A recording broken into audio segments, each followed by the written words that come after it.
We would like to acknowledge the presence of the Honorable Executive Secretary Lucas P. Bersamin.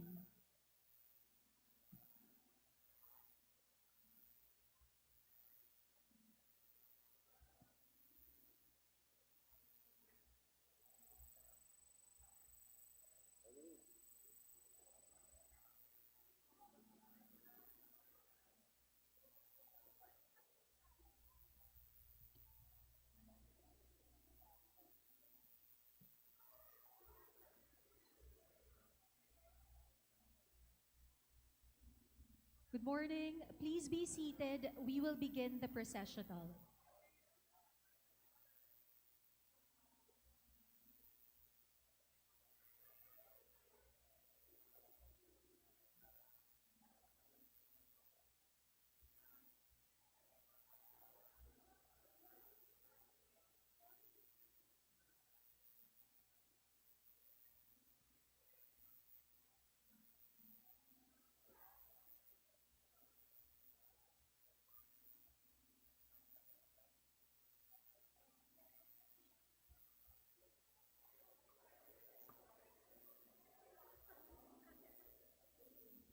Good morning, ladies and gentlemen, the Supreme Court Justices of the Philippines. Honorable Chief Justice Alexander G. Hesmundo. Honorable Senior Associate Justice Mario Victor F. Leonen. Honorable Associate Justice Ramon Paul L. Hernando. Honorable Associate Justice Maria Filomena D. Singh, Vice Chairperson of the Supreme Court Subcommittee for the Revision of the Code of Professional Responsibility.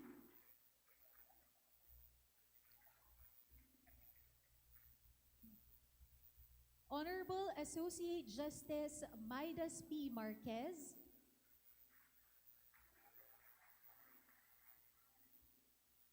Honorable Associate Justice Antonio T. Co. Honorable Associate Justice Joseph Y. Lopez. Honorable Associate Justice Samuel H. Gerlan, Vice Chairperson of the Supreme Court Subcommittee for the Revision of the Code of Professional Responsibility. Honorable Associate Justice Mario V. Lopez.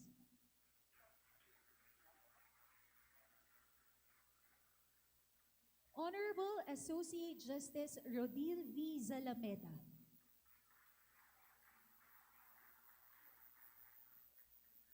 Honorable Associate Justice Henry John Paul B. Inting. Honorable Associate Justice Amy C. Lazaro Javier, the Chairperson of the Supreme Court Subcommittee for the Revision of the Code of Professional Responsibility.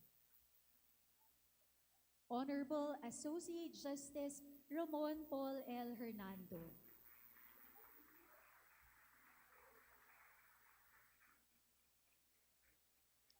Honorable Senior Associate Justice Mario Victor F. Leonen.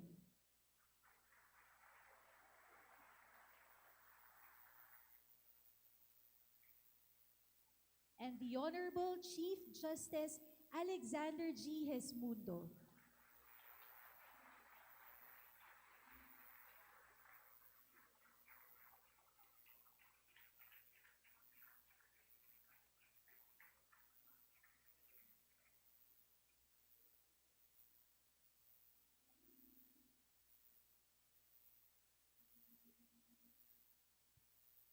Your honors, esteemed guests, gentlewomen and gentlemen, welcome to the national launch of the Code of Professional Responsibility and Accountability. Please rise for the national anthem, ecumenical prayer, and the Supreme Court hymn. Mga kababayan, ang pambansang awit ng Pilipinas.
Almighty God, we stand in your holy presence as our supreme judge. We humbly beseech you to bless and inspire us so that what we think, say, and do will be in accordance with your will. Enlighten our minds, strengthen our spirit, and fill our hearts with fraternal love, wisdom, and understanding, so that we can be effective channels of truth, justice, and peace. In our proceedings today, guide us in the path of righteousness for the fulfillment of your greater glory. Amen.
Please be seated.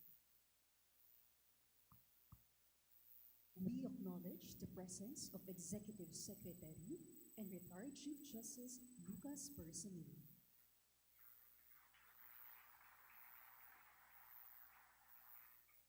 We also acknowledge the presence of Department of Justice Secretary Jesus Crispin Remuto.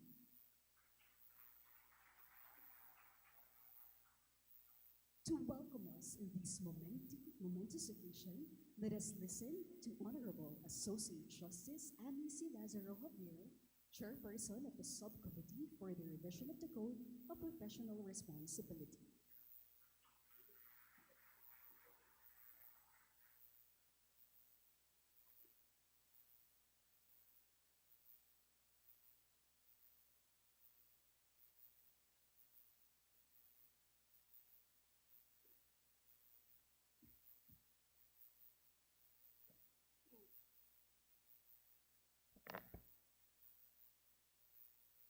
The head and parent of the third branch of government, the judiciary, the main proponent of and the huge inspiration behind the Strategic Plan for Judicial Innovations, or SPJI 2022 to 2027, which includes, among many judicial innovations, the drafting, approval, and finally, the launch of the Code of Professional Responsibility and Accountability, or CPRA.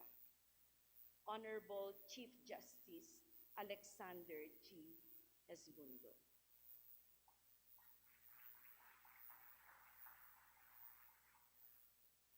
Retired Chief Justice and Executive Secretary, Honorable Lucas P.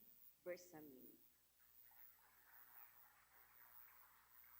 who will always be a parent of the Supreme Court and the entire judiciary, and in loco parentis of the entire country.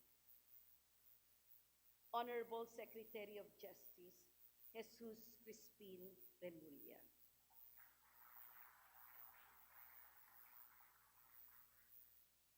DOJ Undersecretary Raul Vasquez.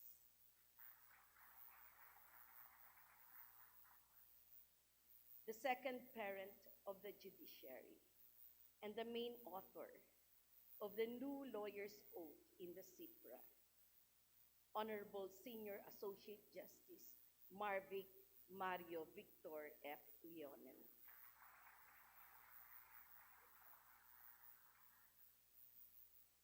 The Honorable Solicitor General, Secretary, now Solicitor General Menardo Guevara.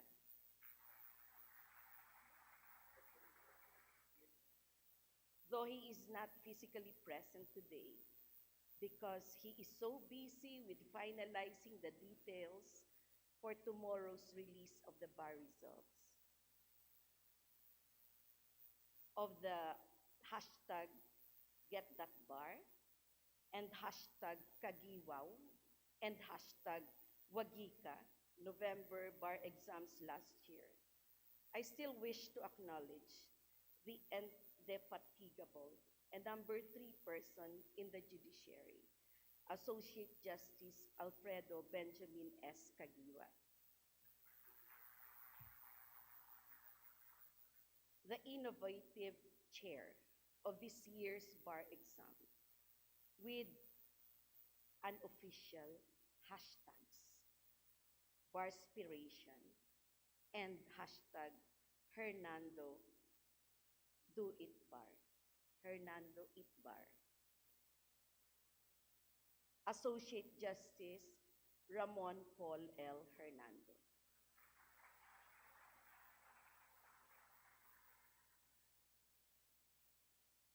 He is the 4th ranking Associate Justice of the Supreme Court, although to date, he remains to be the youngest member of the court since his appointment in 2018. I'm not referring to Associate Justice Henry. I'm still referring to Associate Justice Ramon Paul Hernandez. So, Associate Justice Henry John Paul B. Associate Justice Bill B.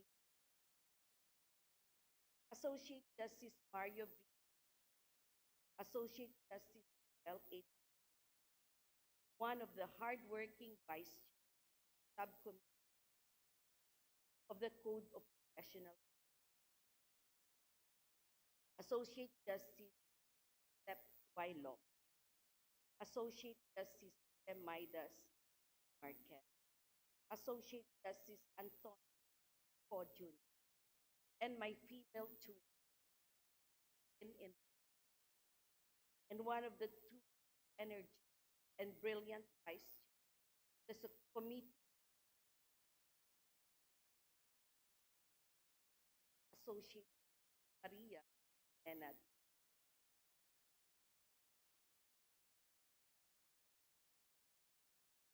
Presiding Justice Remedios Harper and Associate Justice Appeals, Presiding Justice Amparo M. Cabotaje Tang, and Associate Justices of the Sandigan Bayan, the Associate Justices of the Court of Tax Appeals, our colleagues from the 1st and 2nd level courts, please allow me to say this.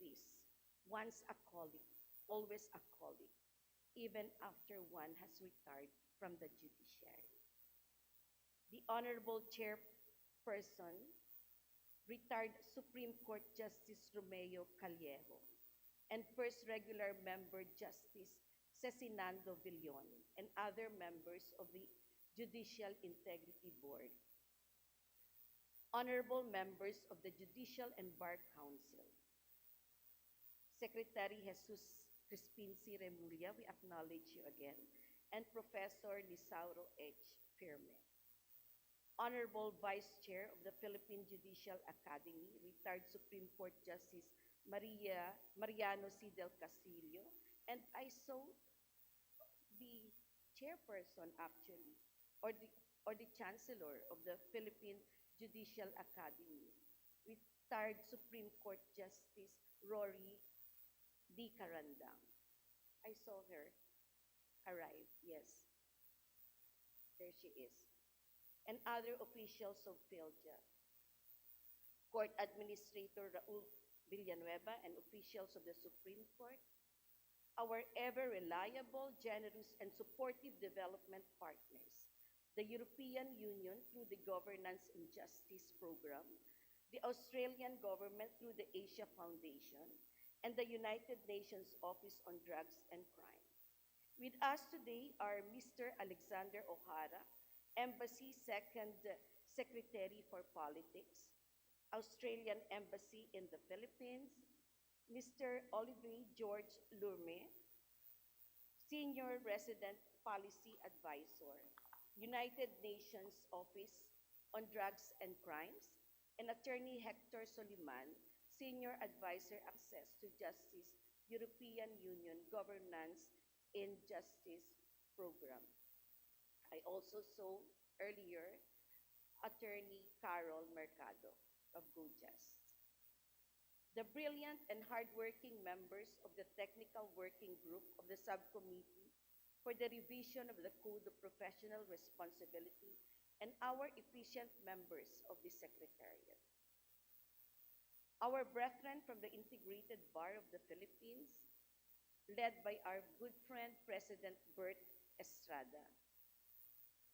Our brethren from the different government agencies, leaders, and members of the academe and various law schools here with us today, represented by Pulse President Dean Jemmy Lito Festin, and our brethren in the private sector, our friends from the various civil service organizations, everyone present with us this morning, in person and online, everyone who's helping organize and secure this event, and the attendees, most especially our honored guests, powerful women and gentlemen, good morning. Chief Justice Jesmundo, Senior Associate Justice Leonen, the Associate Justices of the Supreme Court, as well as the members of the Subcommittee on the Revision of the Code of Professional Responsibility, receive all of you today with the warmest welcome and sincerest gratitude. You have been with us every step of the way, from the launch of the proposed Code of Professional Responsibility and Accountability in Cebu City, September of last year, until now, during the launch of the approved CPRA itself. Indeed, the CPRA would not be as transformative and revolutionary without your valued ideas, inputs, and comments. Today, we proudly present to you our esteemed stakeholders and brethren, the culmination of all our efforts and collective genius, the final draft of the CPRA, our so-called Book of Life to govern lawyers with ethics and lawyers of conscience. Allow me, though, to sound together with my congratulations, another clarion call to all those here today. As co-authors of this code, I believe we are one in interest to not let the new CPRA be nothing but a memento of ideals. From the beginning, the CPRA was set to revolutionize 34 years of status quo in the legal profession. Now is not time to renege on this mission. Just as we stood united in crafting this new code of professional ethics, let us again unite to give life to its provisions and together protect and uphold the dignity and nobility of our shared profession. As you may know, the court is currently in the middle of a great reformation to deliver responsive, timely, and accessible justice to the Filipino people through the Strategic Plan for Judicial Innovations 2022 to 2027. By 2027, we aim to see three major outcomes in the judiciary: efficiency, innovation, and access. But this vision is not for the courts and magistrates alone to realize. The revision of the Code of Professional Responsibility and Accountability was one of the initial projects under the SPJI, precisely because the court recognizes the indispensable role of lawyers in the pursuit of honest and effective justice. I would like to correct myself, though, that what we revise is the Code of Professional Responsibility, which was the CPR, and we crafted and approved the Code of Professional Responsibility and Accountability. Only ethical lawyers can wholeheartedly and zealously protect and advocate for the rights and interests of their clients while at the same time upholding the rule of law.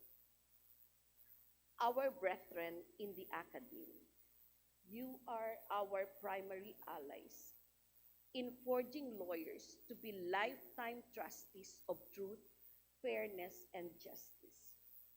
Indeed, it is in school where we were first inculcated with the virtue of moral uprightness, vital in all lawyers. Because when we were in law school, we were never taught to be heartless, shrewd, corrupt, or anything bad. We were only taught to be ethical, compassionate, hardworking, and law-abiding. You are indeed, in this endeavor, the frontliners when it comes to shaping ethical lawyers using the tenets of the new CPRA. You are integral in ensuring that future lawyers will take on the bounden duty to serve as noble knights rather than as mercenaries of justice and equity. To our brethren in the legal profession, let the CPRA be our own code of honor, upon which we swear fealty to uphold the rule of law. Let it serve as a constant reminder of our life choice to pursue a calling which demands us to be ethical, both in our professional and personal lives, whether in person or online. Throughout the 5 legs of the ethics caravan, I have been reiterating this one idea, and I now propound it once more, if only to stress further its great importance. When we chose to become lawyers, we did not just choose a profession or a career. We chose a way of life, and that is ethics. Ethics is the heartbeat of why we serve the way we do as lawyers. For the stakes and responsibilities we discharge are exceptionally high. We must not only be versed with the law and jurisprudence, but also be epitomes of the values of integrity, professionalism, competence and diligence, respect and accountability. After all, the law only floats in a sea of ethics. And for those who dare to fall short of the high standards of legal proficiency and morality essential in all lawyers, our promise remains. The A in the CPRA awaits. I am certain that we would never wish to be at the receiving end of the hammer set to fall swift and hard upon the transgressors of the high standards of conduct expected of the legal profession. In closing, we have been consistently reminded that as an officer of the court, it is every lawyer's sworn and moral duty to help build and not destroy unnecessarily that high esteem and regard toward the courts, so essential to the proper administration of justice. Now that the CPRA has been approved, may it direct all lawyers' path toward a competent, honest, and sincere public service. May we always be reminded in our pursuit to correct the wrongs of the world and in the mission to let justice always prevail, that the practice of law has a soul of its own, and that soul has a sacred name. It has a sacred name, ethics. Thank you, and good day.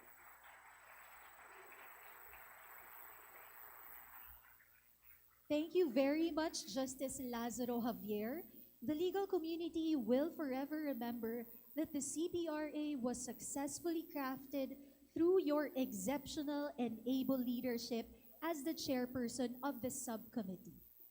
To extend his sincere and heartfelt gratitude to everyone who supported the CPRA, let us welcome Honorable Samuel H. Gerlan, Vice Chairperson of the subcommittee.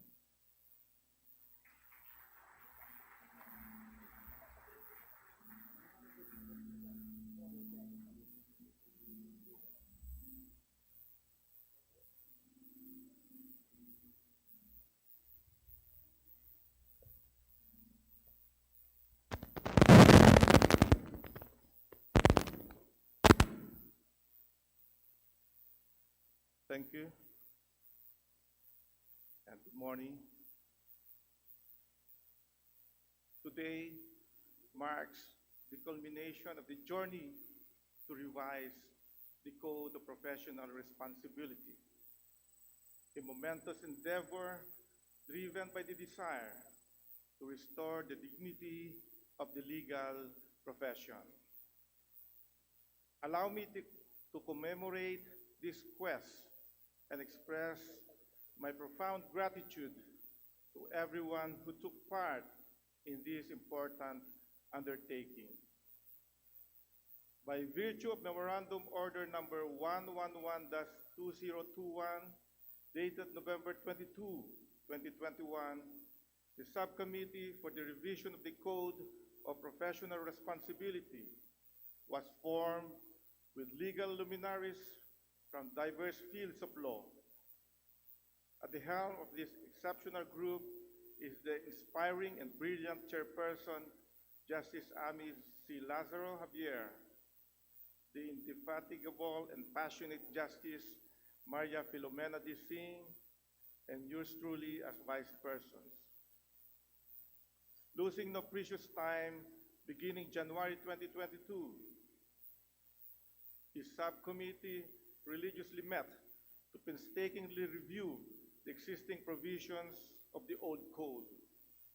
Over time, the committee proposed amendments to respond to the colossal shift in the socio-cultural landscape and rapid technological advancements in society.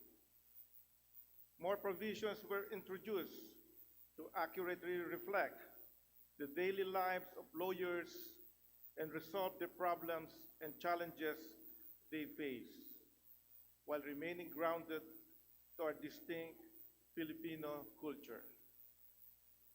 In less than a year, the proposed draft Code of Professional Responsibility and Accountability, or the CPRA, was ready for presentation. To ensure a holistic code responsive to the needs of the legal community, the subcommittee hosted ethics caravan in Cebu, Davao, Naga, Baguio, and Manila to listen to the sentiments of the legal community. Their suggestions were painstakingly collated and along with the draft CPRA were then submitted to the Court and Bank.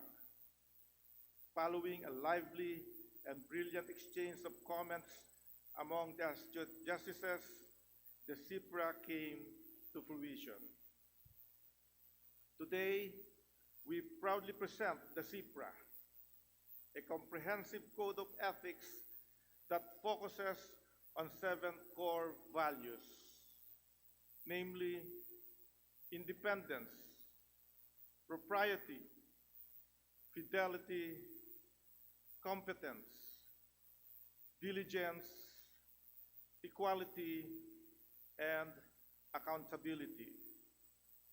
Without a doubt, the CPRA is the byproduct of the active cooperation of the entire legal community.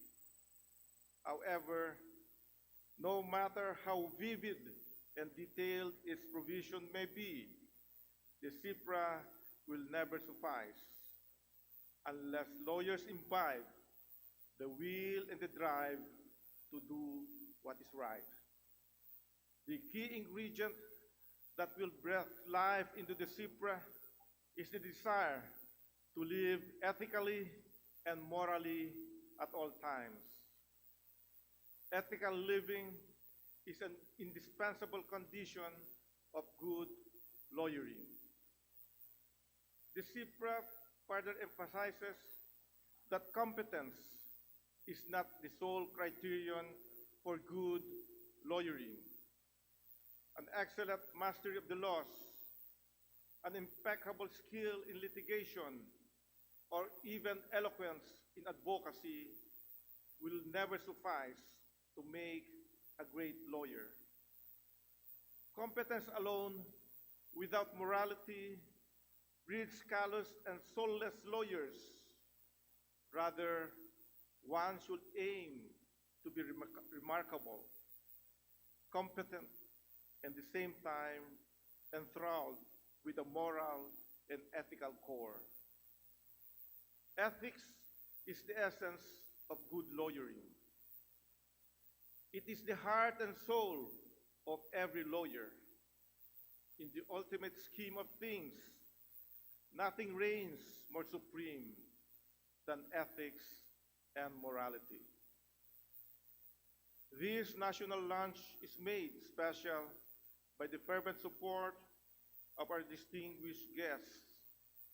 Of course, Chief Justice Sir Alexander Smundo, Senior Associate Justice Marvic M.V.F. Leonem, Justice Alfredo Benjamin Caguiwa, Justice Ramon Paul Hernando, Justice Henry Jean Paul Inting, Justice Rodil V. Salameda, Justice Mario V. Lopez, Justice Joseph Y. Lopez, and Justice Jose Maitas P. Marquez, and Justice Richie Ho.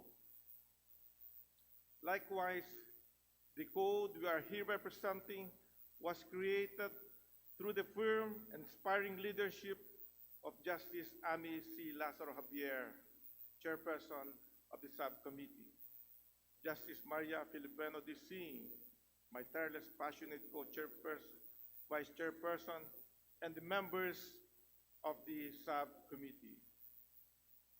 Today's launch is also welcome with the warm support of the branches of government. We are honored to have with us esteemed guests from the Executive Department, to Executive Secretary, former Chief Justice Lucas P. Bersamin, the Secretary of Justice, Jesus Crispin Remulla, Solicitor General Menardo I. Guevara, Prosecutor General Benedicto Malcontento, Public Attorney's Office Chief Persida Rueda Acosta, the Undersecretaries of the Department of Justice, the Department of Interior and Local Government, Assistant Solicitor Generals, members of the Bureau of Jail Management and Penology, Parole and Probate Administration, and the NAPOLCOM. Moreover, we are grateful to the Legislative Department as represented by the Office of Senator Francisco Tolentino for being part of this historic event. To the members of the judiciary, Presiding Justice Remedios Salazar Fernando, Presiding Justice Amparo Cabotahitang, the Associate Justices of the Court of Appeals, Sandigan Bayan, and the Court of Tax Appeals, officials of the Supreme Court, judges of the regional trial courts and metropolitan trial courts, thank you for sincerely supporting this endeavor. To Mr. Alexander O. O'Hara and Mr. Olivier George Lermet, and our development partners, the Australian Aid, the Asian Foundation, the European Union, Governance in Justice, and the United Nations Office on Drugs and Crime. Thank you for zealously supporting projects aimed at improving the lives of Filipinos. To the Integrated Bar of the Philippines, the Philippine Association of Law Schools, our ethics caravan hosts schools, and the deans from all over the country, thank you for earnestly supporting all our endeavors from the ethics caravan to the national launch of the CPRA. Last but not least, to the Philippine Bar Association and our guest law firms, thank you for accepting our invitation to promote ethical lawyering. Each one of you here fulfills distinct roles within the legal community.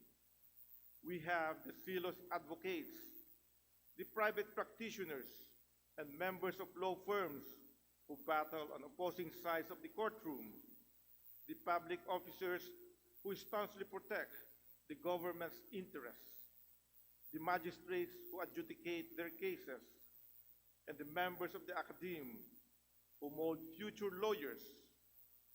Despite our divergent roles today, we are united by a common trust, ethical responsibility. On this special day, we forge a pact to live ethical and moral lives and take a giant leap towards a lifelong journey of ethical living. Thank you, and I wish you all a pleasant day. Thank you very much, Honorable Justice Samuel Gargalan, for recognizing the ingenuity of all the people who contributed in the drafting, approval, and launch of the CPRA. Our next speaker is Attorney Hector D. Soliman, Senior Advisor, Access to Justice, European Union, Go Just Do Program. Mr. Soliman is responsible for managing the grant program for civil society organizations and law schools to promote legal empowerment. We welcome Attorney Hector Soliman.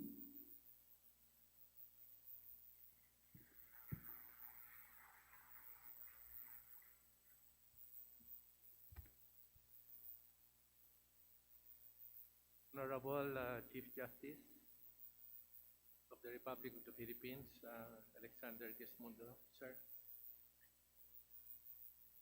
Executive Secretary Lucas Bersamin, DOJ Secretary Crispin Remulla, Jr., Solicitor General, former Secretary of Justice, Menardo Guevara, sirs, I'm very happy to see that we are all still here struggling to make justice a better way of life for all Filipinos.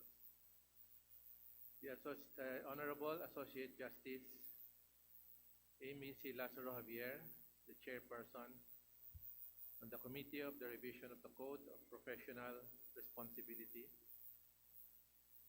Associate Justices of the Supreme Court, members of the Court of Appeals, and other officials of the judiciary, Mr. Alexander O'Hara of the Australian Embassy, Mr. Sam Chittick of the Asia Foundation, Mr. Olivier George Lermay of the UNODC, officials of the Philippine Association of Law Schools, led by Dean Jaime Lito Festit of the Polytechnic University, officers of the Integrated Bar and the Philippine Bar Association, led by President Bert Estrada and President Ernestine Villarreal Fernando, officials of the Legal Education Board, led by my classmate, I hope he's here, Commissioner Lorenzo Reyes, colleagues in the legal profession, in government, private sector, academe, and civil society, a pleasant day to all. The European Union and the Go Just program stand foursquare with the Philippine government in the promotion of the rule of law, access to justice for the vulnerable, democracy and human rights as the foundation of a just and progressive society. Our development assistance now spans more than 2 decades of consistent and continuing work with our partners in the justice sector, in government, the bar associations, the law schools, and other civil society organizations. The European Union is based on a strong commitment to promoting and protecting human rights, democracy, and the rule of law worldwide. Today is a truly auspicious event as we mark the formalization of the Code of Professional Responsibility and Accountability, a process which we are proud to have been part of. We have accompanied its inception and all through the various consultations in the different parts of the country. And now we come to this summit, satisfied that the draft code has undergone extensive consultations with all relevant stakeholders. Together with the support of GoJust and other development partners, for the Clinical Legal Education Program of the Supreme Court, the Legal Education Board, and the Philippine Association of Law Schools, we lay the foundation for a just and humane society through our lawyers and law students. We hope that the code would go a long way in the formation of legal professionals who seek the truth rather than promote falsehood, who clarify the issues rather than obfuscate them, and who mediate conflicts rather than promote them. We are happy to note the various provisions of the code that are fully aligned with the values and principles of GoJust as a program and the European Union as an institution. The use of gender-fair, child-sensitive, and culturally appropriate language. The creation of a safe environment free from sexual harassment, especially in the courtroom and in professional settings. The formal recognition of paralegals under the supervision of lawyers that will hopefully increase the level of resources available to the public for legal information and advice. The role of a responsible and accountable lawyer to always safeguard human rights. The lawyer's duty to encourage settlement prior to, during, or even after litigation. The injunction to support law students in their apprenticeship and training to prepare them for ethical practice in the future. Two provisions in the code stand out and are fully aligned with the vision of GoJust in terms of access to justice and reforms in the legal system. They are Section 34, Canon 3 on fidelity, active participation in the development of the legal profession, and I quote, "A lawyer shall participate in the development of the legal system by initiating or supporting efforts in law reform, the improvement of the administration of justice, strengthening the judicial and legal system, and advocacies in areas of special concern, such as the environment, indigenous peoples' rights, human rights, access to justice, and good governance."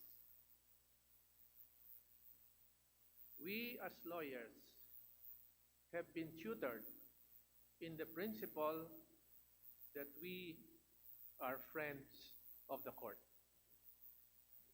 But through this provision, we truly have become not only friends of the court, but friends of the justice system. The second provision relates to a higher standard of care and diligence in dealing with vulnerable persons. Section 2, Canon 5 on equality, and I quote, "The lawyer shall observe a higher standard of service suited to the particular needs of the vulnerable person, and shall assert such person's right to meaningful access to justice." A vulnerable person is a person who is at higher risk of harm than others, and shall include children, the elderly, the homeless, persons with disability, persons deprived of liberty, human rights victims, victims of domestic violence, victims of armed conflict, those who are socio-economically disadvantaged, those who belong to racial and ethnic minorities, or those with debilitating physical or mental conditions. This provision, I believe, adds a new dimension to the concept of legal aid and legal assistance, to include not only the concept of indigency, which is enshrined in our public PAW law, but also the concept of vulnerability.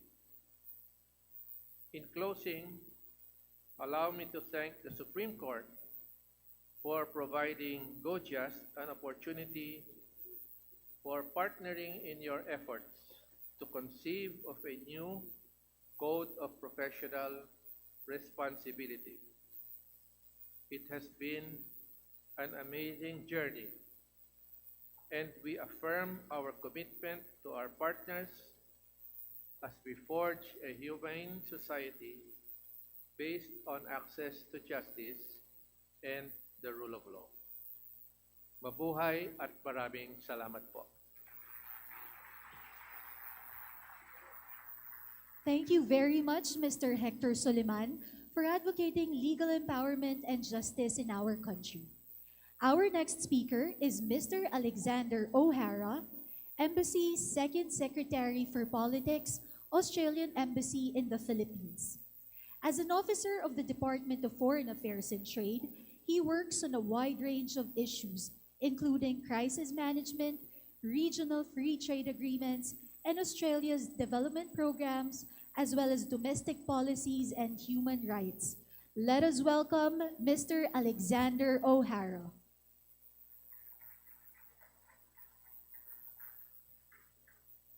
Firstly, I'd like to acknowledge and pay my respects to Chief Justice of the Philippines, the Honourable Alexander G. Hesmundo, also Executive Secretary and Retired Chief Justice, the Honourable Lucas Besamen, Department of Justice Secretary, the Honourable Jesus Crispin Remulla, Solicitor General, the Honourable Minardo Guevara, Senior Associate and Associate Justices of the Supreme Court of the Philippines, the CPR Revision Subcommittee, chaired by Justice Amy Lazaro Javier, key judicial stakeholders from all over the Philippines, and members of the legal profession. Ladies and gentlemen, magandang umaga sa inyong lahat. On behalf of the Australian Embassy in the Philippines, thank you so much for the opportunity to deliver some words as you launch the newly updated CPRA.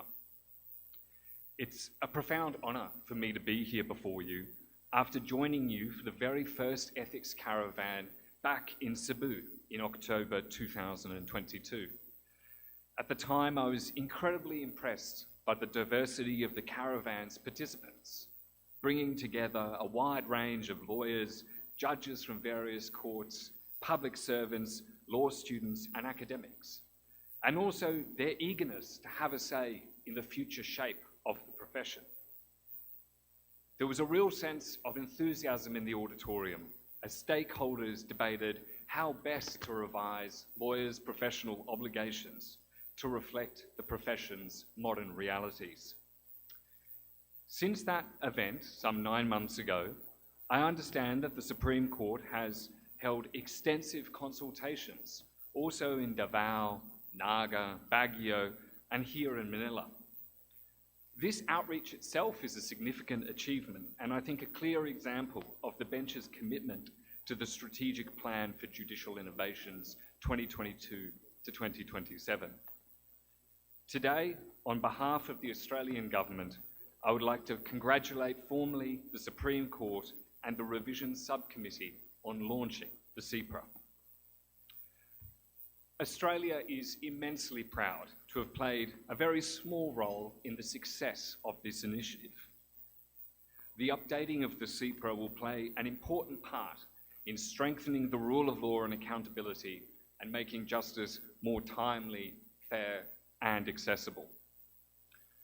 For Australia, our ongoing partnership with the whole of the Philippine judiciary is part of our broader commitment to an open, stable, and prosperous Indo-Pacific region. I would also like to acknowledge and pay special thanks to our implementing partner, and dare I say it, friends at the Asia Foundation, particularly the works of Country Representative Sam Chittick and, of course, Attorney Carolyn Mercado.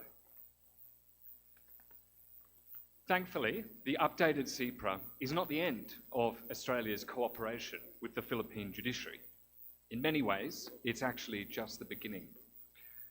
The Embassy is in the final stages of designing a 5-year, multi-million-dollar Australia-Philippines Justice Cooperation Program.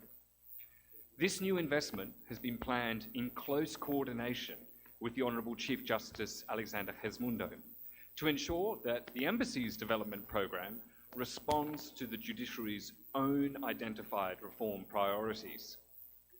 This new program will focus on supporting judicial education, performance and accountability, and access and inclusion. Perhaps more importantly, we're also exploring ways to formalise linkages between the Federal Court of Australia and the Philippine Supreme Court to promote two-way best practice exchanges and networking opportunities for members of the judiciary. In conclusion, I would like to extend my sincere and heartfelt thanks to the Philippine judiciary and legal profession and wish them all the best in implementing the new CPRA. Maraming salamat po. Thank you, Mr. Alexander O'Hara, for the excellent message of support. May we direct our attention to the message of Mr. Sam Shite, Country Representative of the Asia Foundation. His core expertise include governance and decentralization, peace, security, conflict, human rights, and the rule of law. Thank you for that kind introduction. My greetings to the members of the Supreme Court present here today. Honorable Chief Justice Alexander Digasmundo, Honorable Senior Associate Justice Marvick Leonin, Honorable Justice Amy Lazaro Javier, Honorable Justice Samuel Galen, and Honorable Justice Philomena Singh. Greetings also to the Court of Appeals Presiding Justice Remedios Salazar Fernando. And my greetings also to the Sanigan Bayan Presiding Justice Amparo Cabotage Tang. To all the other members of the judiciary present today, greetings. A special mention to the honorable members and secretariat of the Subcommittee for the revision of the Code of Professional Responsibility. And greetings to everyone else who is joining in this national launch today. I'd like to start with a congratulations to all who've contributed to the process of developing this update, the Code of Professional Responsibility and Accountability, and shepherding it to its conclusion here today. It's been so impressive to observe the work that's gone into the initial drafting, the consultations, and the implementation of the 5 legs of the ethics caravan that the subcommittee has facilitated around the country.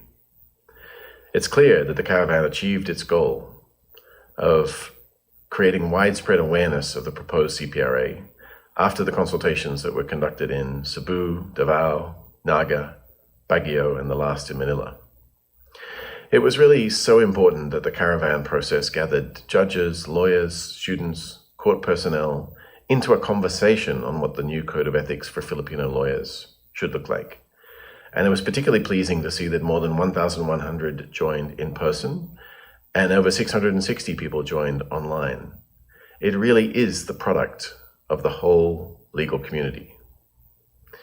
In the last of the caravan sessions at UST in Manila, I spoke of the advent of artificial intelligence, or AI, and some of the opportunities and risks it poses to the practice of law and for the way in which access to justice could be improved or efficiencies in the administration of justice could be enhanced from AI.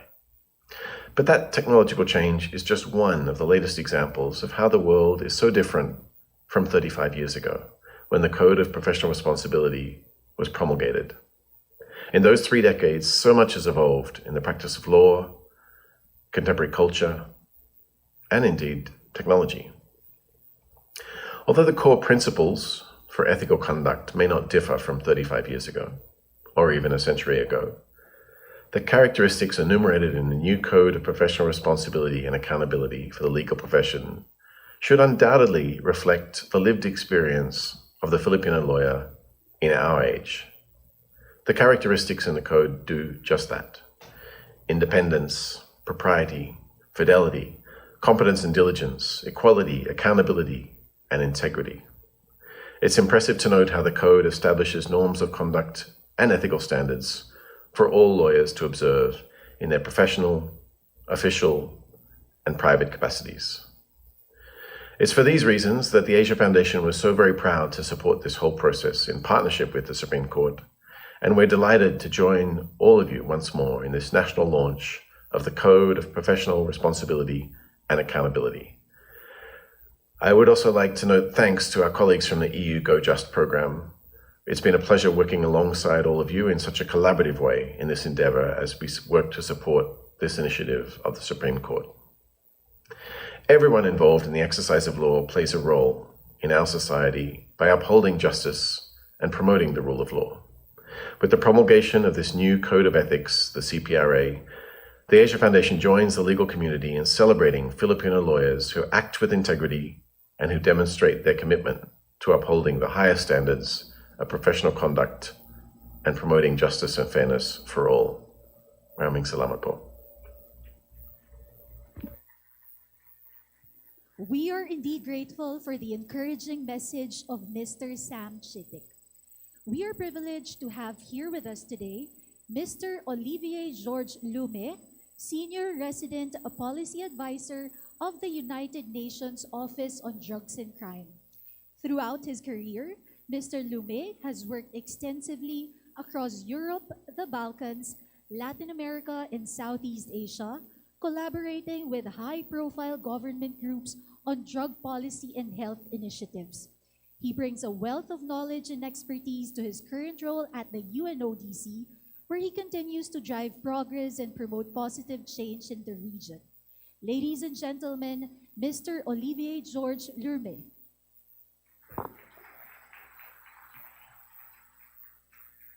Magandang umaga.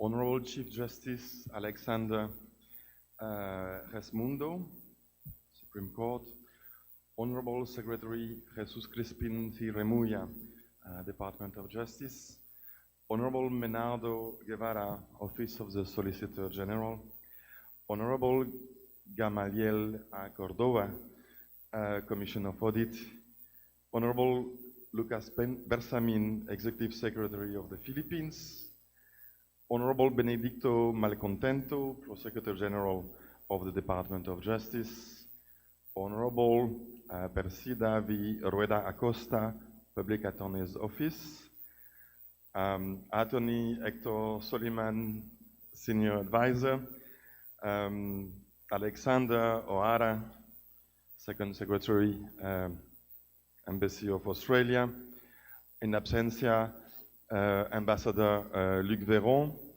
and Sam Chitik from the Asian Foundation. Esteemed lawyers, anticipating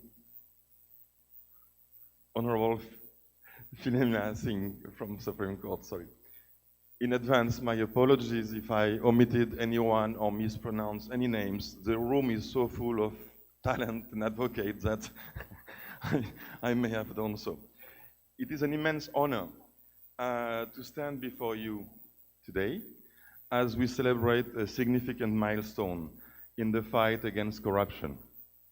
The national launch of the Code of Professional Responsibility and Accountability is a testament to our collective commitment to building a more just, fair, and prosperous society. In the United Nations Office on Drug and Crime, we are dedicated to supporting member states meaning the government representative and the citizens in all its expression, to tackle illicit drugs, crime, and terrorism, which is not a small endeavor, of course. If we talk about corruption, corruption is not only a crime, but also a barrier to sustainable development, human rights, and social justice. It weakens public trust in institutions and creates a culture of impunity that perpetuates poverty, inequality, violence. This is why our anti-corruption program is so critical in our mandate and why we are so proud of being working with all of you in this noble cause. At the heart of anti-corruption is a commitment to promote integrity in the legal profession and the judiciary at large. We know that judicial integrity, independence, impartiality are essential for establishing an effective and functional judiciary and judicial system for the peaceful resolution of legal disputes. and we are committed to supporting member states in their efforts to prevent corruption and promote integrity, particularly among lawyers and the judiciary. To the distinguished members of the Supreme Court and all of other esteemed guests and colleagues here today, we want to express our gratitude for your leadership and dedication as highlighted by previous speakers. Your unwavering commitment to this vital mission is inspiring us and give us hope that we can make a difference in the fight against corruption and inequality. To the lawyers here today, I urge you to embrace the code of professional responsibility and accountability as a guidepost for your work. You are the guardian of justice and the protection of rule of law. By upholding the highest standards of integrity and ethics, you can help create a brighter future for the Philippines and all Filipinos. As we work together to promote justice, security, and the rule of law, let us remember that we are all part of a shared mission. Let us draw inspiration from one another, and let us continue to build a better tomorrow for the Philippines, where justice and fairness prevail and corruption is a thing of the past. So thank you, and let us move forward together with a spirit of integrity, collaboration, and hope, knowing that our work today will help create a brighter, more just, and more prosperous future for generation to come. Just to conclude, I was delighted by the fact that the vulnerable person were repeatedly mentioned by the speakers and also, of course, in the code. In our jargon in the United Nations, we always talk about leaving no one behind. Well, that's what it is all about. So let the law rule. Let justice be accessed, and maraming salamat. Thank you very much, Mr. Olivier George Lungi and the UNODC family for championing criminal justice drug policy reforms, which made a significant impact in the Filipino community. To emphasize the value of striving excellence with honor as an ethical, responsible, and accountable lawyer, we listen to Honorable Senior Associate Justice Marvic MVF Leone.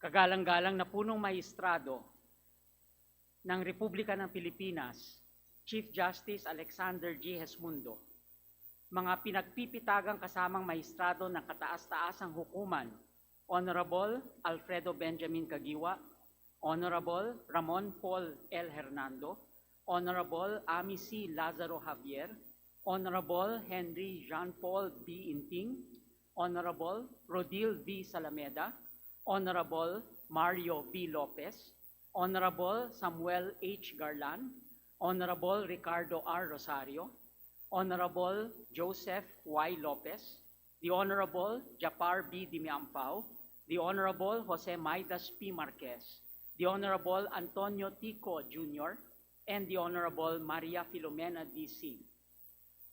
Mga ibang miyembro ng mga kawani ng mga gobyerno, ang aking dating boss, former Chief Justice and Executive Secretary Lucas P. Bersamin, proud member of UP Law Class of 1987, the Honorable Jesus Crispin C. Remulla, Secretary of Justice, our Solicitor General, Maynardo Guevara, the Presiding Justice and the Justices of the Sandigan Bayan, the Presiding Justices and the members of the Court of Appeals, the Presiding Justice and the members of the Court of Tax Appeals, the Asia Foundation and the Australian Embassy, represented herein by its officers, the members of the European Union, the Honorable Ambassador, as well as the staff of the GOJAS, the members and the officers of the United Nations Office on Drugs and Crime, the members and officers of the United Nations Office for Project Services,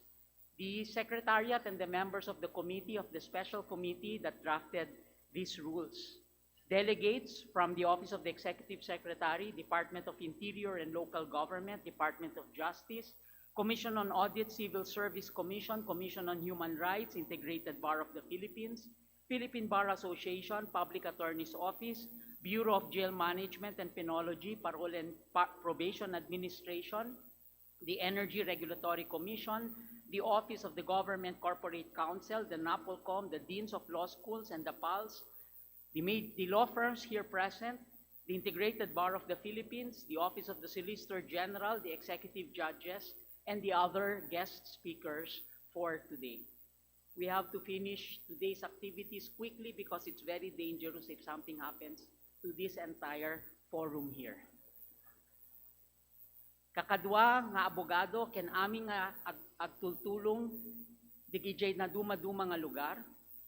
Akong mga higala pag-ukod ug pagkabot sa hustisya. Kakadyem furfuron burburon gagayem mga kaibigan, kaibigan at mga kasama. Fellow seekers of justice and meaningful freedoms, assalamualaikum, naimbag nga aldaw, maayong buntag, magandang umaga, good morning.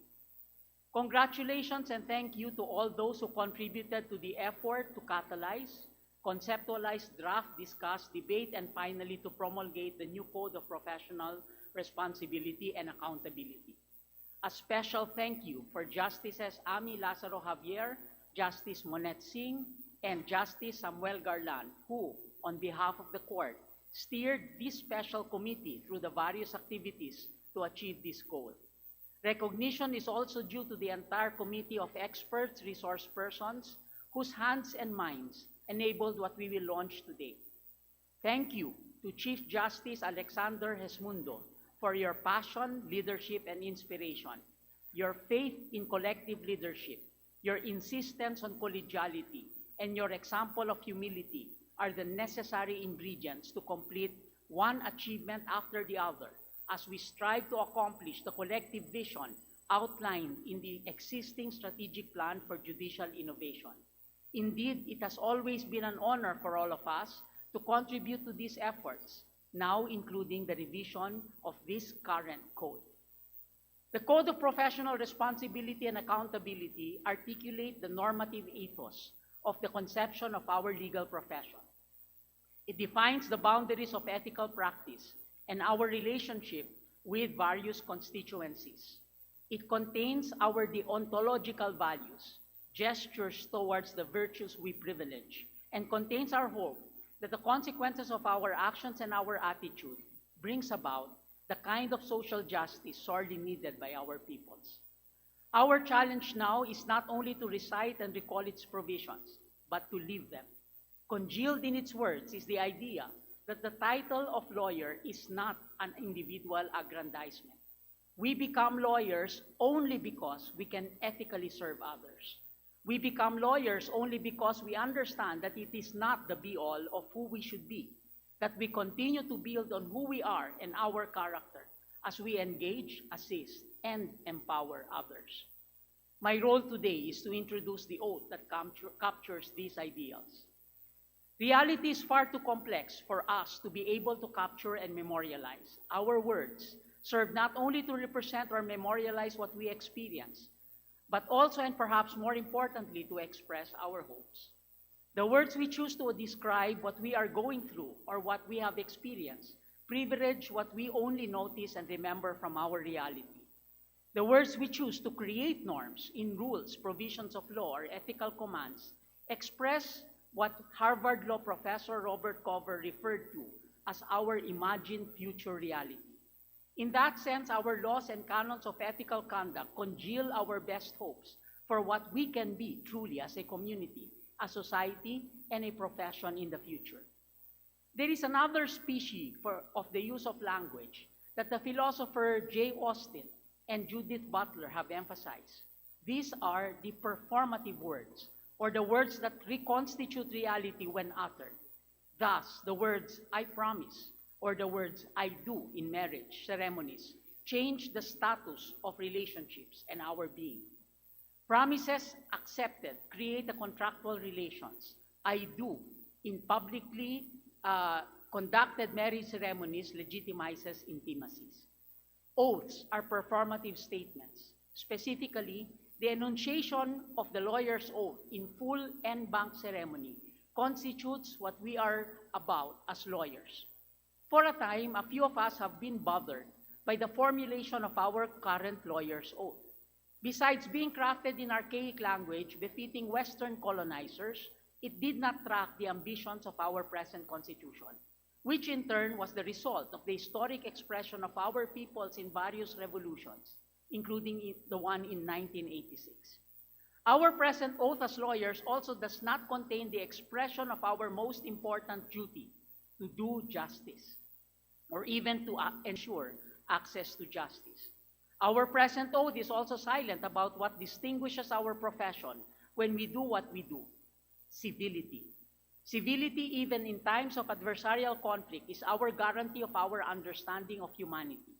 More than the conflict our clients and the litigants that face us find themselves in, we maintain a decorum which acknowledges that the disagreements are transient, that despite seemingly being important, that the parties are deserving of better treatment always as human beings, and that our goal in asserting and deciding sides in a conflict is not simply to declare a victor, but more to re-establish justice, which is the bulwark of what should compel us as humans to do what we should do for each other. There can be more that can be said about this new oath. I am sure that you will discern more. But so with leave of the Chief and my colleagues, may I now ask all lawyers in this forum and those who are in live stream to stand and raise their right hand and recite with me the new lawyer's oath.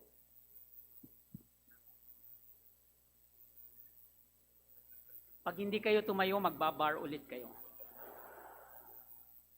Please raise your right hand and repeat after me. I, Marvic Leonen, do solemnly swear that I accept the honor, privilege, duty, and responsibility of practicing law in the Philippines as an officer of the court in the interest of our people. I declare fealty to the Constitution of the Republic of the Philippines. In so doing, I shall work towards promoting the rule of law in a regime of truth, justice, freedom, love, equality, and peace. I shall conscientiously and courageously work for justice, as well as safeguard the rights and meaningful freedoms of all persons, identities, and communities. I shall ensure greater and equitable access to justice. I shall do no falsehood, nor shall I pervert the law to unjustly favor or prejudice anyone. I shall faithfully discharge these duties and responsibilities to the best of my ability, with integrity and utmost civility. I impose upon myself, without mental reservation nor purpose of evasion, for the believers, so help me God. Maraming salamat, agyamanak, syukran.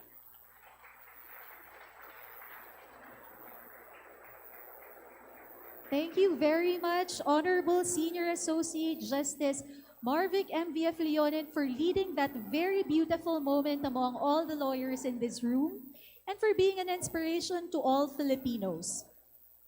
The creation of the Subcommittee for the Revision of the Code of Professional Responsibility is one of the flagship projects under the Hizmundo Court, in line with the Strategic Plan for Judicial Innovation 2022 to 2027.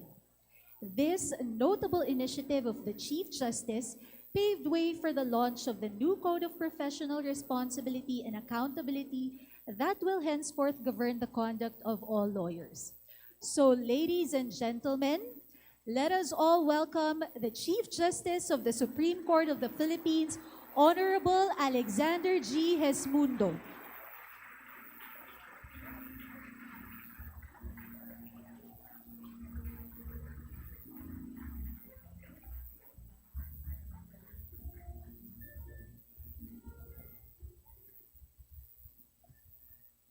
Please be seated.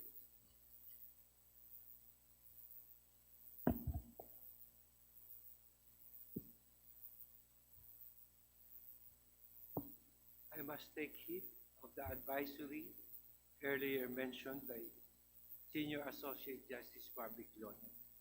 So with due apologies and respect, let me dispense with the salutation and recognition.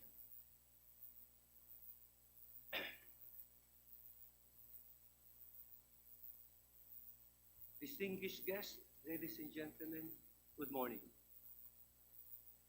In a world where the rule of law is the cornerstone of justice, it is our duty as members of the legal profession to adhere to the highest standards of ethical conduct and professional responsibility.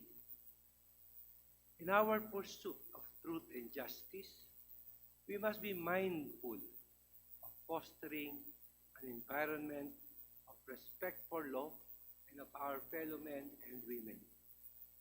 It is only in this manner that we can preserve the moral standard of society, promote the administration of justice, and contribute in building a more just and peaceful society for all. 7 months ago, we began a journey towards a more ethical and faithful practice of the profession. We embarked on the revision of the Code of Professional Responsibility, or CPR, a code imposed, endured, and unrevised since 1988. In Cebu, we launched the Ethics Caravan, aiming to seek and disseminate proposed amendments to the CPR and heighten the public's awareness to the ethical dimensions of our profession. For a much broader consensus, we continued our venture in Davao City, Naga City, Baguio City, and finally, the National Capital Region. Here, we made our last stop and finalized what we launched today as the Code of Professional Responsibility and Accountability. But while those places reveal the extent of where we have been to, they hardly divulge the depth of what we have been through. For more than the external and physical crossings, our peregrination involved an inner tangible one. In the final product of our consultations with various stakeholders around the country, we have achieved to reform and transform the mindset and culture of legal practice in the country. CPRA or CPRA is no mere revision.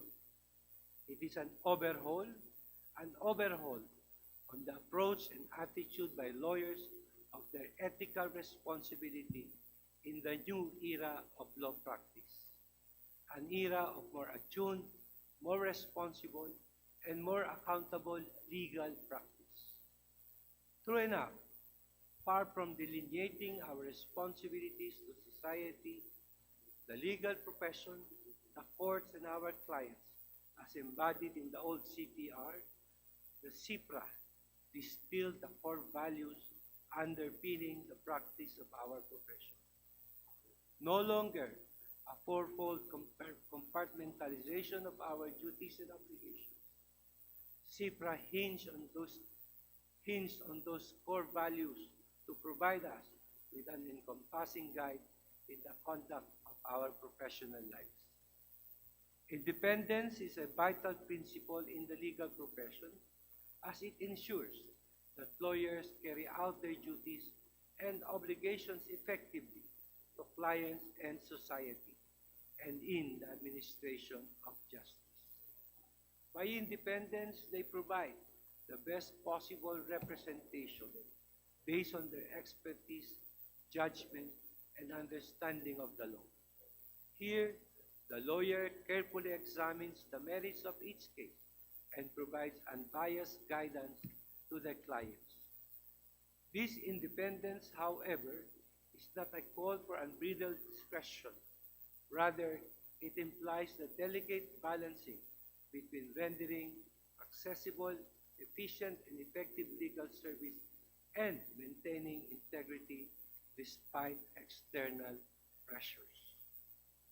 When we consider our personal and professional conduct, it is essential to recognize that our ethical standards go beyond the confines of the courtroom. Propriety in CPRA calls for honesty, courtesy, civility, and fairness in all facets of life.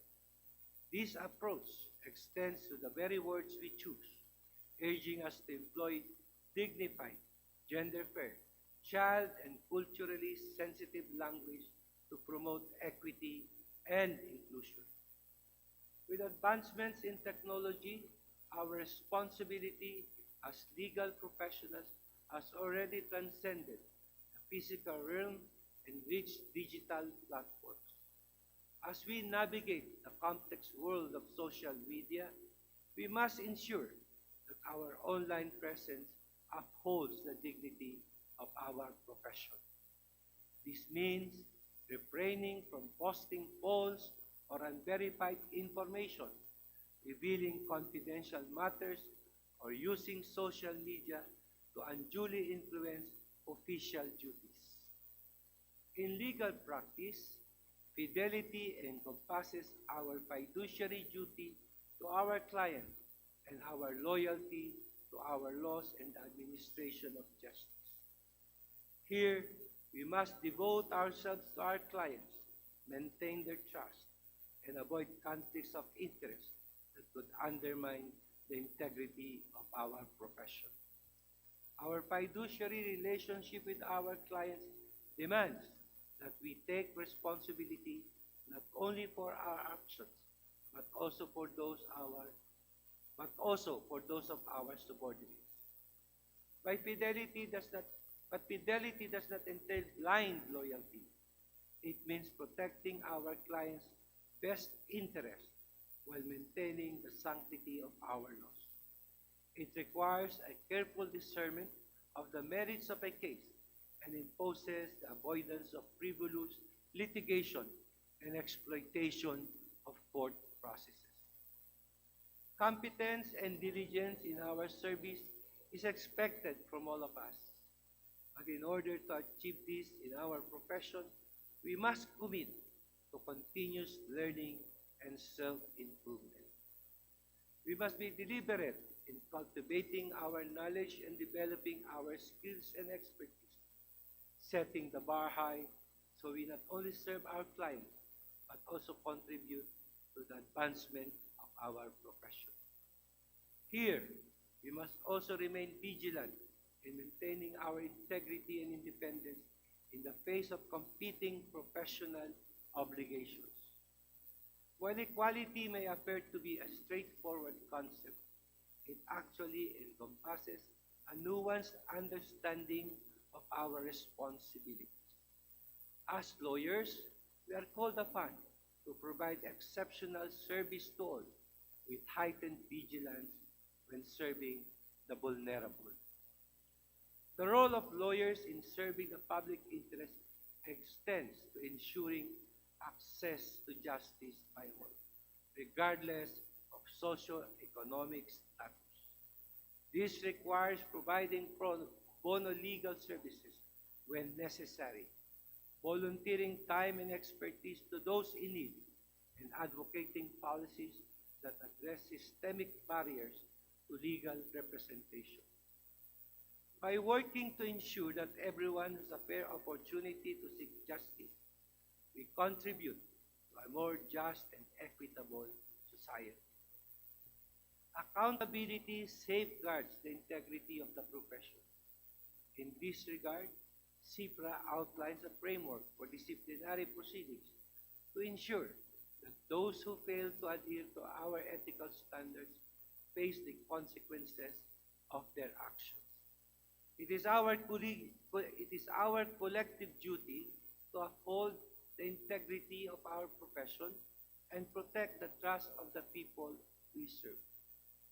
Finally, in a bold move, CPRA revises the lawyer's oath to conform to the duties and responsibilities pertinent to our profession. Earlier, Justice Lonen required all of us to take this new lawyer's oath.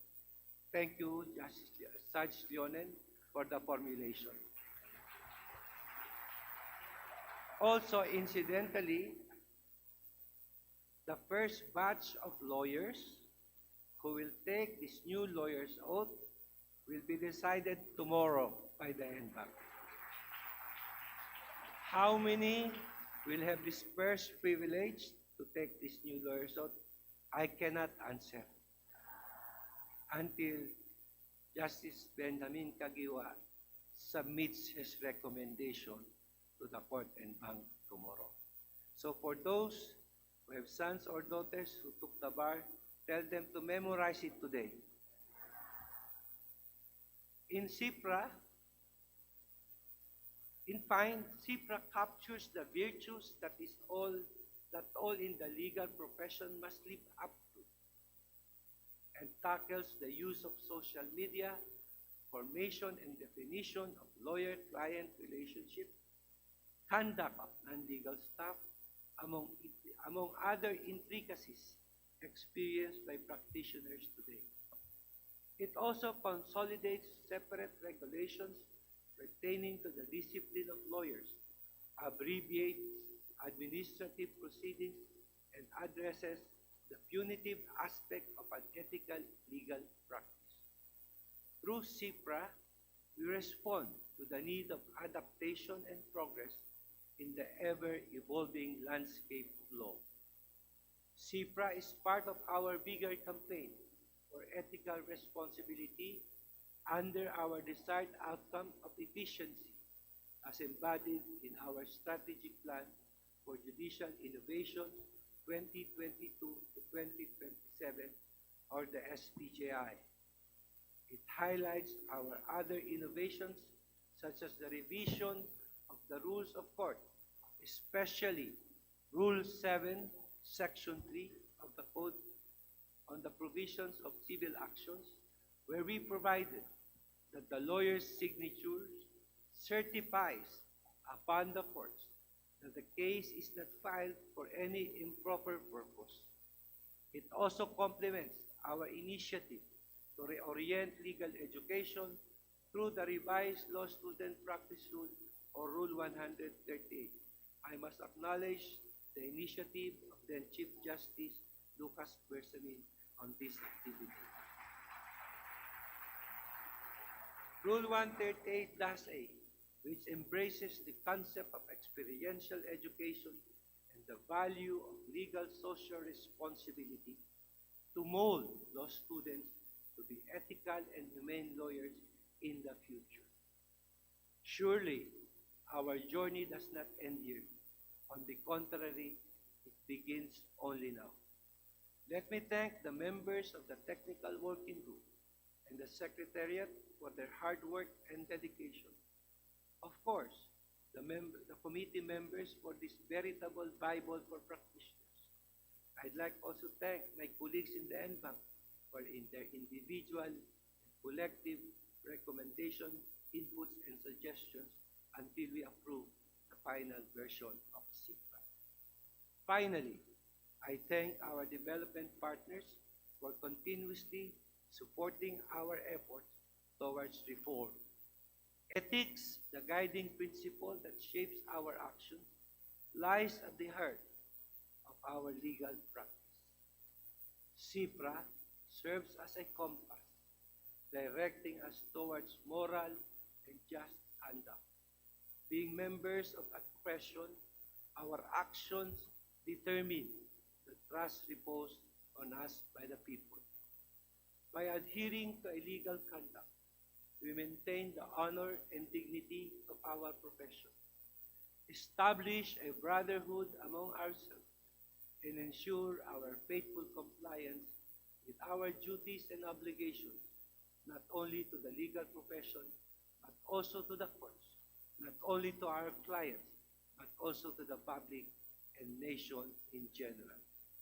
May we commit and strive to uphold the core values of our profession so that we can continue to maintain the rule of law and administer justice for all, and by doing so, remain true to our calling. Thank you very much at mabuhay tayong lahat. Thank you very much, Honorable Chief Justice Alexander Jesmundo, for your invaluable support in every step of the way until the national launch of the CPRA. We proceed to the signing of the Manifesto of Commitment to Ethical Responsibility. The manifesto shows our unified commitment in upholding the honor and dignity of the legal profession. For the historic signing of the manifesto, may we respectfully request to please come to the center table the Honorable Alexander G. Jesmundo, our Chief Justice, Honorable Senior Associate Justice Marvic M. V.F. Leonin, Honorable Lucas P. Bersamin, Honorable Jesus Crispin C. Remulla, Honorable Menardo I. Guevara, Honorable Rogelio V. Quevedo, Attorney Kimberly de la Cruz for the office of Senator Francis Tolentino, and Honorable Gamaliel A. Cordoba.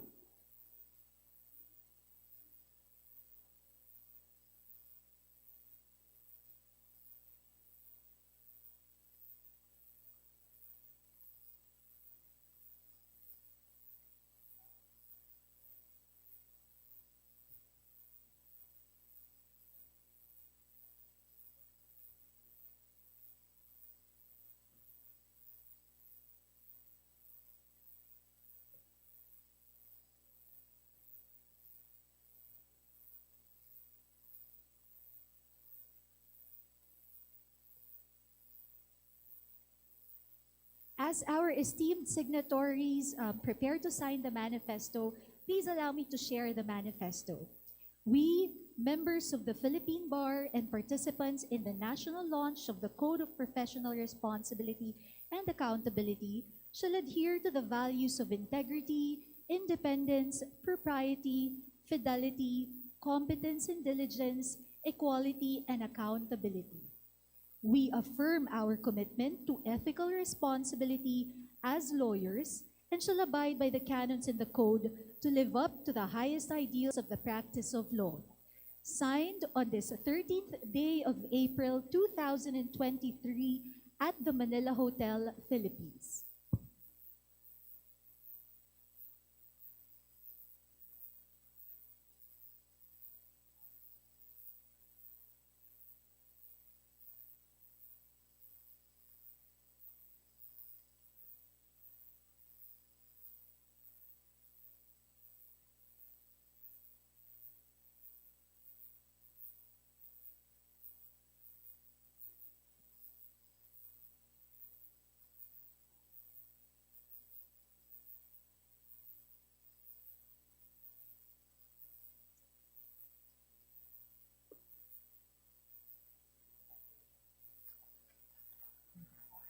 May we respectfully request our esteemed signatories to please stand up for the photo ops.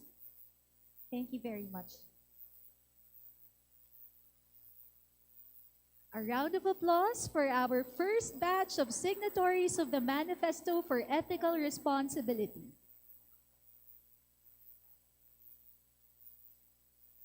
Thank you very much, Your Honors.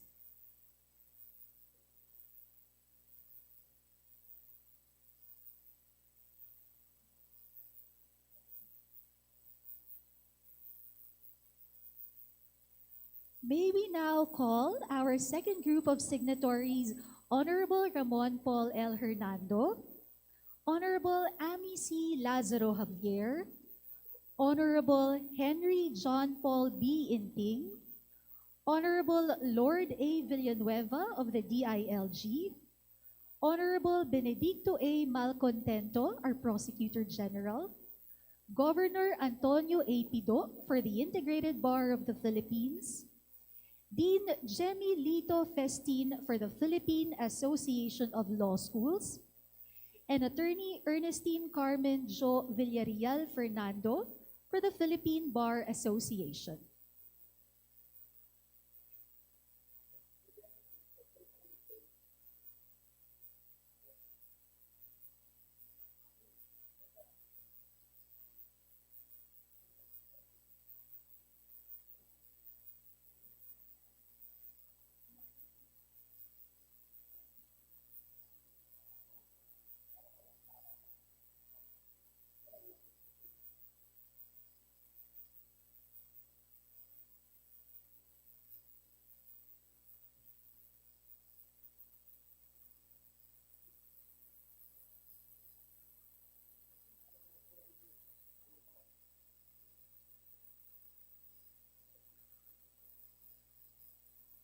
What a very remarkable sight to see all three branches of government signing a commitment to ethical responsibility.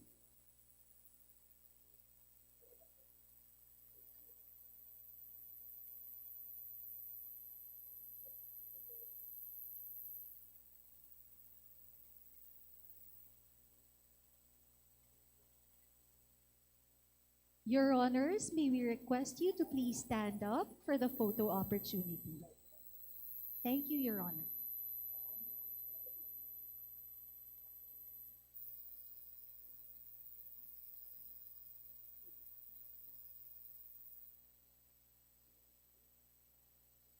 A round of applause for our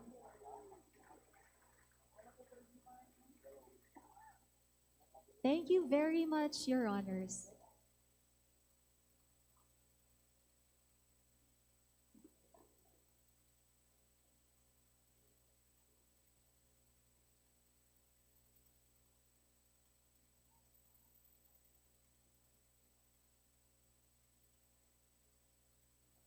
May we now proceed to our third batch of signatories. Honorable Rodil V. Zalameda, Honorable Mario V. Lopez, Honorable Mona Lisa C. Dimalanta, Attorney Patricia Ann T. Prodigalidad, Attorney Jose Nathan P. Tenafrancia, Attorney Carlos Paulo M. Villaruz, and Attorney Mylene T. Marcia Criencia.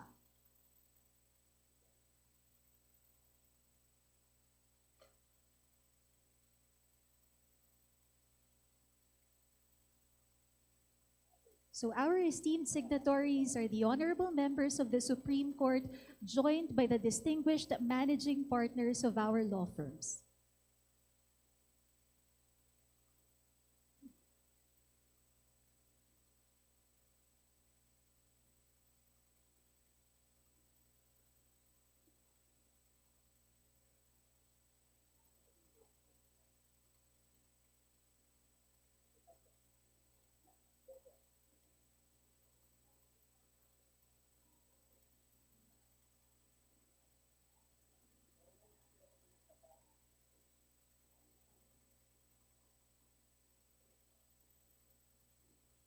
Your Honors, may we request you to please stand and show a copy of the manifesto for photo opportunity.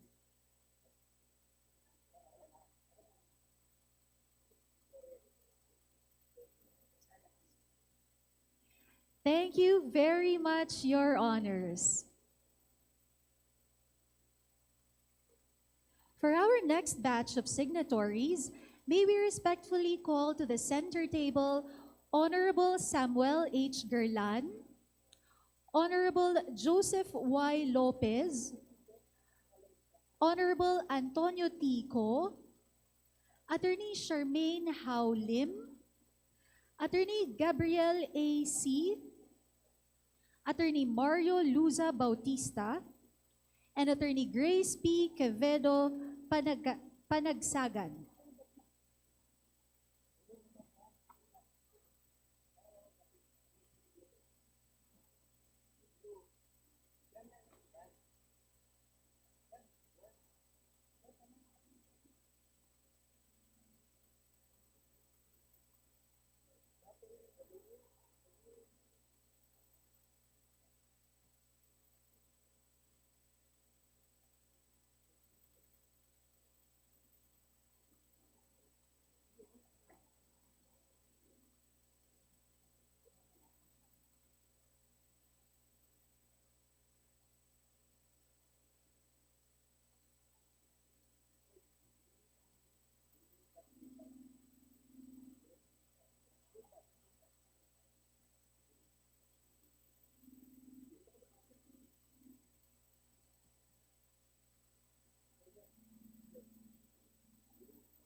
Your Honors, may we request you to please stand and show a copy of the manifesto for photo opportunity.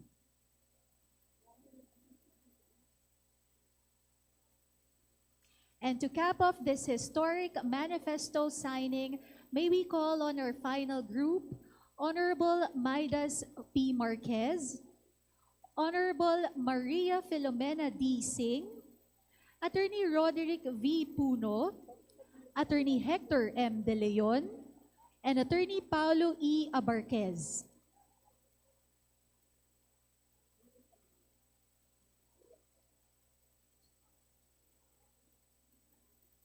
And the Honorable Gamaliel Cordoba of the Commission on Audit.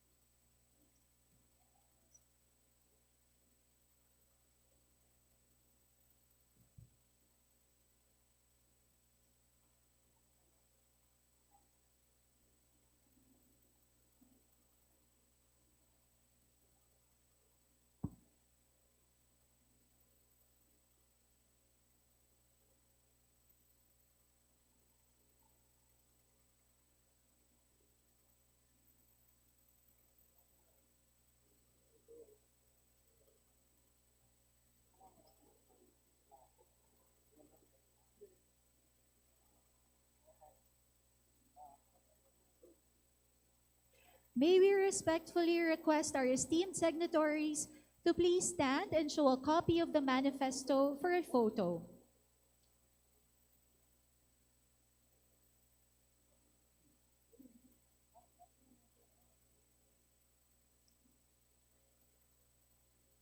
Thank you very much, Your Honors.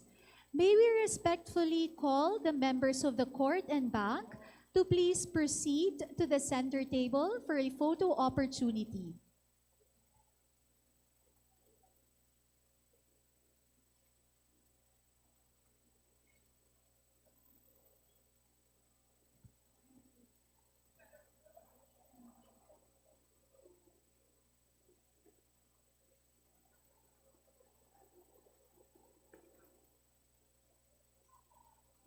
May we respectfully reiterate our request for the members of the court and bank to please come to the center table for a photo opportunity.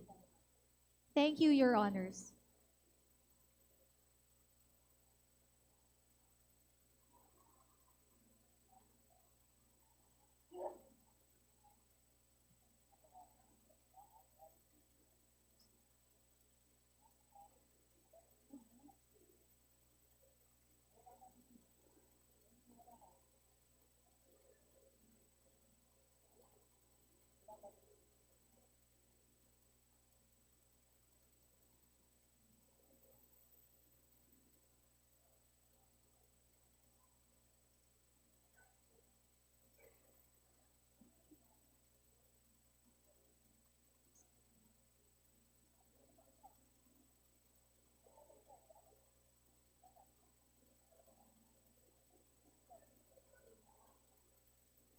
May we also request the other signatories of the manifesto to please stand by.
A round of applause for the Honorable Chief Justice and Associate Justices of the Court. Now, may we request the esteemed signatories of the manifesto to please join our honorable justices for a photo.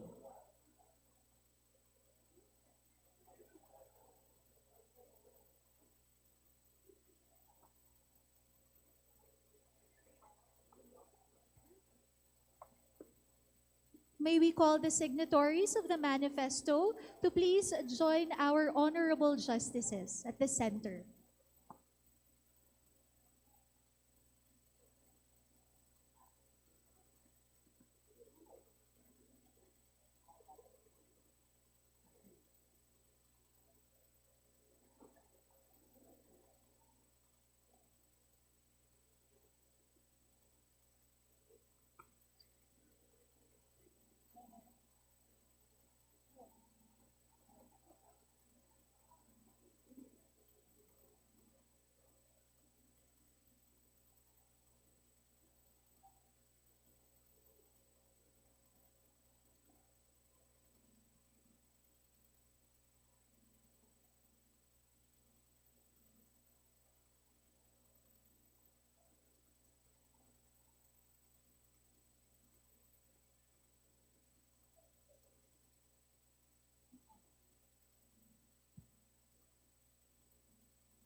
May we respectfully request your honors and our esteemed signatories to please face the stage so we can take a photo with all the delegates.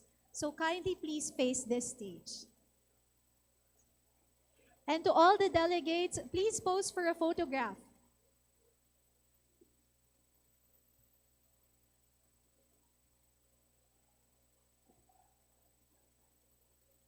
To all the delegates, please focus your attention at the stage so you can be included in the photograph.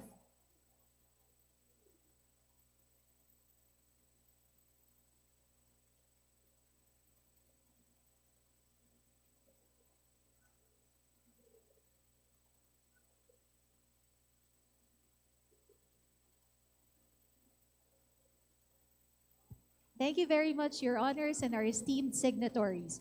Our profound gratitude to our distinguished guests for signing the manifesto and signifying their commitment to ethical responsibility. Now, these individual manifesto documents will be compiled, and each of the signatories will be furnished with a final copy thereof. Again, a round of applause for our esteemed signatories.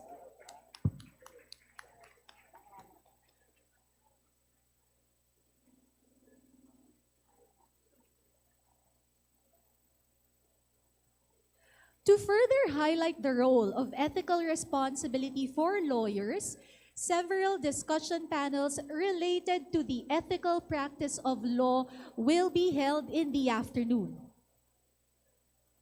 The panel sessions will cater on 3 specific topics. Panel 1 centers on the future of the practice of law.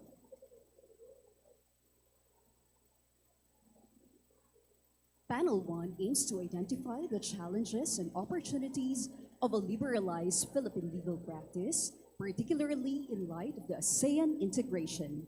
This session likewise aims to discuss the factors that must be considered to facilitate regional practice. Panel 1 facilitator is Sandigan Bayan Associate Justice Maria Teresa Dolores C. Gomez S. Tuesta. Discussants, Dean Tranquil S. Salvador III and Attorney Roderick R.C. Salazar III. The venue will be here at the plenary hall. Meanwhile, Panel 2 focuses on the academe as the frontliner for shaping ethical lawyers. The session explores the nuances of nature versus nurture in teaching legal ethics, as well as the techniques and methods in incorporating legal ethics in substantive law subjects. Panel 2 likewise seeks to identify modern challenges that professors have experienced insofar as connecting students to their ethical responsibility as future lawyers. The facilitators for Panel 2 are Professor Fina Bernadette de la Cuesta Tantuico and Governor Marcelino Michael Atanante. Discussants are Commissioner Josefe Soriera T., Dean Maria Soledad de Requito Mauis, and Dean Jose Maria G. Hofelenia. The venue is at the Millennium Salon. Finally, we have Panel 3, the Technologically Adept Lawyer. This panel considers the evolution of technology in the last 10 years and how lawyers have adopted to a modern world of artificial intelligence, automation, hyperconnectivity, and chatbots. Facilitators are Judge James T.C. and Judge Caridad Walce Lutero. Discussants, Professor Oliver Reyes and Department of Information and Communications Technology Assistant, Secretary Renato Paraiso. The venue is at Roma's Salon. To our dear participants, you may choose your own panels. However, please take note that the Millennium Salon and the Roma Salon can only accommodate 100 participants. Now, to give us energy and enthusiasm for the second part of the event, we now proceed to our lunch break. Thank you, and we will see you later during the panel sessions.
Government Corporate Counsel Rogelio Covedo, and Commission on Audit Chairperson Gamaliel Cordoba On June 28, 2022.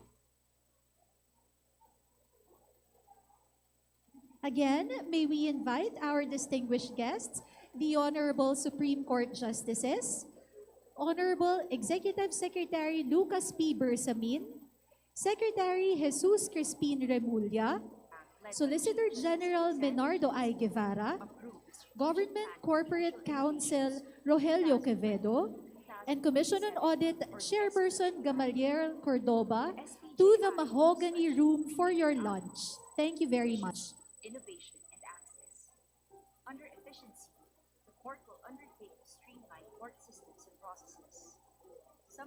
proposed activities to achieve efficiency are the judiciary-wide organizational review and restructuring, a system-wide process mapping, a public service continuity plan, the use of an experience-based and data-driven performance metrics and evaluation system, a campaign for ethical responsibility, the organizational review and process mapping of the Judicial Integrity Board, the establishment of mental health units, the institutionalization of a socialized health insurance plan, free or subsidized mandatory physical and May mental we health respectfully examinations for invite court to the employees. Mahogany Room for lunch Under our Honorable Supreme Court Justices, Executive Secretary Lucas P. Bersamin, Secretary Jesus Crispin Remulla, Solicitor General Menardo Guevara, Government Corporate Counsel Rogelio Quevedo, and COA Chairperson Gamaliel Cordoba for lunch at the Mahogany Room. Thank you very much. Our Developing a designated 5-year ushers ICT kindly assist our VIPs to the Mahogany Room. developing the network infrastructure for the judiciary, the establishment of the Philippine Judiciary Online Learning Platform, which will be administered by the Philippine Judicial Academy, the revision of the rules of court. Under Access, the SPJI aims to enhance public access to information and legal services.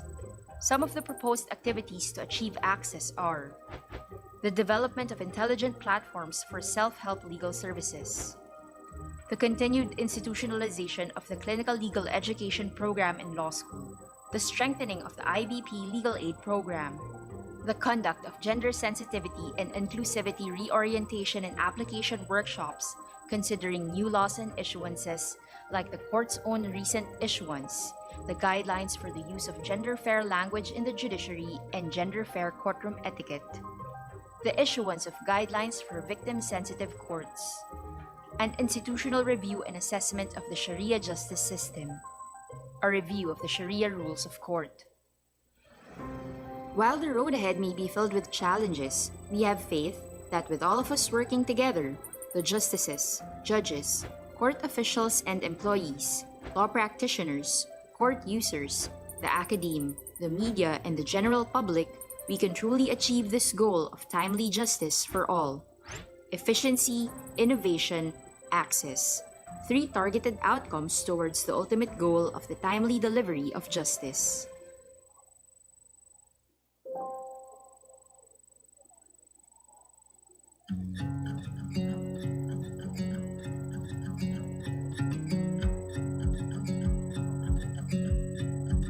The Supreme Court website first lit up computer screens in the year 1999.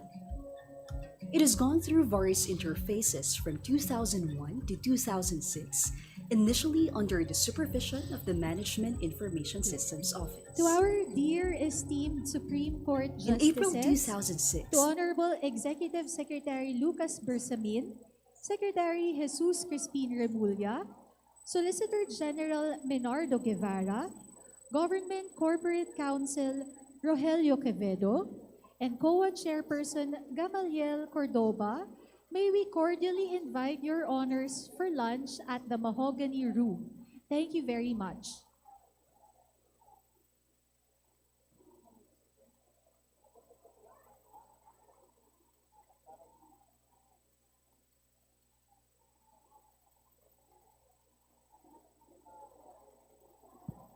To our dear participants and delegates, lunch is already ready.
To our distinguished guests, you may now proceed to the buffet area for your lunch, located at the parallel sides of the plenary hall.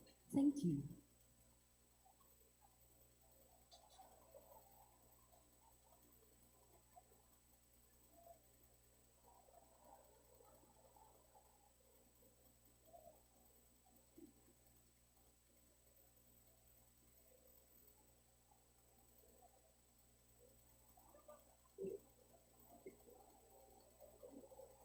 Yes.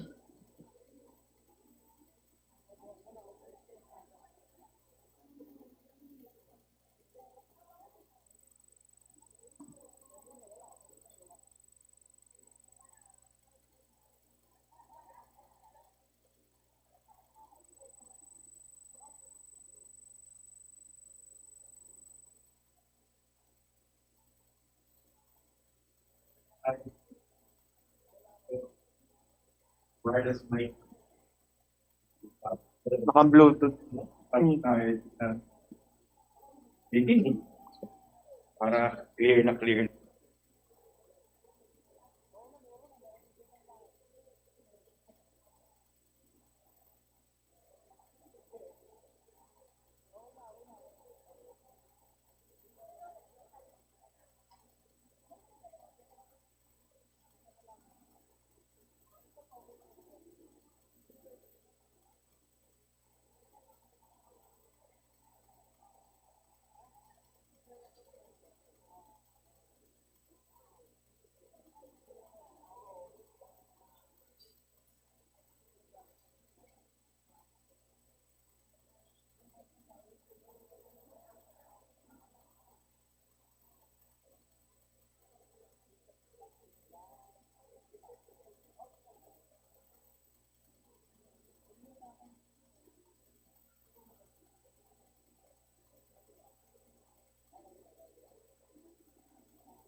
On June 28, 2022, the Supreme Court en banc, led by Chief Justice Alexander G. Gismundo, approved the Strategic Plan for Judicial Innovations 2022 to 2027, or the SPJI.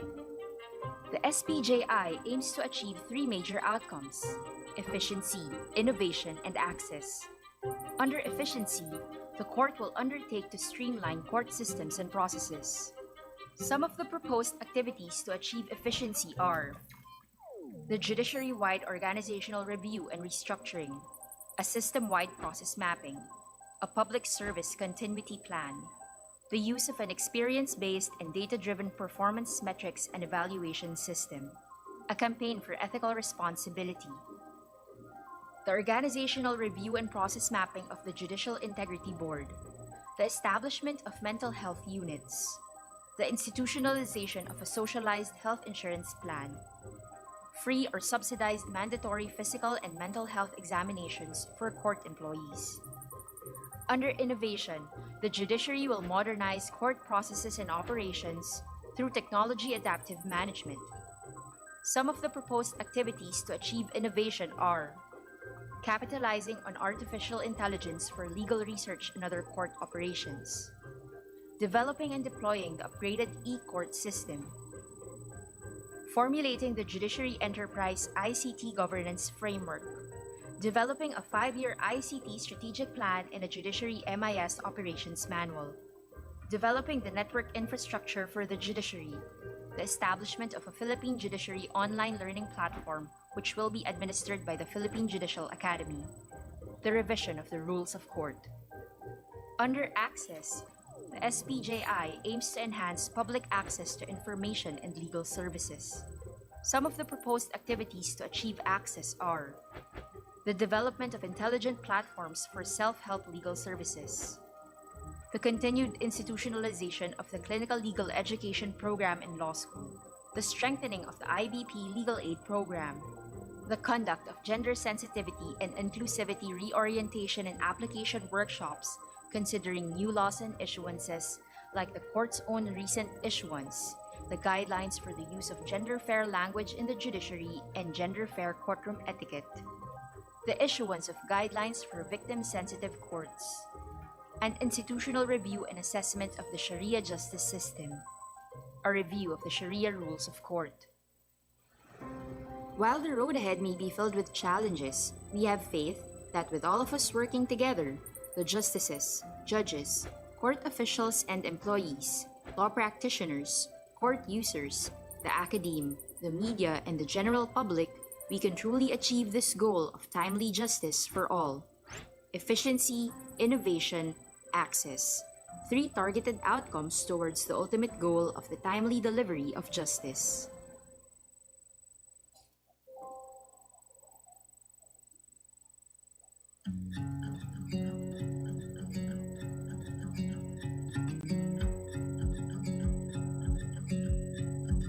The Supreme Court website first lit up computer screens in the year 1999. It has gone through various interfaces from 2001 to 2006, initially under the supervision of the Management Information Systems Office. In April 2006, the management of the SC website was transferred to the SC Public Information Office.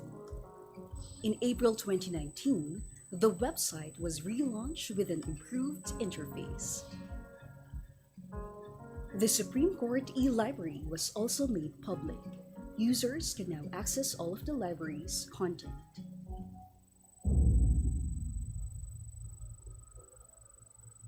As early as April 2020, in response to the physical closure of courts nationwide, the Supreme Court website added 2 new features: a link for all the COVID-19 related court issuances, orders, and circulars, and another link for court hotlines and email addresses. By July 2020, the SC website featured information in the quarantine status of courts nationwide. This shows which courts are open or whether trials are postponed on certain calendar dates. Real-time information led to more visitors to the SC website nationwide. Following Chief Justice Alexander G. Hesmundo's vision of a technology-driven judiciary, and consistent with the goals of the Strategic Plan for Judicial Innovations, or the SPJI, the Public Information Office continued improving the website. The 2023 Supreme Court website now contains a more comprehensive range of information in the Supreme Court and the judiciary, making the website mobile responsive and dynamic. Court issuances, including SC decisions and resolutions, are easily accessible, including an updated directory of SC offices and lower courts, news about the judiciary and its announcements, media releases on the court's activities, information on the bar examinations, answers to frequently asked questions, and lists of accredited bonding companies for civil and criminal cases and special proceedings, among others. To make searches more efficient, more data filters were also added, narrowing down search results. Users may easily search SC decisions, court issuances, lawyers' information, among others. Through the enhanced court locator, searching for the contact information of lower courts has been made easier. Courts can be found by providing the province or region, the municipality, the court type, the branch, or the name of the judge.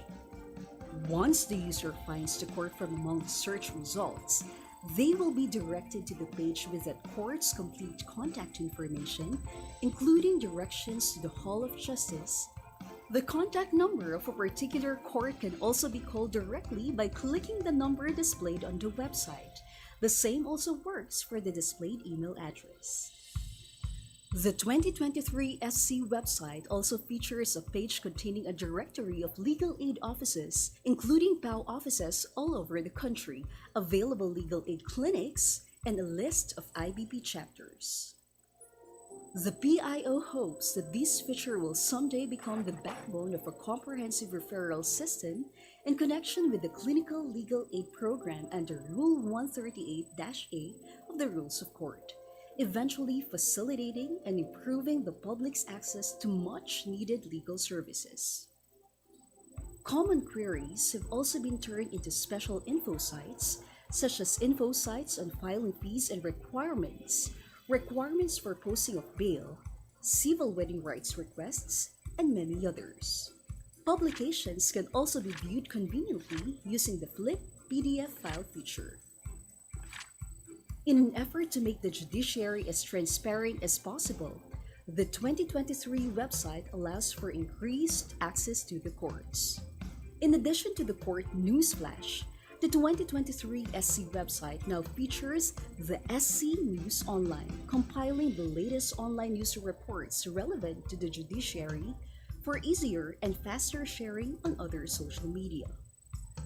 Finally, a special info site on the SPJI has been created, where the SPJI can be easily viewed and downloaded together with other materials on the SPJI.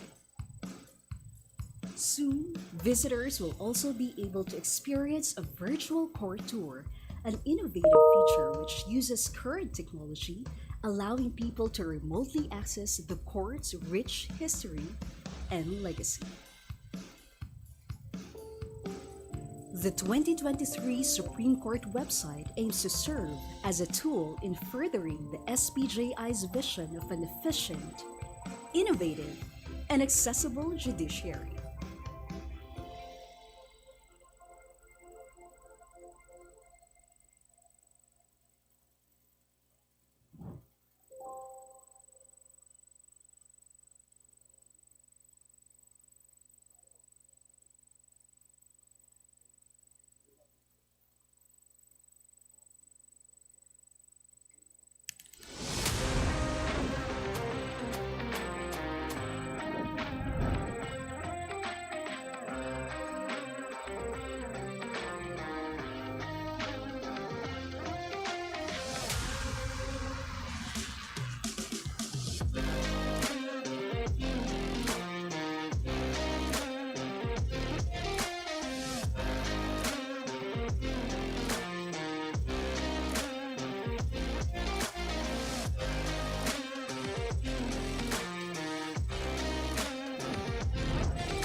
On June 28, 2022, the Supreme Court en banc, led by Chief Justice Alexander G. Gismundo, approved the Strategic Plan for Judicial Innovations 2022 to 2027, or the SPJI. The SPJI aims to achieve three major outcomes: efficiency, innovation, and access. Under efficiency, the court will undertake to streamline court systems and processes.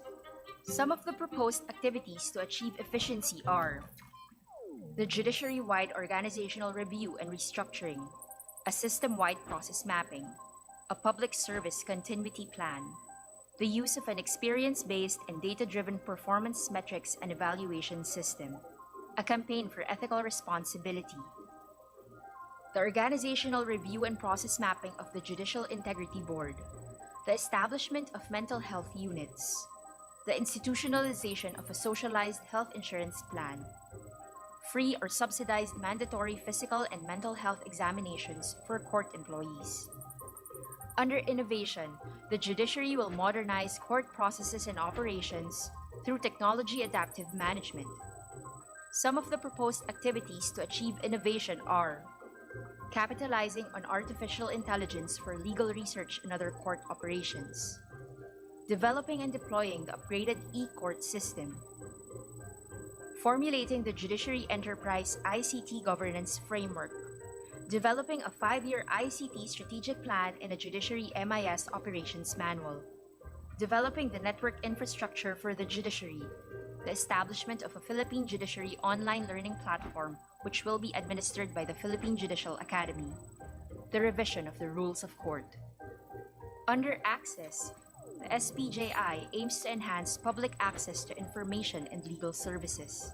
Some of the proposed activities to achieve access are the development of intelligent platforms for self-help legal services, the continued institutionalization of the clinical legal education program in law school, the strengthening of the IBP legal aid program, the conduct of gender sensitivity and inclusivity reorientation and application workshops considering new laws and issuances like the court's own recent issuance, the guidelines for the use of gender-fair language in the judiciary and gender-fair courtroom etiquette, the issuance of guidelines for victim-sensitive courts, an institutional review and assessment of the Sharia justice system, a review of the Sharia rules of court.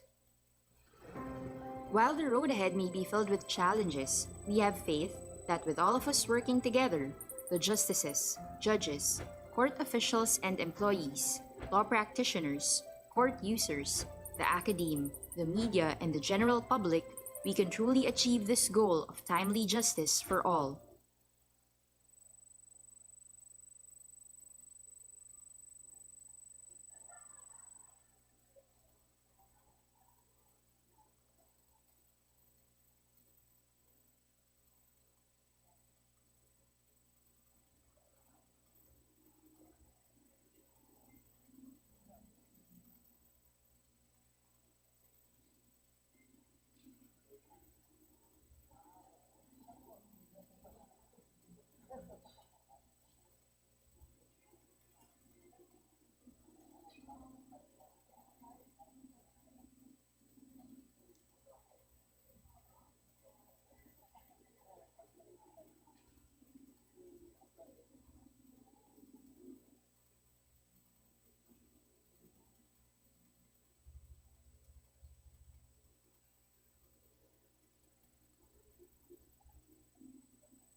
Check, check.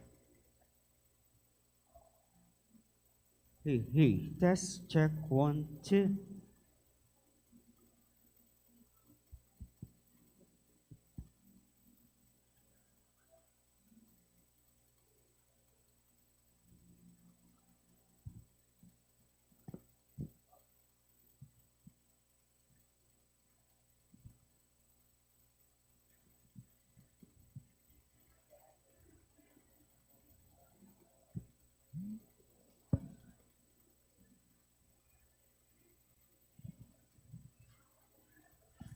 Good afternoon, ladies and gentlemen. We are pleased to announce that the national launch is streamed live on the official YouTube channel of the Supreme Court, the Public Information Office's Twitter account, and on the Supreme Court website.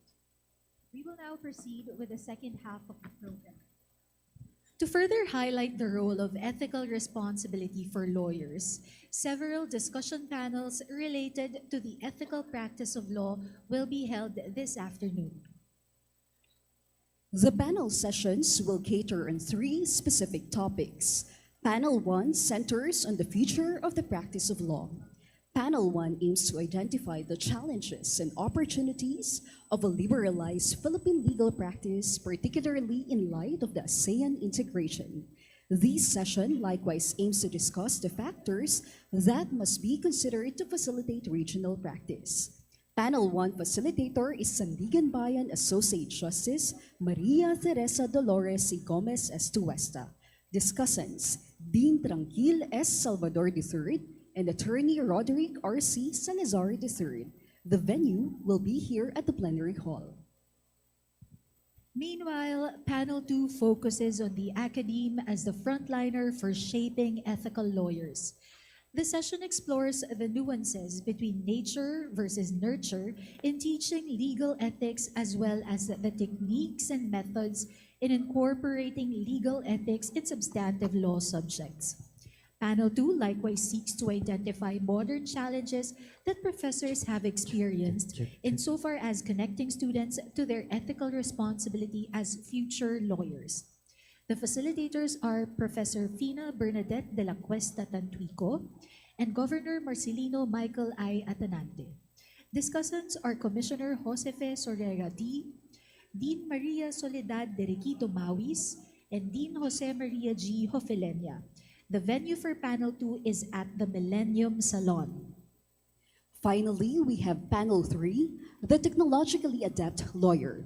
This panel considers the evolution of technology in the last 10 years and how lawyers have adopted to a modern world of artificial intelligence, automation, hyperconnectivity, and chatbots. Facilitators are Judge James C.C. and Judge Caridad Walce Lutero. Discussants, Professor Oliver Reyes and Department of Information and Communications Technology Assistant Secretary Renato Paraiso. The venue is at Roma Salon. So to our dear participants, you are free to choose your own panels. However, please take note that the Millennium and Roma Salons can only accommodate 100 participants. You may now proceed to your respective chosen panels. Thank you very much. Please return by 3:30 p.m. for the closing remarks. Thank you.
Check, check.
check. Hello and good afternoon, ladies and gentlemen. We will start in a few moments. May I please invite participants to please come forward and occupy the tables in front. Thank you very much po.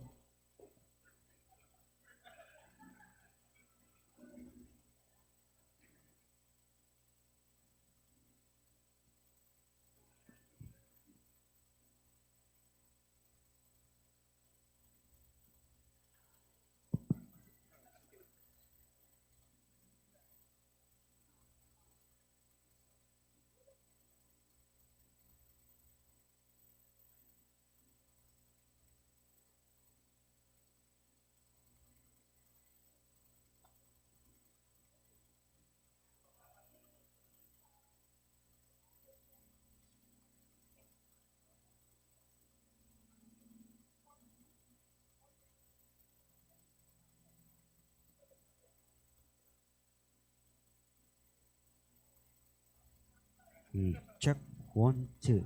Hello, check. Hey, test. Check 1 2.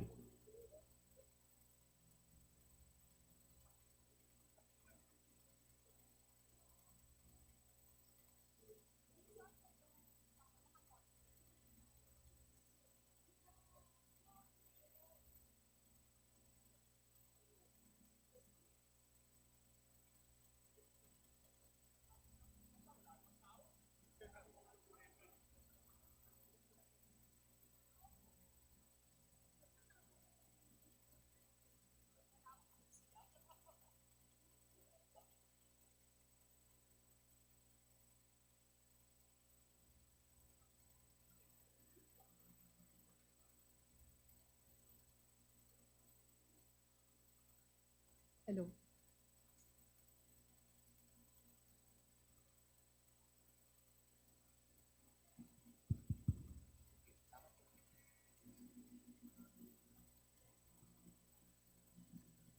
Hello and good afternoon, Your Honors and esteemed members of the profession. I will introduce today's facilitator. She chairs the 7th Division of the Sandigan Bayan. Please welcome Justice Maria Teresa D.C. Gomez Estoesta. Mabuhay ka, Attorney Mel. Thank you very much. Attorney Mel is my court attorney. That's the reason why. That's behind the gusto in the introduction. Anyway, welcome everyone, fellow disciples, to our new CPRA. I'll just lay out the premise for the topic for panel 1 because all you have to do is look at section 33 of the new CPRA, which very simply states foreign lawyers cannot directly or indirectly practice law in the Philippines. Now, it should be an evolving topic on its impact on the legal profession in our country, especially from the perspective of private lawyers. That is why we introduced very illustrious discussants for today's panel discussion to be introduced again by Attorney Mel Lanchon. Attorney Mel, take it away. Thank you, Justice. Justice Estoesa is also joined by our co-facilitator, who is a court attorney and her staff. Please also welcome Attorney Juan Miguel Maglaya Jr. Good afternoon, everyone. At your service. Okay, so our discussants for today. One of our discussants is a partner of Romulo Mabanta, Buenaventura, Sayok, and De Los Angeles. His practice focuses on litigation, arbitration, and natural resources. He heads the School of Law and Jurisprudence at Manila Adventist College. He received his bachelor's degree in economics from the University of Santo Tomas in 1987 and his Bachelor of Law degree from the Ateneo de Manila University School of Law in 1991. He then received his Master of Laws degree in Global and International Business Law from Suffolk University in 2009. He has earned over 30 years' experience in the practice of law, including teaching in the academe. In 2001 and 2005, he was named as the ORD in law by the Huarang Pilipino Foundation. From 2009 to 2011, he was the president of the IBP Quezon City chapter. Please welcome Dean Tranquil G.S. Salvador III.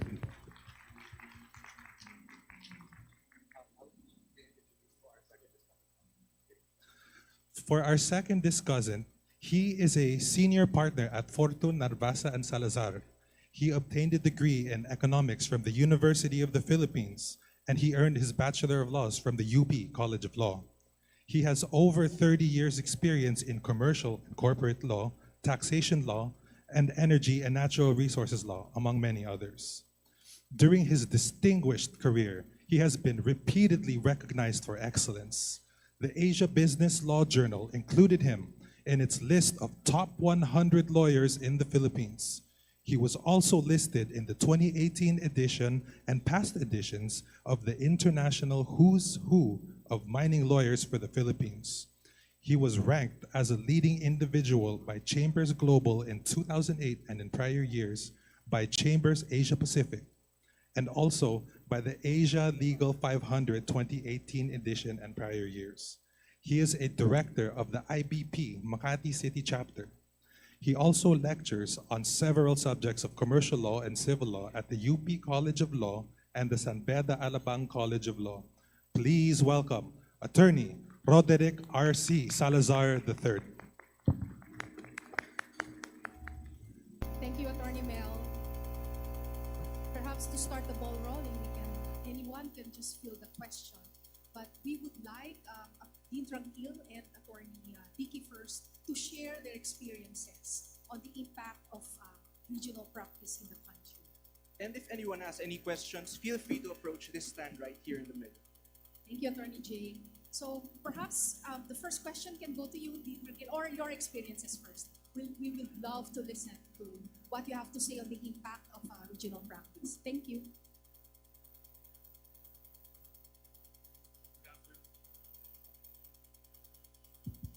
Good afternoon, everyone. It's a pleasure to address you this afternoon to discuss about say and practice. Now, as I always do in most of my presentations, I do a brief history of economy. And I will give you a brief history of cross-border trade and commerce. I think you're very well aware that cross-border transaction has been there throughout history. As early as in the time of the Egyptians, Phoenicians, Greeks, they navigated seas and deserts to be able to conduct trade. In 15th and 16th centuries, there was what you call the spice trade because of maritime commerce. And that went on until around the 18th century. Then we had the Industrial Revolution, wherein there was carriage.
We can now pay to GCash, PayMaya, and in Kenya, they have what you call Send Wave.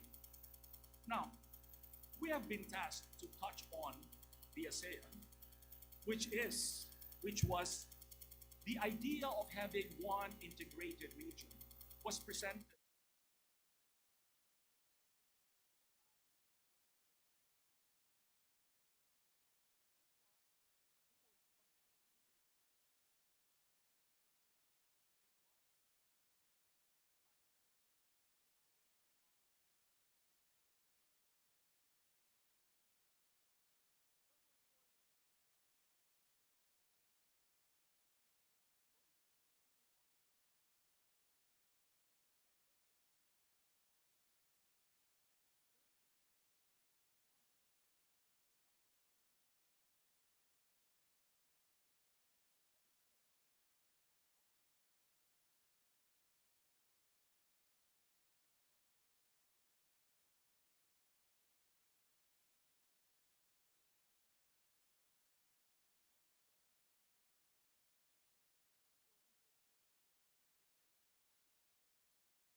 Inevitable.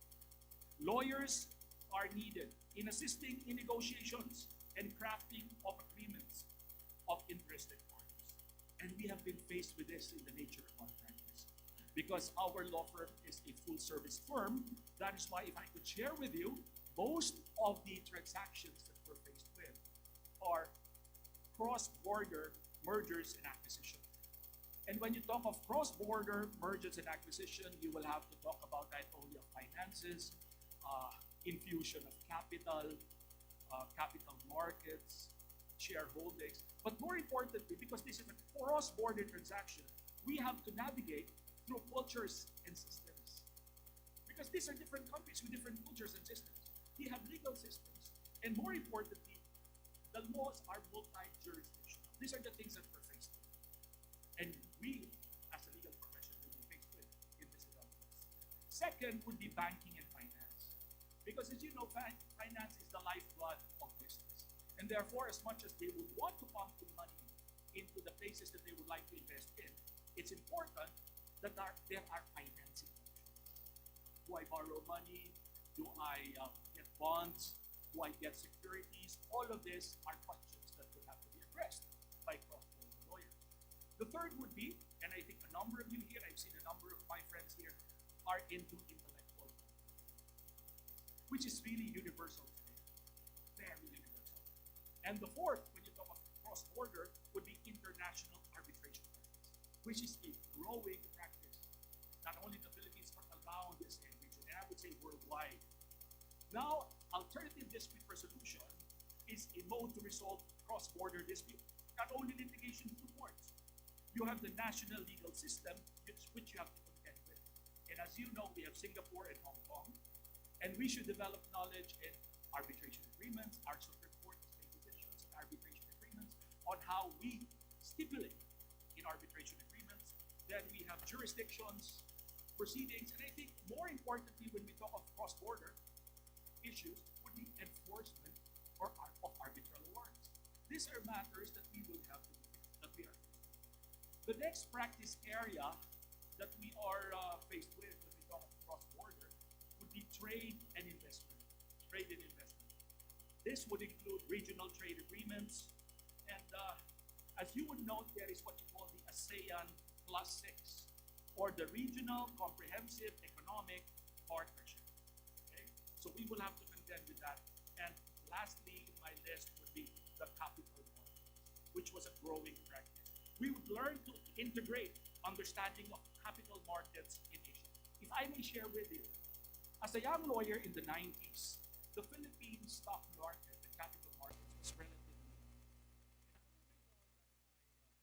new. And I remember that my dean, who is a senior partner in the office, my dean, Cynthia, was a pioneer. I recall initial I was relatively new lawyer, and now it is really about public offerings now is cross-border.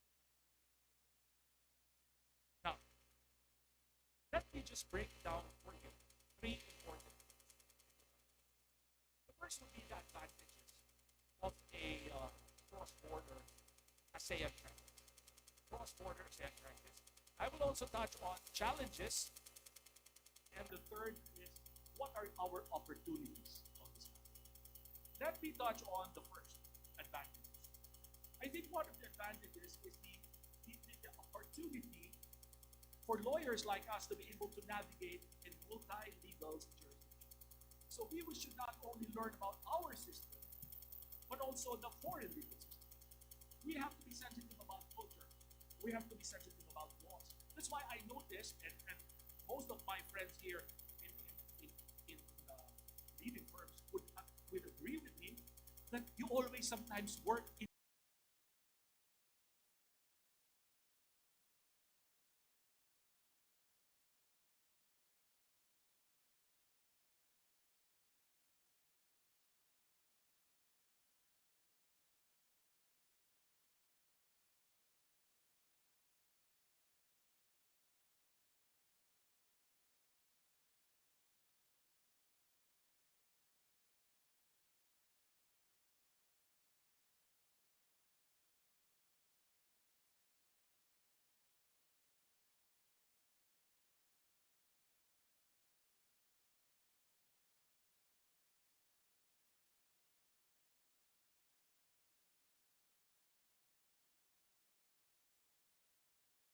maximum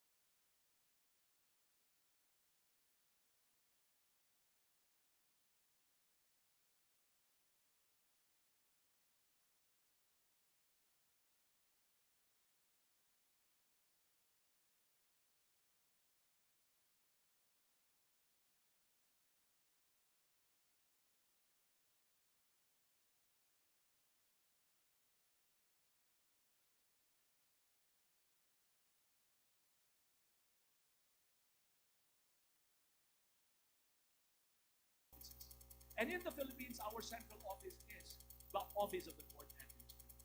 So if there is a person to be served summons, let's say in Bigarao, in Isabela, in Batanes, in Zamboanga, they could force it through them. The Office of the Court Administrator. If the country of origin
In some other jurisdictions, if there is a arbitral award, they respect it. But in other jurisdictions, without naming countries in Asia, they will not agree with it. It could be contested because it will have to be recognized. So again, those are challenges that you are faced with. Although, one good development, our Philippine Supreme Court has, in the last, I think it's a year or just 2 years ago, the Supreme Court passed a rule on enforcement of a foreign judgment of support. This could be a good starting point. Enforcement of a foreign judgment. Now, as a final word on opportunities, okay, opportunities, for lawyers, Philippine lawyers should be able to ride that ASEAN wave. We should be able to ride it. We should not be afraid. I recall that, as a young lawyer, when email was first introduced in the Philippines, alam niyo, bata ako, abogado, natawa si Atty. Pagdagilitan. Bata akong lawyer noon eh. When the email was first introduced I think in the early 90s, no? Natatawa si Atty. Alam niyo, because we're very traditional eh. Lawyers are generally conservative and traditional. So, the practice then and the more older lawyers then would say, hey, they will have to wait for us, They will have to wait for us for an advice. So, I recall I was dealing, it was an airline transaction, an aircraft transaction. And it was from the US. I won't mention the name of the client.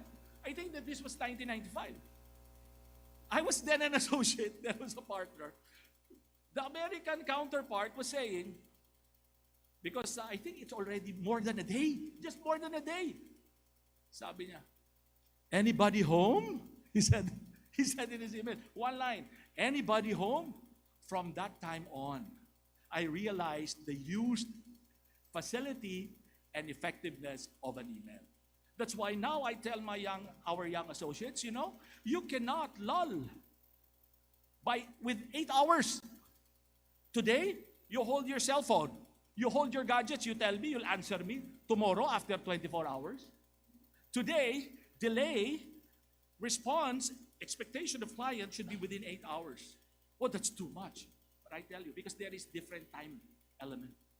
There's different time element. In fact, which I think you should not follow as about to end my presentation, would be, I recall that we were to bring in a product in the Philippines. And I was the lead counsel transacting with the local counterpart. After the transaction, he said, we're very happy. You're doing well. We never imagined that you there in the Philippines could do it. They said this. And then he said, as if you do not sleep in the Philippines. Because by the moment they sleep, we wake up. We had people manning our computers.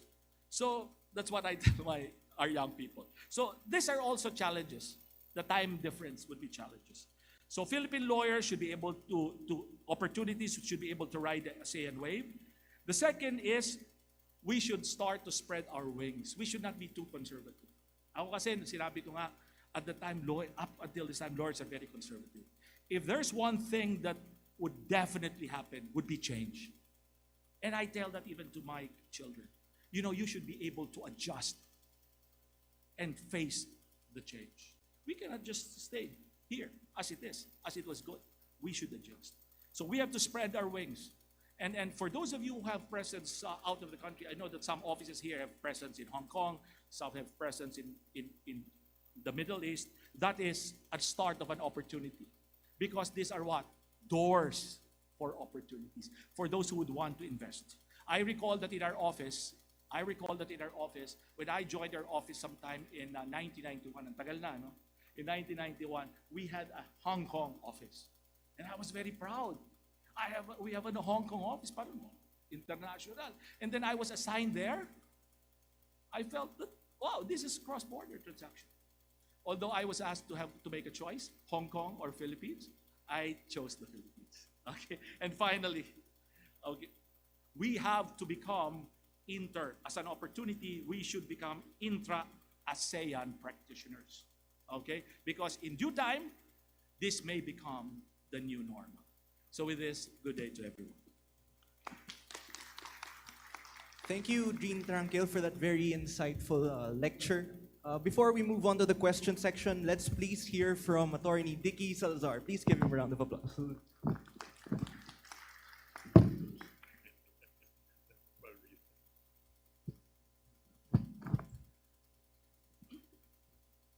Good afternoon, ladies and gentlemen. Thank you for this opportunity, Justice, to be part of the discussion today. On the topic of the future of the practice of law, ASEAN lawyers and regional practice, like the Dean earlier, I had to do a lot of reading as well.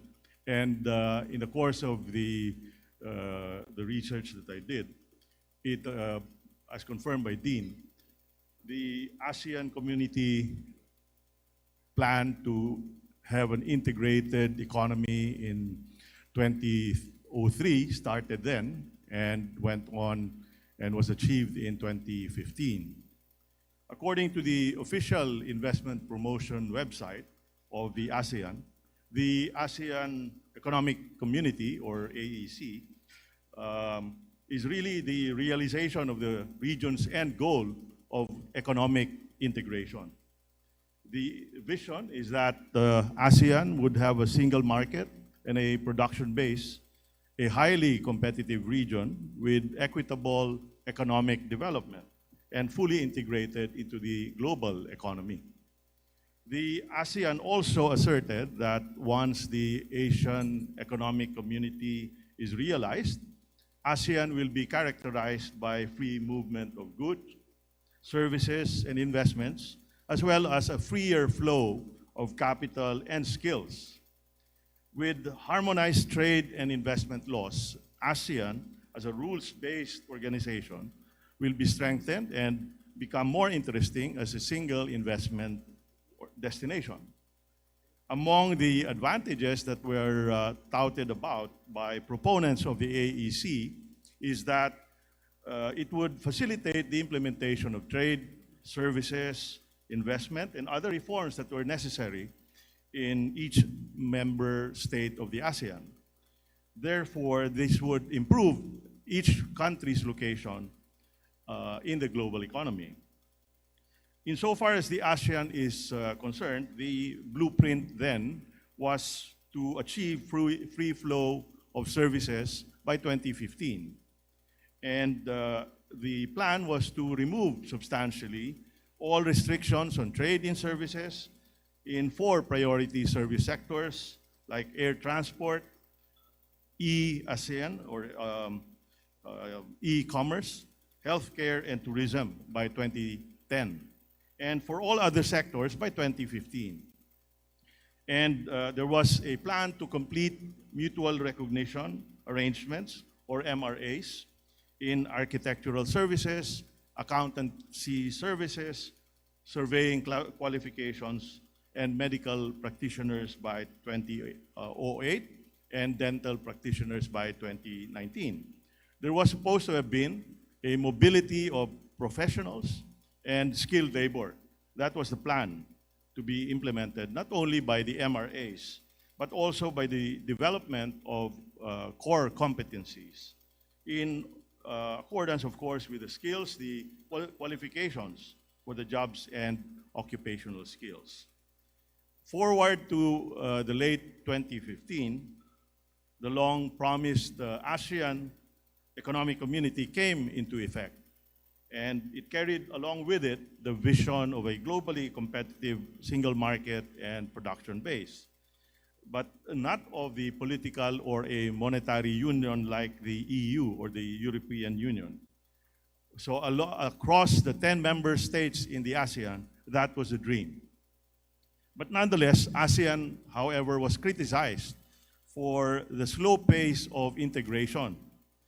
While there may have been major achievements in tariff liberalization, other areas such as services had yet to make a similar headway.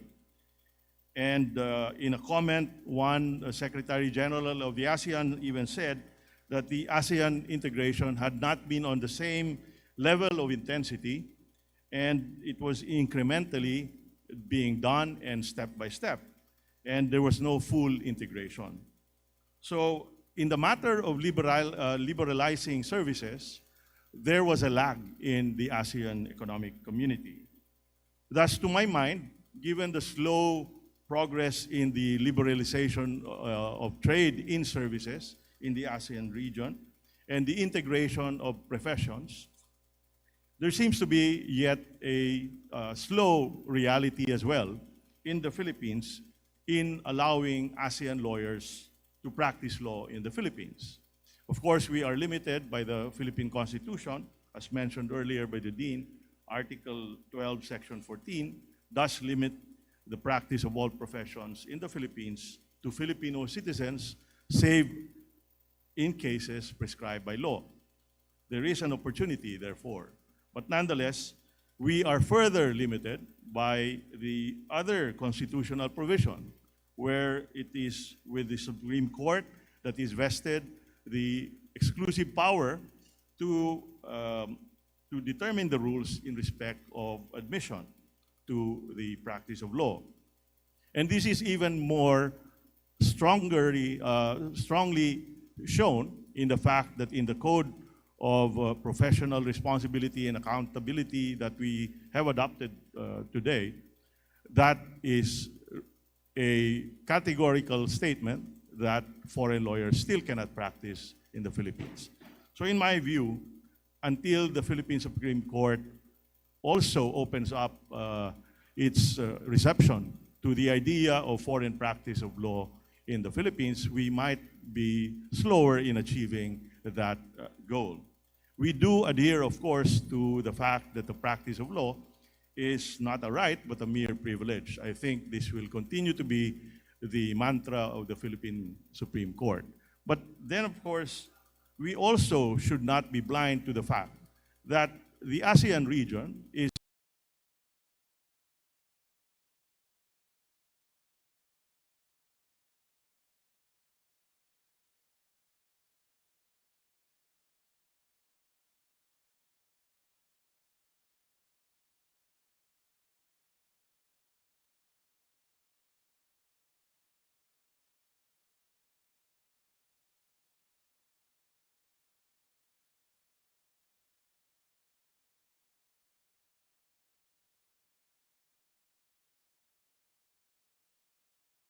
Filipino firms that already have branches in Vietnam.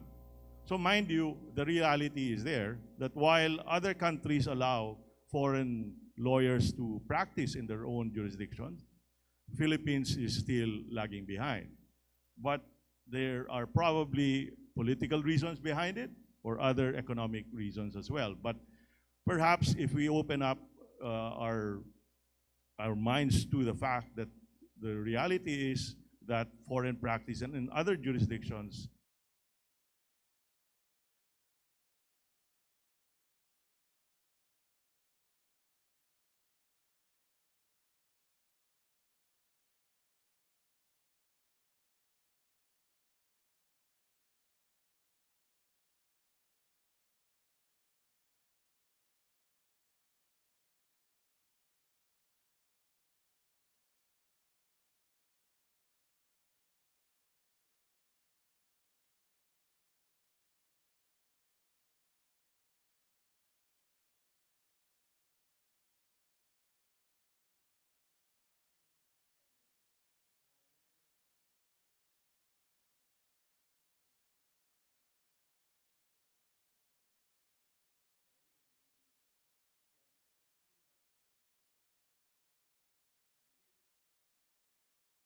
and if I 50 years working in the law school, and I think that period of time has not been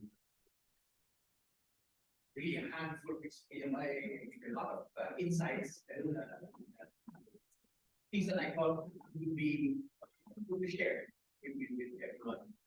Maybe willing to listen to this particular these very important insights. And of course, all I responded when I was invited was to say, thank you for the invitation, the honor, etc. I didn't go further and ask, what should I do? Hence, I do not have slides. So, but I will, essentially, like take this opportunity really as a way for me to share my own experiences as it relates to the holiday. And I guess maybe to begin with, taking off from the theme, I mean, one of the themes I was supposed to be today about nature versus nurture. And again, as I understand that debate, essentially from the big picture of it, it's really whether things are here in you or whether things are as a result of your environment. Whether things are you're born with, things that we are taught. And I think from that alone, I just insofar as question of ethics is concerned, I think there are just too many examples of people awakening during their lifetime and then making changes to themselves, which means that to me it's not necessarily something that you're doomed to have or not to have just because of your genes. But it's something that is also a necessary product of your environment. Being ethical is something that is developed in you from the way you interact with every other human being and your own sense of what is orderly and right and wrong as you proceed in this life. So to me, at least in the nature versus nurture debate, I would, to me, again, my simple mind, says that this is something that we can imbibe as we go forward. Which is therefore to say, there is a question, a suggested question being given to us by our invitation extended to us all. Was the question of whether teaching ethics to adult learners is a lost cause. And I think very readily the answer is no. Again, there's so many examples of people changing. It might not be an exact analogy or example here. In the Easter Vigil that I attended, there was a 2-hour long ceremony. So made longer by the fact that the priest partly saw it fit to interject in the mass a baptism. Remember in Easter Vigil, for those who are Catholics, you do your vows. But there was a actual baptism taking place by an adult, a person more than probably 40s or so. And the priest said, "We will baptize him here." And again, just again to show that this is an adult. Yeah, made a decision to change. But every positive. But I guess in the question of whether teaching ethics was adult learners, I think very clearly it is not. And I like to think that we should believe in this law, otherwise we just give up and not teach ethics.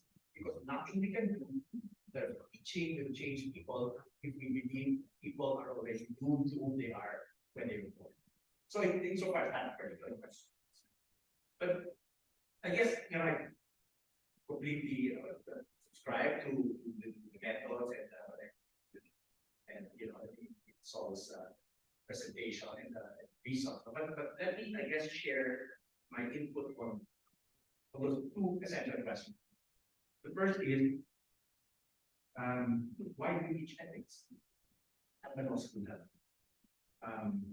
And maybe the next one is how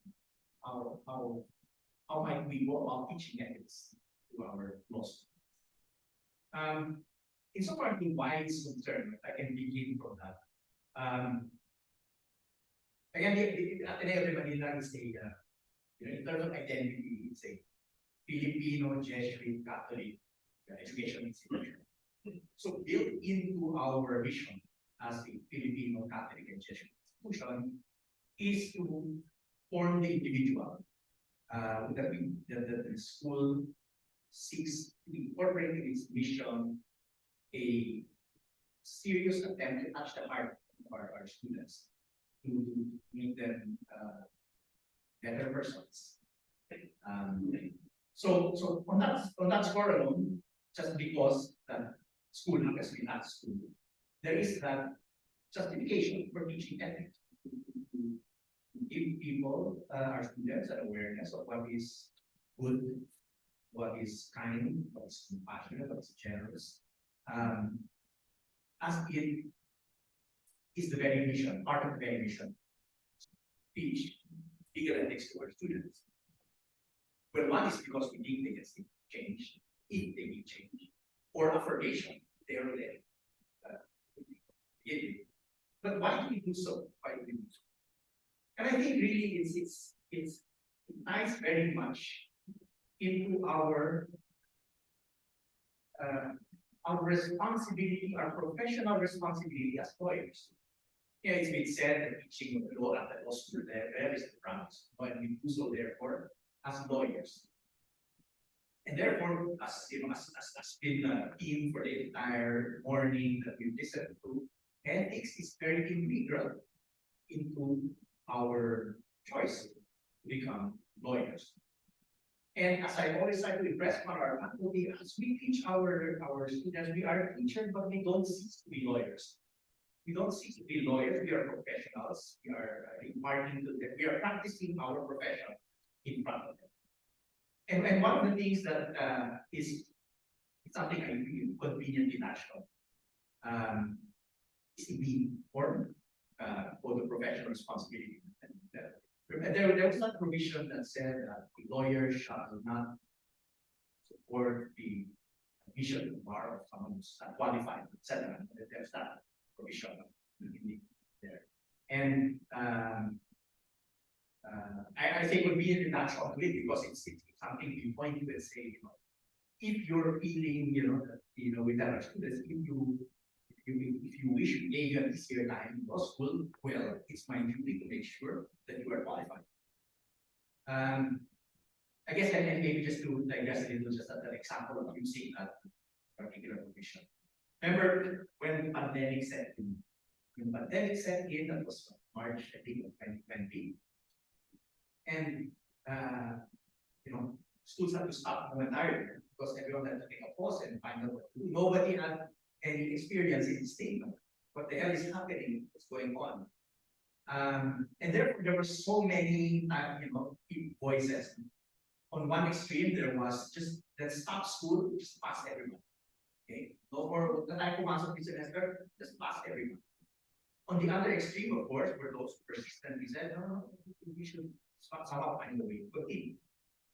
And I think part of our own thought process when we were doing that, when we were deliberating and figuring out what to do, especially at the law school level, is that we again looked at that provision.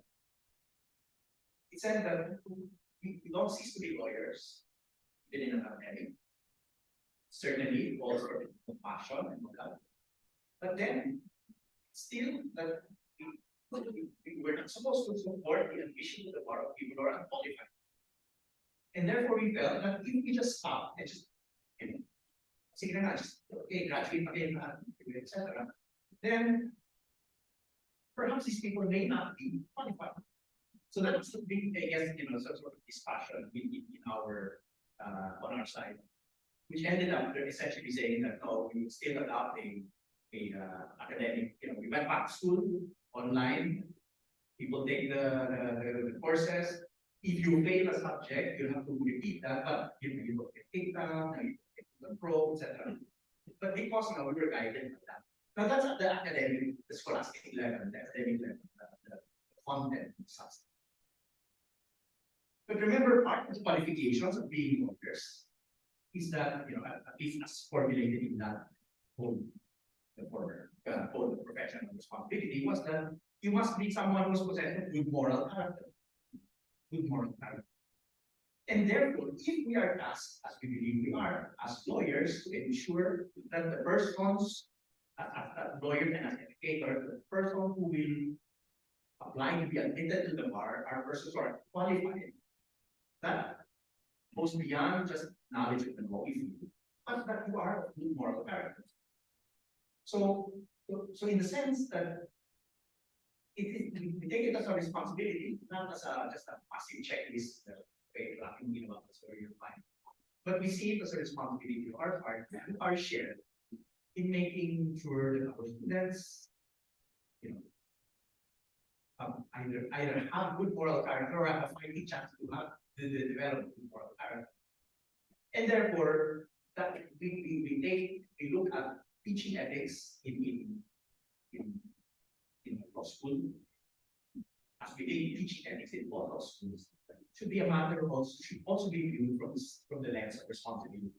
It's a professional responsibility to do so. So I was saying, you can teach what the law is, etc., role memorization, etc. But that probably doesn't get you very far so far as imparting.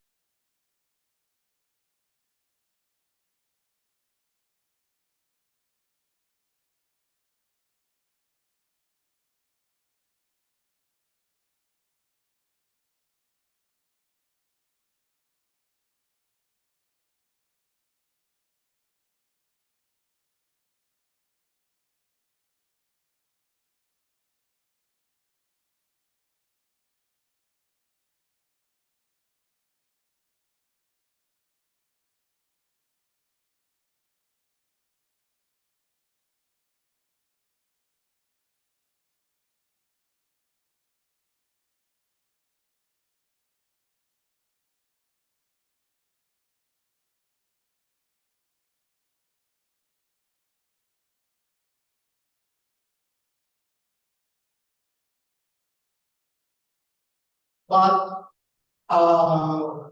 again, because of the requirements of authorship and the responsibilities of authorship, and the fact that these responsibilities are even before embedded in the old professional responsibility, we should be conscious of that obligation even as we go ahead and use and deploy these tools. And I fully support every effort to essentially build a better machine. Build a machine that learns from credible sources, for example. The one area of concern that I do have is actually not in ChatGPT, but it's, as Professor JJ mentioned, it's the use of AI in the generation of images. I mean, I think, who here, maybe you can raise a show of hands, who here did see that picture of the boat wearing the Manusiaga, white Manusiaga, coffee jacket? I mean, it was so realistic, so plausible, that, it would, I mean, it would take, it nearly broke the suspension of disbelief. I mean, one would have to go to the extra mile and say, why would the Pope wear that kind of jacket? In order to have their, I think something similar. In order to to start disbelieving what we see. And here's the thing. The more examples we see of that, the less credible many types of digital evidence would become. I mean, as a lawyer who may have to confront an opponent who is presenting digital evidence, I could easily cite these examples of manipulated images. Now, you might be asking, okay, Photoshop has been there for so long, and maybe it's already a verb. But then, what's new? Again, just like in ChatGPT, what is new is that it is so easy now to generate those images, even if you don't have any training.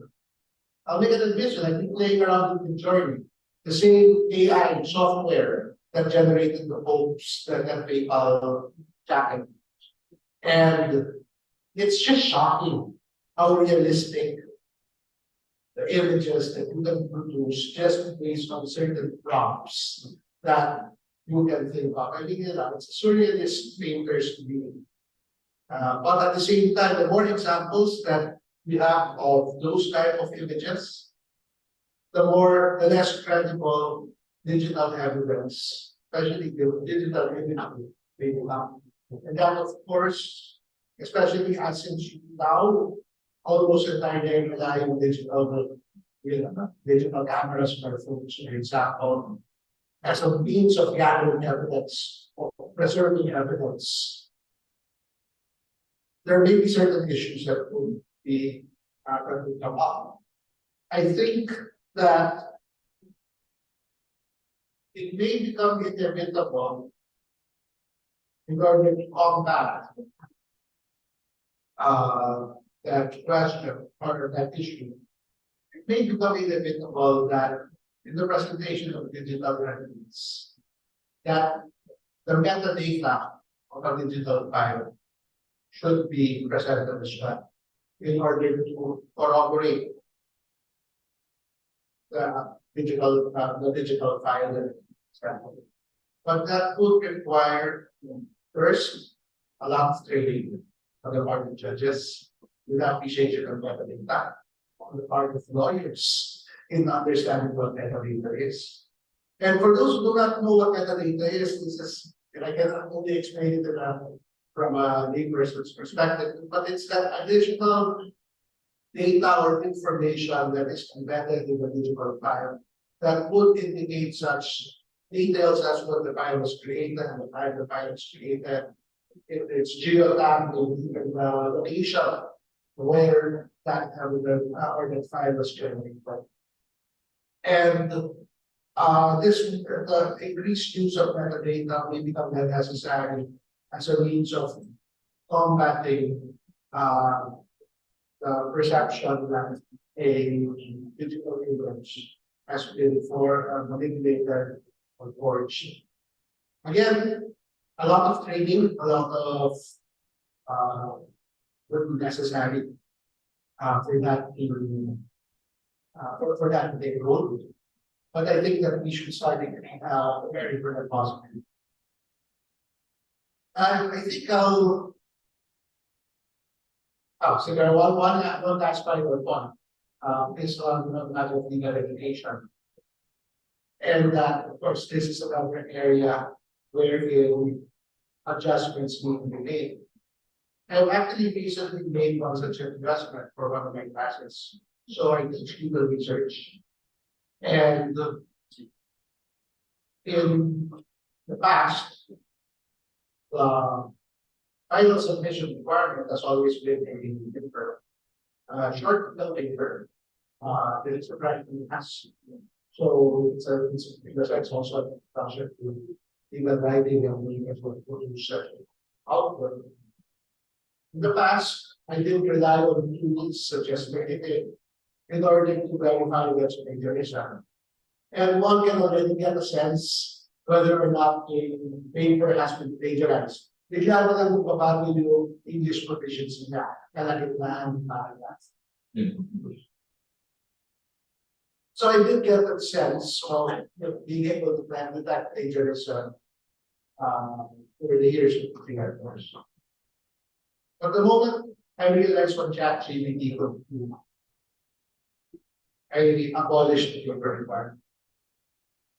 Because, well, there's like so many things from online learning, for example, that would not adjustments.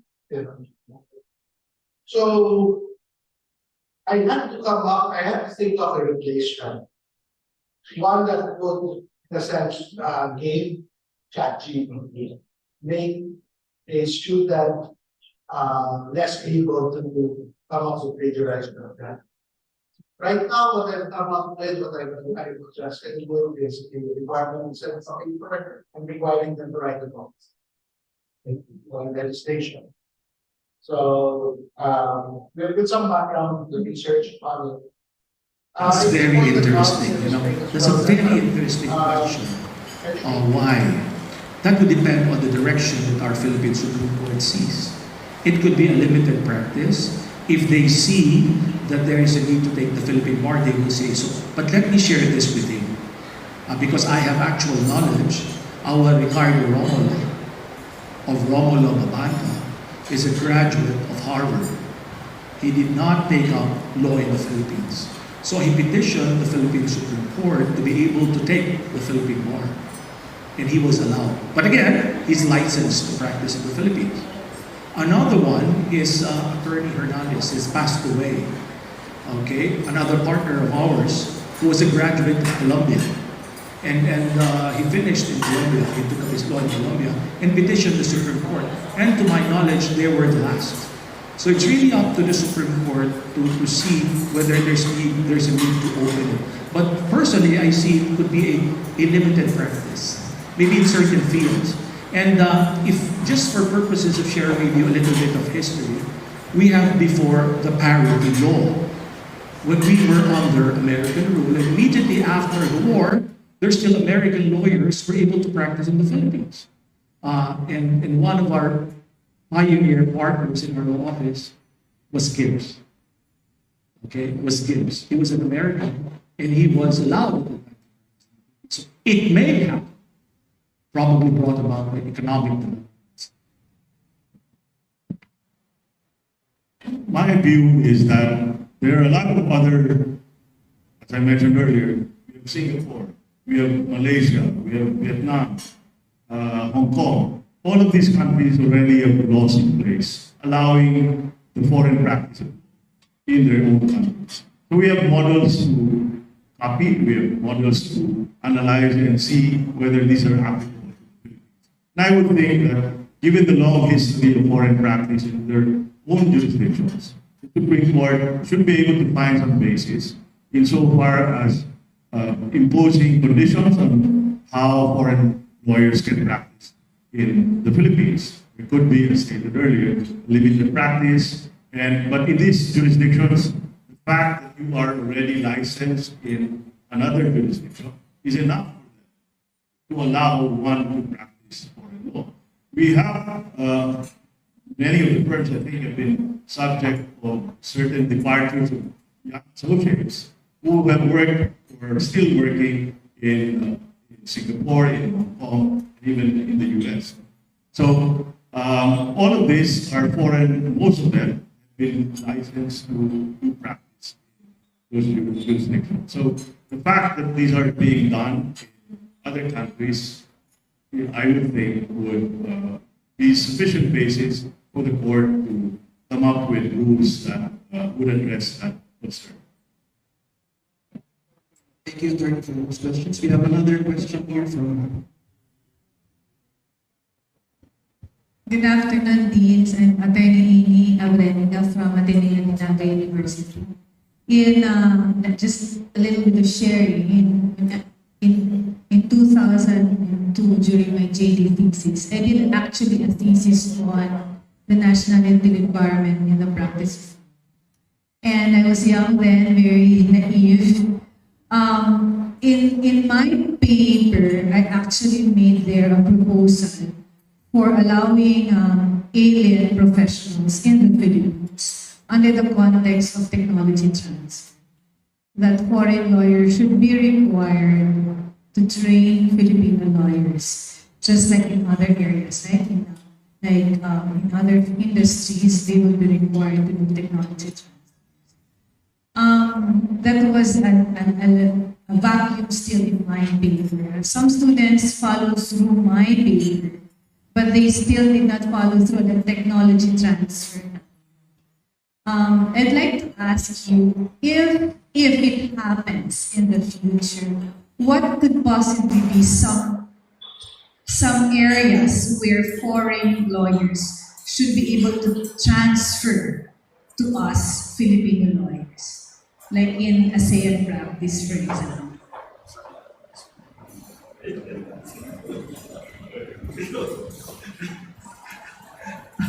If I may respond to that, I will. I exactly know what you're telling us because in a number of industries in the Philippines, that's one reason why they allow giving working visas in the Philippines. Bringing in technology like computer chips, like digital technology that they will bring into the Philippines. But you know, the primary skill of a lawyer is to be able to analyze, is to be able to apply the law. And that is something that we will have to struggle with if we're talking of technology transfer. Because Philippine lawyers, I think, will not agree that there is much to learn in terms of analysis and application of the law. Because what is different would be the laws of different jurisdictions. You see, the laws of different jurisdictions. That angle, I think, may, but it should be extremely specialized. For example, maybe technology. Maybe probably IT, which is new to us, probably in terms of a limited practice. But I don't see that happening in litigation. I don't see that happening in arbitration. And I think the IP lawyers with us, I think, will not agree that there is a need for a transfer of technology. I think the real, or I could think of something now. What you call this? Artificial intelligence will be something. It may be something that we could learn from them. Thank you. Thank you, ma'am, for that question. Any more questions? Questions? Going once.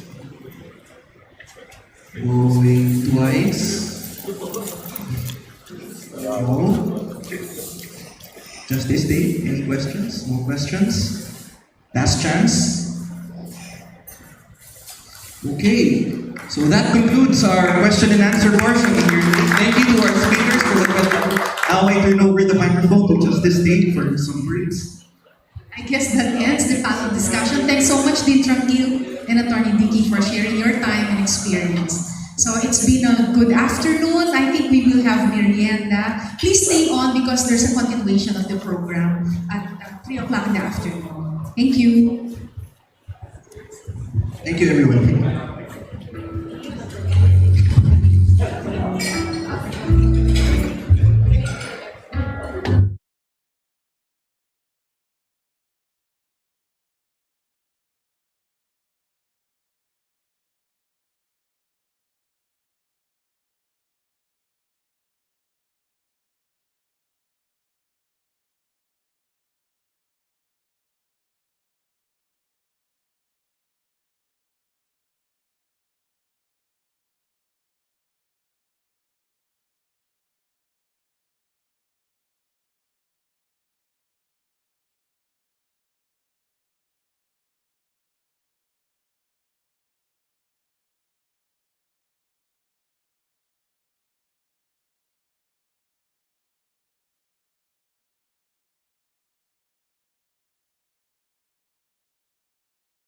It went viral, and the clinic, the law clinic of Xavier University, of course, rendered assistance. And now, in rendering that assistance, a reflection was made by the student. Once a reflection, there you see na nakita niya yung value of ethics. Kasi he had experience din na pag ganito pa lang yung ginawa, kawawa naman yung nakita niya there was empathy there. He could feel what it felt if someone violated or someone did something wrong. And so there the conviction was developed sa estudyante. Nandito yan. Yes, we must stand for what is right. So that's the motivation for me, right? And the courage. So doon ang courage of the student, it was a political case in Cagayan de Oro City. You could just imagine, students, you are a law student, and you're pitted against, of course, politically powerful individuals. The police passed, police yung nag-ano eh. One, imagine the courage of the student, and that was developed. Because in clinical legal education program, you have with you your law supervisor, your supervising lawyer, who journeys with you. You go back to school, then you tell your supervising lawyer, you know what, I want to do that. And in that interaction with your law professors, then you are being guided on what step to go, not only. And hindi ka kasi nag-iisa in perfect. You just don't have your supervising lawyer. You have your fellow law student practitioners who also have a wealth of wisdom. I tell you, our law students have a wealth of wisdom that they can share on how to move forward. You know, if you read this at the first of 1,000 voices, it's also online, you would see here, Claire is just 4 years old, going to the forum. Because The Rule 138A was promulgated in, I think, June of 2019. So it will be in its fourth year. But in the first 4 years, the infancy of learning, here you will see how the students were able to develop their moral motivation and their moral courage to stand by ethics. In fact, to end na lang kasi, I can explain na you need to. There's one provision here in the Code on Propriety. It says that a lawyer shall respect the law, the courts, tribunals, and other government agencies. Okay, it goes forward. But I would just like to focus on a lawyer shall respect the law. You know what? For us, when we teach that in law school, respect the law, okay, that's mainstream law. Right?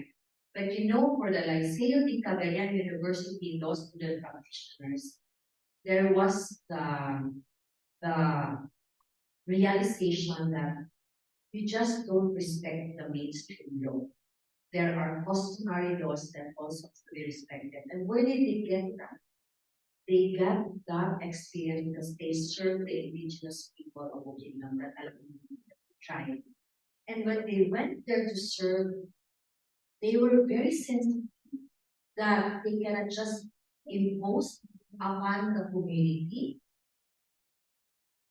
their beliefs or whatever, that they also have to remember that they also have customary laws that are recognized by our laws, our national laws. And so and that's here. And I said, it's so rich, no? Clinical legal education law is just 4-year-old. But there you can already see that the CPRA is really a living document because you see that alive in the life of the law students. Now, there's a third question na sinabi na, what are the challenges? Justice Monet also pointed that out here in his paper. The challenge of the law faculty, because they said that when you teach, form our law students, there are different ways to form them, like emulate, no? And they will emulate you as well. Dean Joey said a while ago. And that is why it's so important for us also to really examine ourselves. Are we good role models? Because they will be. That's part of character building. Research also said that it's all here. Justice Monet has all the footnotes of all the law journals. So this is Justice Monet was able to really do research on clinical legal education and how it will form ethical lawyers. Marami dyan. So it will be, that's why it's there. And I hope you can go online later. Siguro I hope if you could put on screen where you can get a copy of that time. Yung isang challenge na sinabi ni Justice Monet is that, the challenge of the supervising lawyer. Like, they also have to take care of their professional ethics, no? Their professional moral character. And I think that is where the legal education board also has to come in to capacitate our law professors into reassessing, reevaluating their way of living. Because as Justice Moret said, ethics is really a way of life.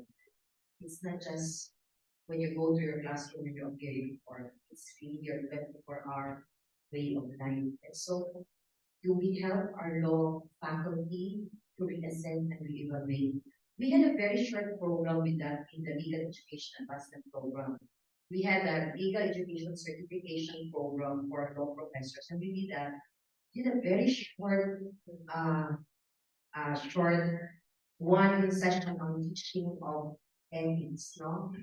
And we hope we could continue with that because we see that really indeed we are not just formators in the end that we teach. We are formators because our law students will definitely follow us and follow what we do. And I end there, and I hope that I was able to share something, and I'll try to look for the sites, where you can get this. These are really helpful materials for all of us who want to enhance the way we form our students. So thank you very much. from the point of view of an educator, transforming law students to become better persons. So, until what time do you for 3:30? Okay, so we have a lot of time for question and answer. If there are questions or comments from the floor, we have to entertain them. Yes, Dean Adam. Dean Adam, the Dean of the Adamson University College of Law. Adam.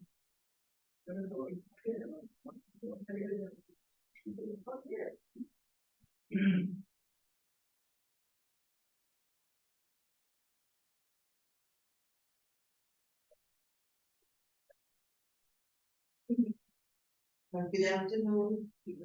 This question is prompted to the Legal Education Board Representative, Commissioner John Serenity.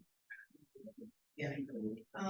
We do know now that the CPRA is being launched and that there is now a thrust towards integrating integrity into our curriculum. My question is, if you were to look at the new curriculum now, the revised content curriculum, law curriculum, you only have 4 units instead of 6. What was the reason for decreasing the number of units for legal ethics if we intend to emphasize on character building and integrity as law professionals? Is it because you intend that the CLEP should take the place of ethics, in which case this will be getting more cases? I hear from you. The reason why we really we decrease the number of this, not just for ethics, but for all, is to give the law school enough space to develop whatever they want to enhance or whatever they want to keep more focus in their law curriculum in line with the vision of their school. Yan naman talaga. So, and we know also that increasing the number of units for ethics, for classroom discussion and for classroom purposes is not the way forward for ethics, right? So that is for the basic, the number of units. But then the law school has so much number of units to add more to ethics if they want to. And of course, to utilize the clinical legal education program as really the vehicle of teaching or forming ethical lawyers. So you're correct there, in Ada, in saying that that is not the only way to teach ethics. Your so few units. In fact, you can add more to that if you believe that in your vision or in vision of your law school, you need more. And we see that. We see other law schools adding more to that. They would have this Christian values formation in their curriculum, and we see several law schools add more subjects in order to form the lawyers they envision to give to society. Yeah. Just a comment.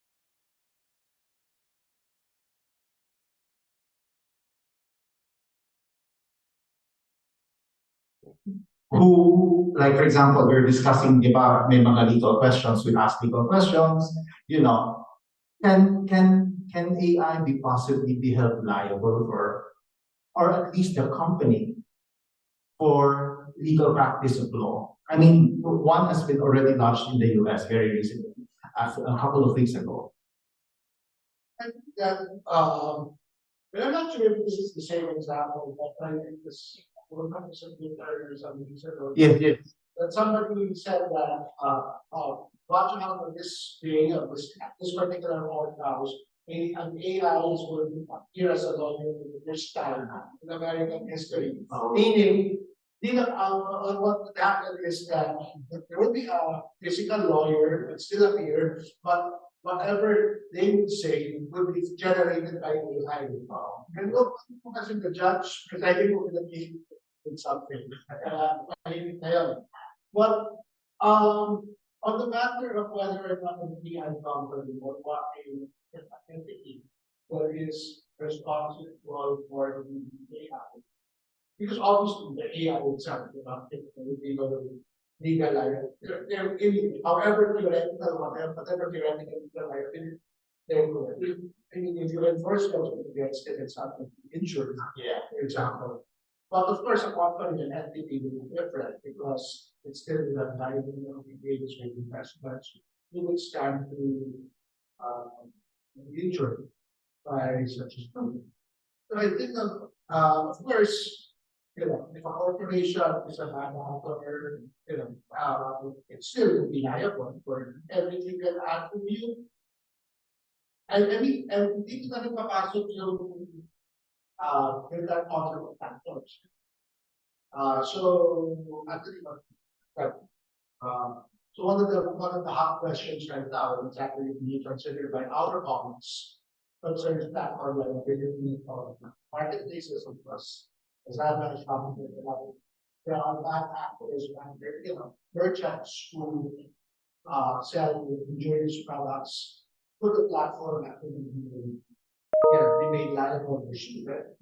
Actually, under product law or even other general principles of law, it contributes to the injury, whether by maybe you can display with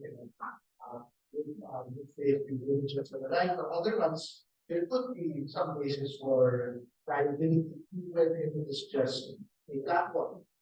Under the current Commerce Act of 2000, it's 2000, but early on, they already, have a sort of a safe harbor clause that would protect service providers from legal liability arising from the actions of users. And this was intended, for example, the original idea was you send an email, and the email is libelous, and the ISP will be paid liable.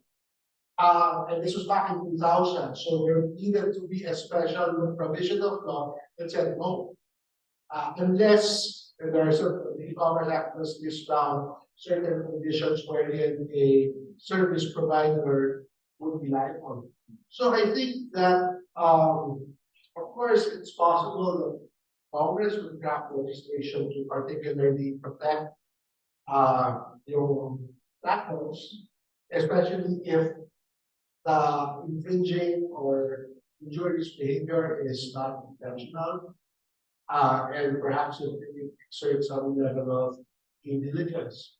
So, like for example, in the legislation now considered by Congress on platform liability of e-marketplaces, I think that there, at least the last version of the Senate bill that I saw, they've agreed to subsidiary liability rather than solidary liability on the part of these platforms.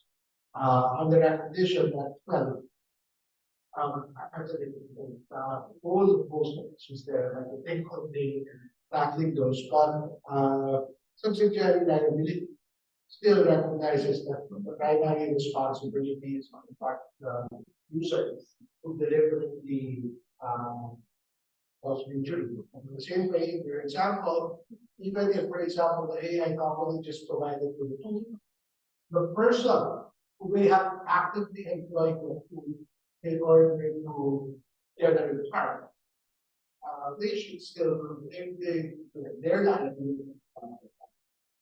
In connection with that, Professor, do you think AI use should be regulated? I think it depends because I do agree with asset. The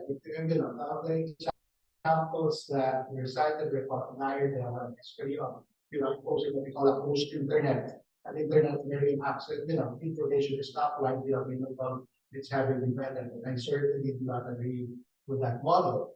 Now, there could be some obvious forms of regulation, such as, for example, what I mentioned earlier about AI generated art or imagery, and the fact that this can be regulated by our rules of evidence in on questions as to their admissibility, rather than a executive level regulation that can ban the use, for example, of those tools. I think that there can be regulations that may arise out of need, and that can be deployed not maybe not at the government level, but like for example, schools already have their own policies against plagiarism. Plagiarism is not a crime, or it's not subject of national legislation. But different circles, judiciary, they employ their own rules that will prohibit plagiarism. And I think that may be the level of regulation that will be most appropriate. Any other questions? Do you want to add something, Nasser? But on the aspect of regulations, for example, us in the executive, we are very cautious about over-regulation. When it comes to the product of these AIs, right now, what we are envisioning is trying to regulate not the product, but the company that generates the product. If the product is credible, we have certain safeguards in place, whatever, what are the pitfalls of these AIs that they need to be answered with. Again, it's a delicate balance, as in the executive, it's always a delicate balance between regulation and protection of constitutionally guaranteed freedoms. That's the challenge for us on a regular basis. Is there real danger? Like, for example, if I search for someone, for example, if I search for you, then I'll see everything related to you. And then AI can create a profile based on what I've gotten. And we create something, like on Facebook, I create a user with your specifications. Is that possible? If the question, Judge, is if it's within the realm of possibility, given the advancement in technology, the answer would be yes. That's why us, maybe in a holistic approach and an international approach, should be wary of these possibilities, should be wary of these dangers, and come up with the solution before they even happen. And as Professor Robert was mentioning, in Congress right now we're deliberating various rules on, for example, the marketplaces, e-marketplaces in the internet, such as that. We just recently passed the e-government act in Congress. Now it's pending. The Senate version is still pending. So there are a lot of things that we need to be ready for, and we are trying to counter and we are trying to answer. But again, the challenge is the rapid advance of technology. It's hard to catch up. That's true. Actually, I was just going to mention that. Before, di ba, when I was younger, nung mga college, wala nang cellphone eh. Tapos nagkaroon ng Nokia. Ngayon, wala na si Nokia. So, talagang tama, no? Sabi ni Asek that the challenge here is we need to catch up with technology because it's so fast, no? Pero siguro, just to contextualize also, for example, sa ChatGPT, it was just, I think, launched around November 2022. So medyo bago pa. So kailangan talaga marami pang possibilities. Sabi nga ni Asir. If it's a question of possibility, talagang there's a lot of possibilities. Judge Guard, Professor Reyes, yes. We were talking about what attorney guide search, no? He asked the question in Filipino. And the AI was still able to answer, although the answer is in English.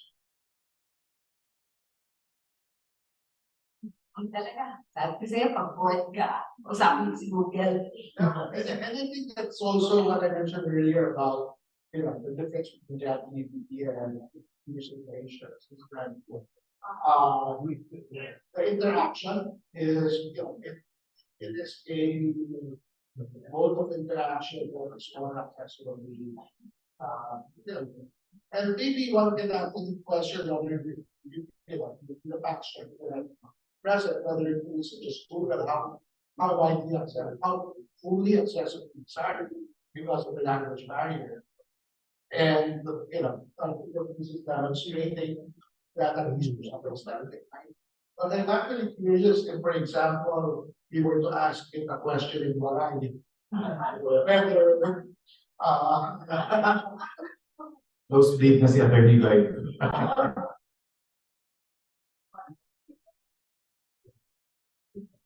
It's interesting, right? Actually, siguro, we can also, yung parang, di ba, gumagamit tayo ng Google, di ba, may Google Translate. When we go out of the country, we don't know the language.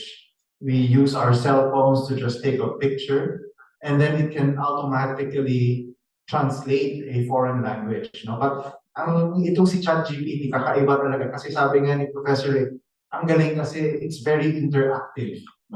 Because it learns. And yung parameters nga niya, sobrang laki. For me, kasi, well, siguro age ko na. I'm excited, but at the same time, I'm scared because of the fast development. Even Elon Musk, gave out a warning. So I was wondering why. Why is he warning against it? Yeah, There are some, I've seen this, that's probably in some of these things should be taken into account.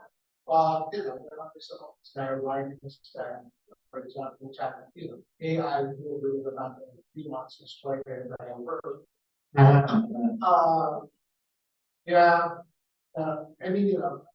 Perhaps if you ask it a question now, perhaps speaking about ChatGPT, but some of them more will be AI sites. But if you ask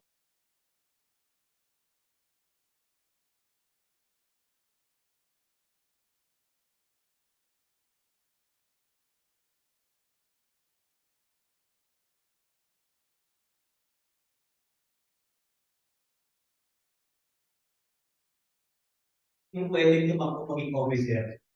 Hindi yung katulad sa malalaking chapter na talagang matindi ang eleksyon. Pero marami sa atin, like even Batanes, which is an active chapter of the IBP, wala akong officer ang Batanes for so many years. Kasi hindi nila alam kung ano yung importance ng IBP.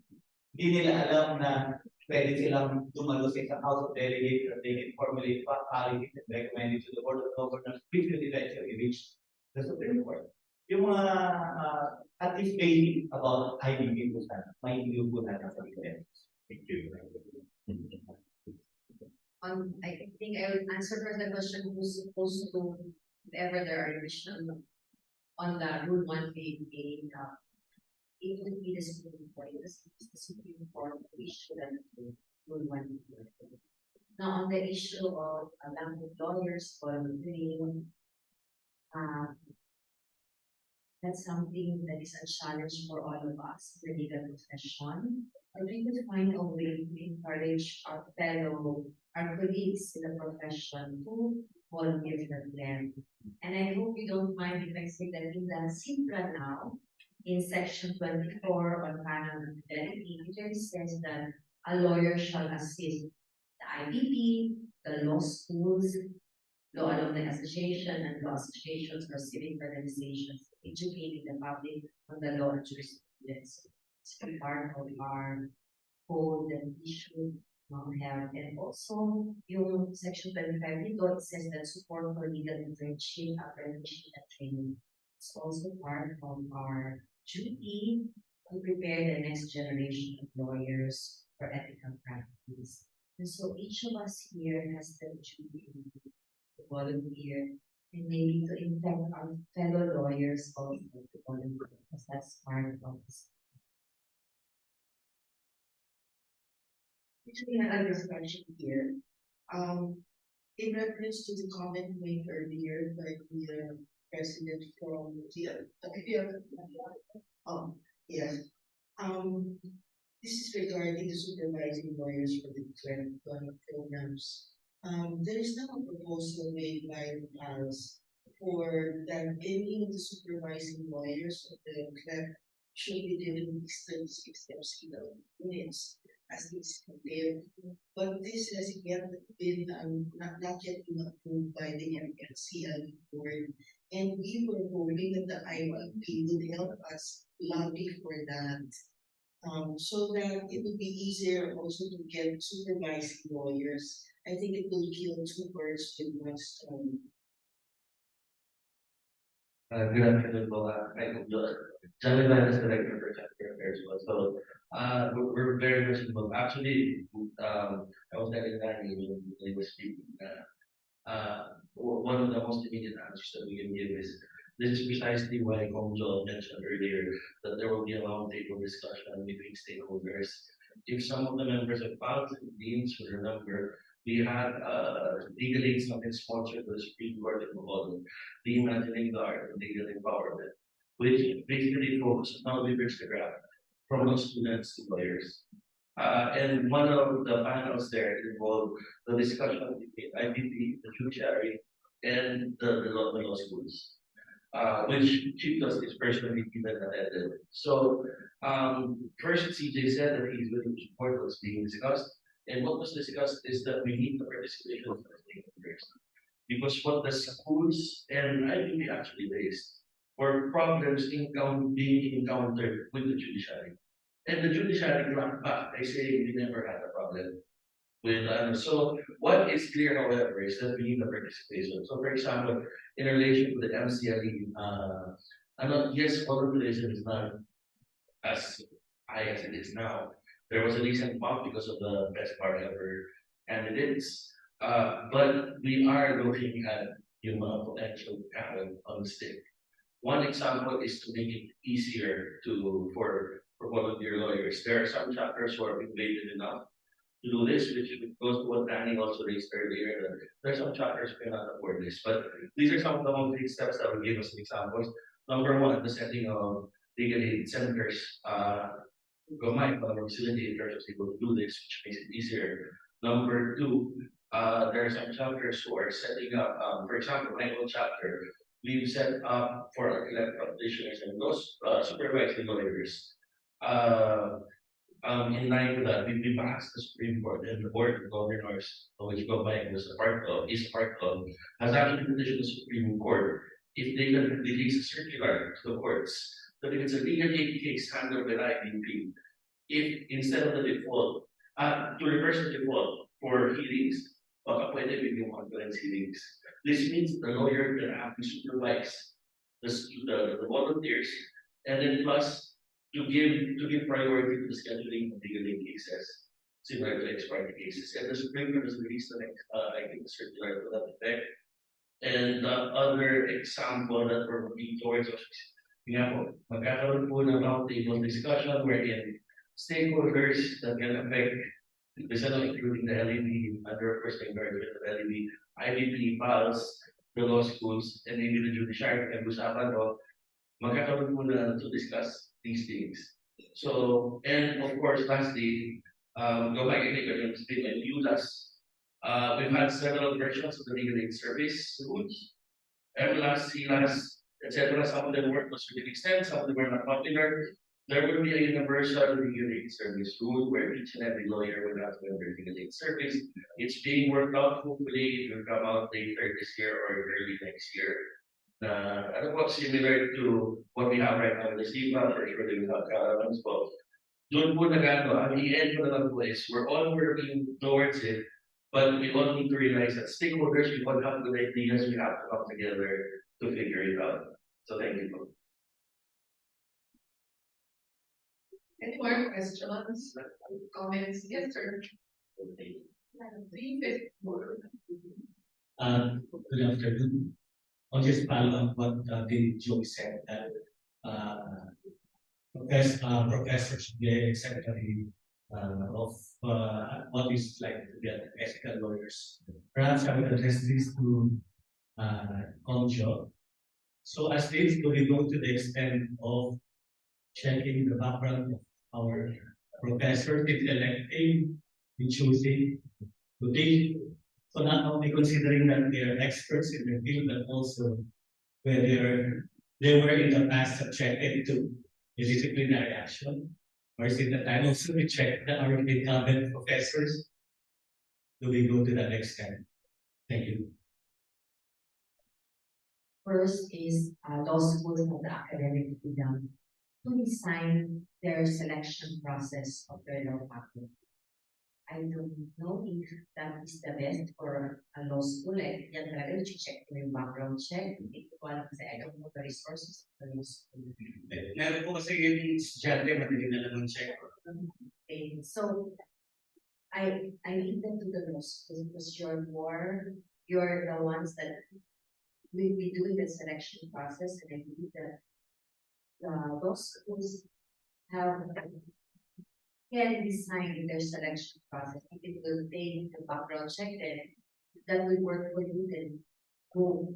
Now, the goal is that in the selection, you always bear in mind that whoever will be teaching, and even not just legal ethics, will really influence the formation of your students.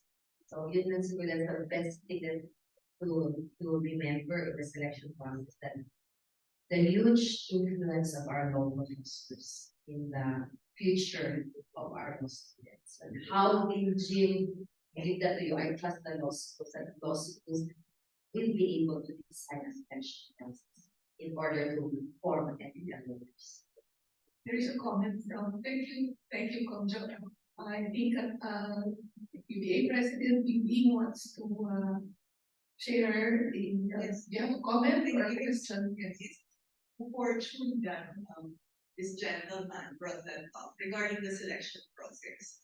I teach in the University of the Philippines College. So I teach in all three campuses. I teach in Diliman, I teach in BGC, and I teach in And what we have at the Uni College of Law is something called the ABC, which is the Academic Personnel Committee. And I'm a member. I'm the lone non-fully tenured member. So I represent like 100 or 200 other faculty members. So what we do is, if somebody's interested in teaching in the UP College of Law, and there's a certain subject that we need, wherein we need professors or teachers, then they submit to us their CV, they submit a letter indicating their interest, which subject is their forte, and we actually go through a process of vetting. So it's a very discreet process of vetting, but vetting it is. So in answer to that question, and we are public school, so we have to be really careful about the limited resources that we have. Now, my other comment actually is, well, it was not one triggered, but initiated by a comment of King Joey. Sorry, because I teach commercial law, and although sometimes people get the impression that if you teach commercial law, but I also teach private international law, so that also is a little bit more soul, they your view than commercial law. But if for those of us who teach commercial law, what we try to initiate in our students is that there are regulators. You have to give respect to the expectations of the regulators of your various commercial law entities. So for instance, for banks, we have the BSP, the Banco Central of the Philippines. For insurance, we have the Insurance Commission. So we try to tell our students, give due respect to your regulators. So essentially, that's actually that's ethical. It's ethical, but an ethical consideration that we expect from the students. One more thing is corporate governance. we also tell them that when you practice in commercial law, it's not just that the black and white law in front of you. It's not just the cases, but it's also the fact that you have to go to soft law. Now, it's not just hard law; it's soft law. Although lately, there have been initiatives towards making corporate governance in other types of financial entities hard law. So, for instance, in insurance, it used to be soft law, but now it's harder. I mean, Tonjo and Dean Adam, my classmates in corporate governance will understand, will understand that no one says that we played with in class regarding soft law and hard law. But I think it's relevant now that if we teach commercial law, will be will initiate in our students that you must respect the regulators and their expectations, and you must also respect corporate governance maintained. Ethics becomes natural, it becomes automatic in there. That's basically it. Thank you. Thank you, President. Any more comments from our discussions? Any more questions? Yes, Just a very, very quick question, and all certainly it's a library. I also teach commercial law. I teach corporation insurance as well. And we do, I guess, my reference point was when I was a student about corporation law, for instance, where the overriding theme was that the director duties are maximization of shareholder value. What else you do, but it's good for your shareholders, you find. In contrast to today, the corporations have a responsibility beyond their shareholders to provide stakeholders in corporate governance. So I agree that necessarily these developments, first in regulation and law themselves complement our effort to impress upon them that there are ethical duties that even commercial law, maybe most especially in commercial law. So that's one. The other one, if I can just quickly react, and I do the earlier comment about the lawyer was wrong that we have schools to blame. Maybe that's true, to some extent, but I want to say that I guess the formation of ethical values for our brethren, colleagues in the profession is a task for everyone of us. I always, I very frequently remind myself that, the law school is 4 years. And 4 years is a short time. And there's so much to do, and you can't fit them all in 4 years. And that's why really, and in my experience as a lawyer, I graduated in 1987 in the background of practicing. And I know how much I learned after law school about the practice, about values, about the practice, etc. Which means that really I realized that we cannot fit all of that in law school. You cannot deny the practice. Each goes a way to get into practice. So privately I react sometimes, to the nicely put, gusto natin the lawyers when they graduate practice ready. But to me, it's always a caveat. No, practice ready means you're enabled. Doesn't mean that you have everything. There's a lot to learn, especially in ethics as well, by exposure to actual practice. So yeah, schools can be blamed, I suppose, in the same way that the whole world can also be blamed. Thank you. May I just interject a comment on that? Because I don't think schools can be blamed. Because I think almost all the professions I read somewhere that we are the most maligned. And this is historical, in fact, it's even biblical. You know that passage in the Bible that says, "Woe unto you lawyers," and even Shakespeare himself said that still all the lawyers, there is a perception of a lawyer as a shyster, a mercenary, one who does the dirty work. And this doesn't help. It doesn't help that movies, television shows give that perception. And therefore, the ordinary people, the laymen, have that perception of lawyers as being maapagitad. Hindi dahil not that they uphold the law, but they go around the law.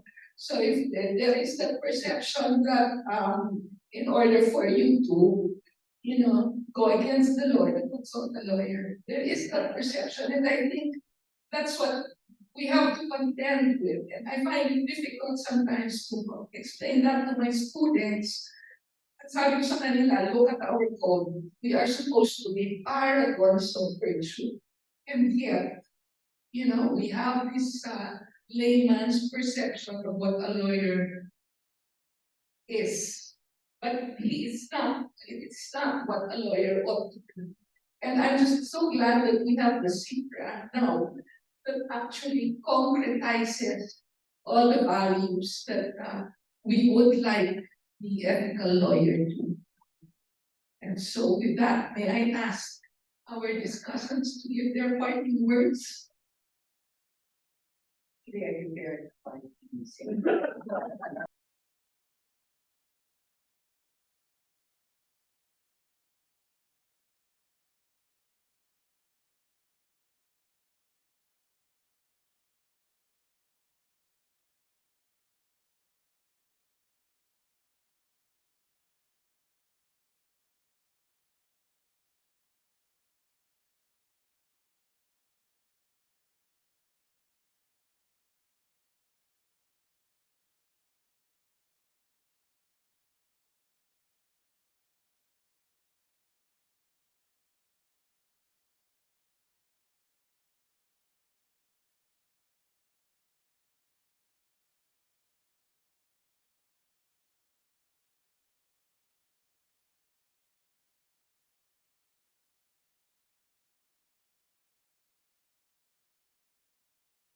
a tool.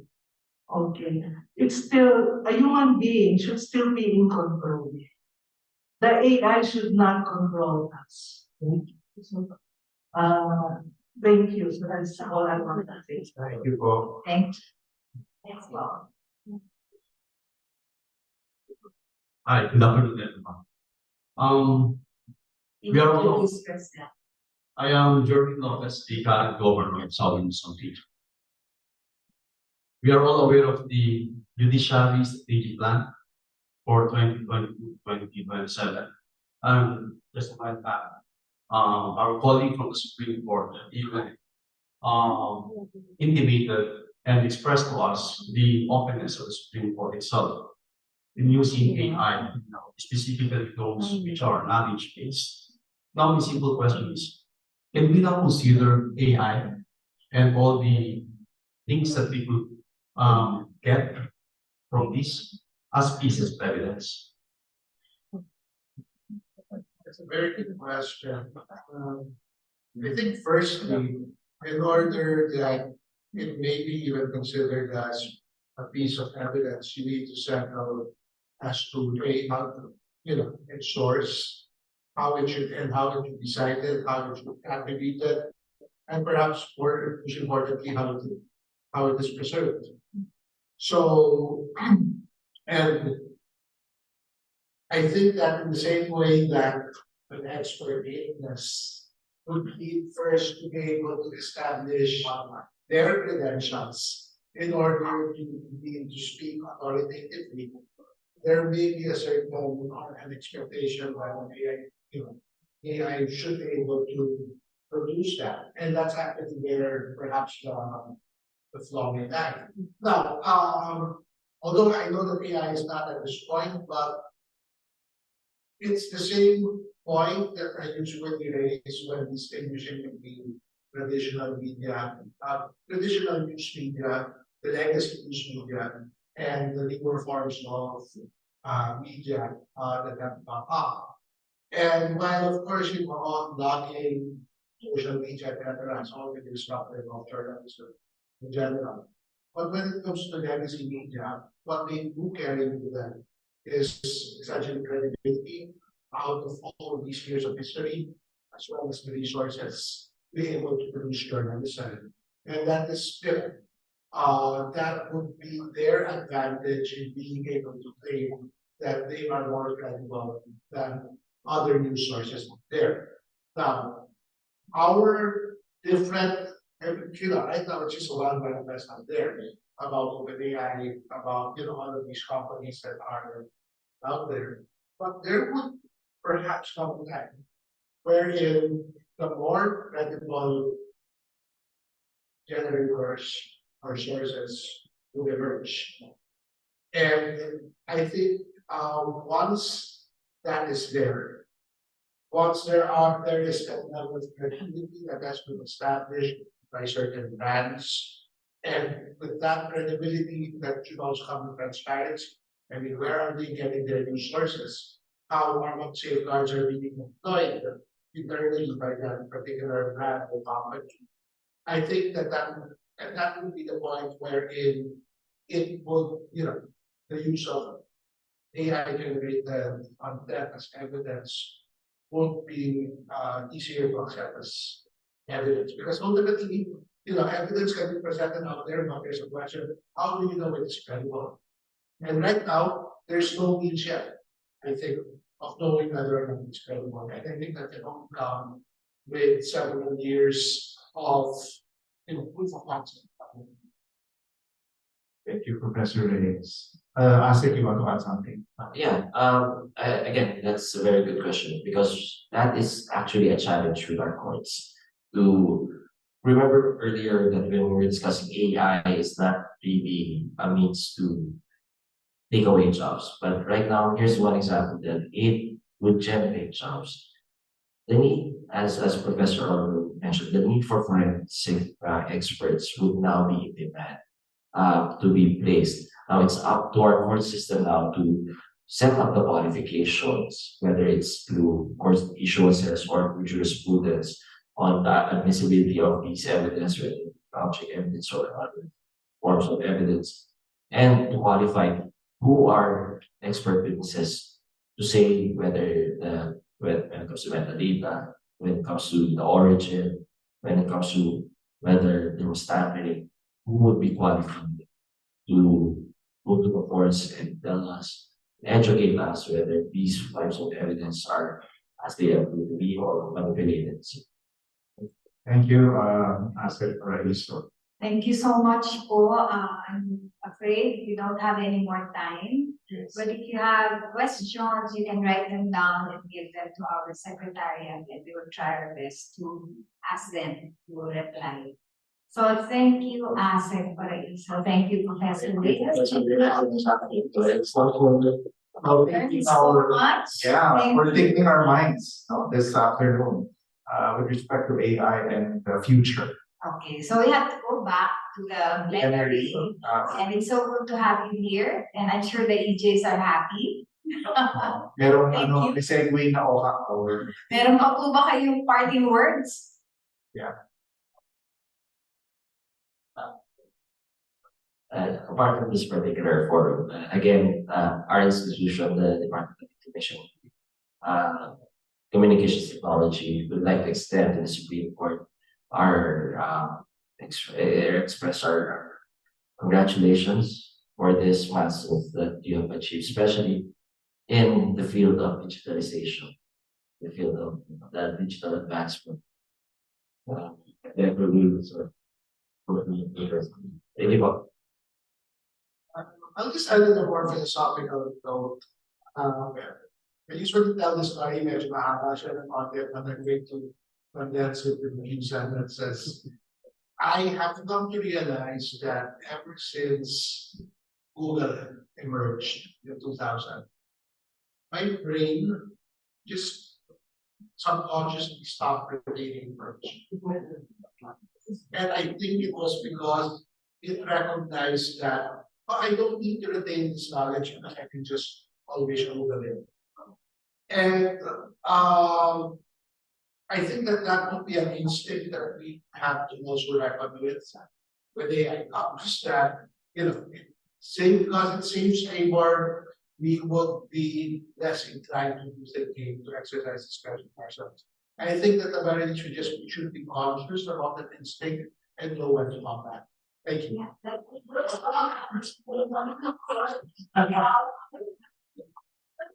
Thank you so much to our discussants and also to Attorney Uy. Thank you very much for sharing your thoughts. Good afternoon, everybody. And to Attorney Guy, thank you very much. Thank you,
and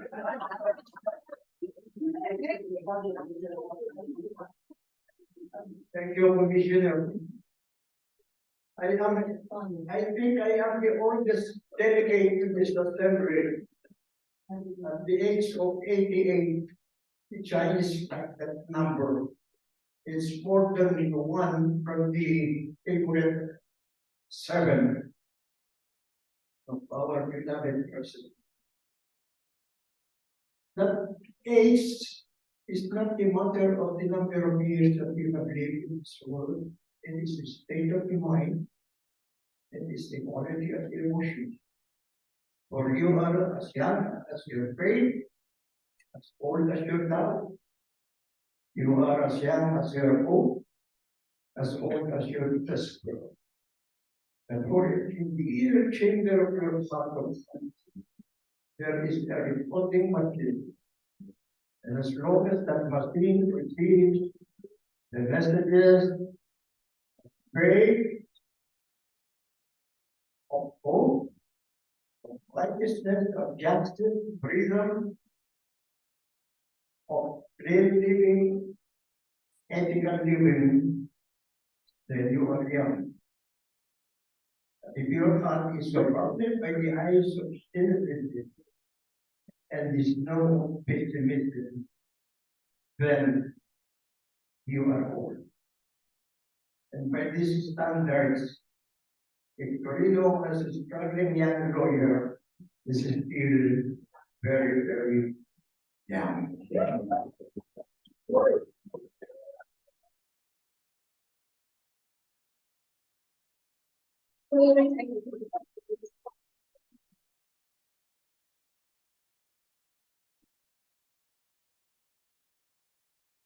We invite everyone back to the plenary hall for the closing remarks. PM snacks and dinner will also be served. Thank you. Thank you.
Ladies and gentlemen, welcome back to our plenary hall. We hope that you had a meaningful panel discussion and an enriched mindset involving different areas of concern involving our lawyers, specifically on internationalization, the academe, and technology.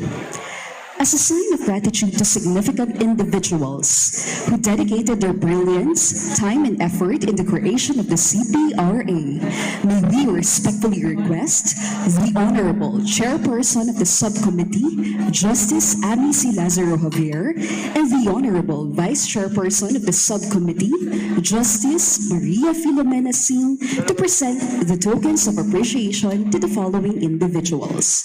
First, we have the Technical Working Group of the Subcommittee for the Revision of the Code of Professional Responsibility.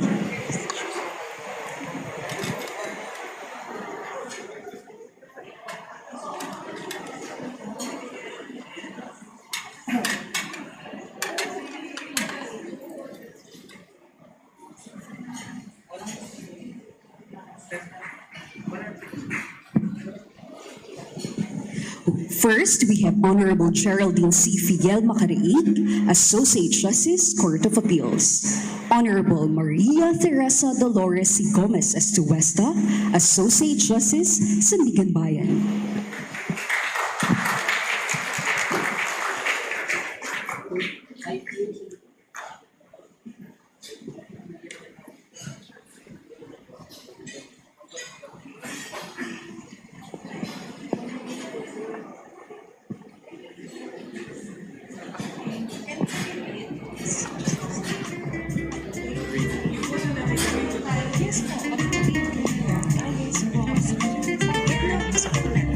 Plaque of Recognition and Appreciation.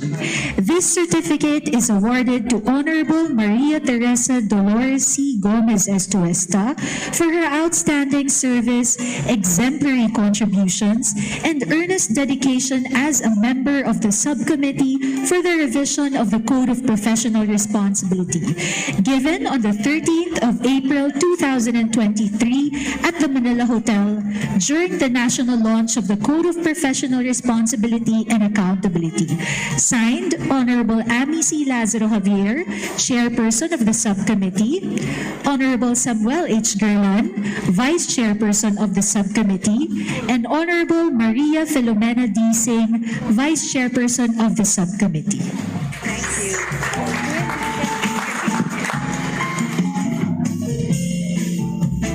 you.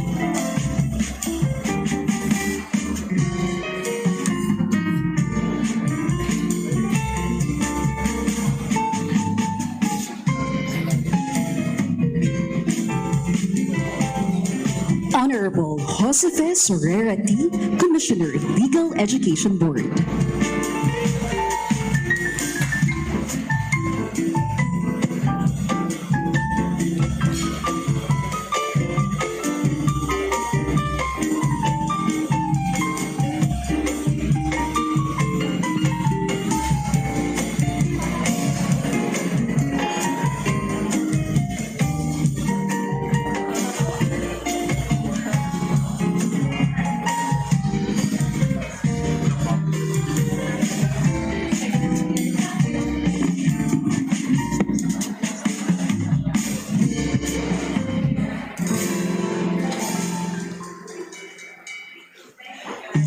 Honorable Caridad M. Walsa Lutero, Presiding Judge, Regional Trial Court, Branch 223, Quezon City.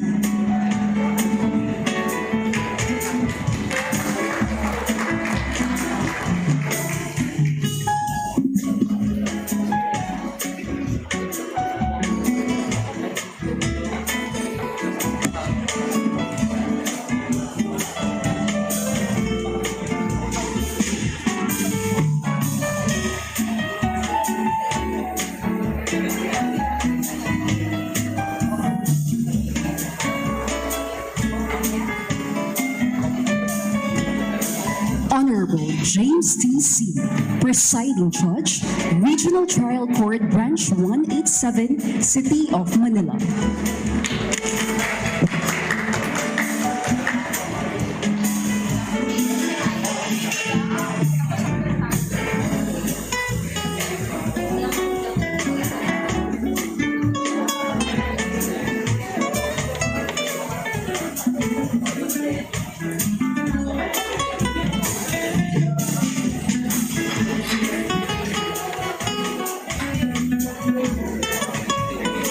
Honorable Jackie Belen Crisolobo Sagisa, Presiding Judge, Metropolitan Trial Court, Branch 67, Makati City.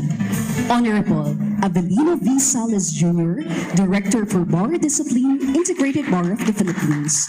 Attorney Randall Tabayoyong, Executive Director for Operations and General Counsel, will receive the token on behalf of Director Salas.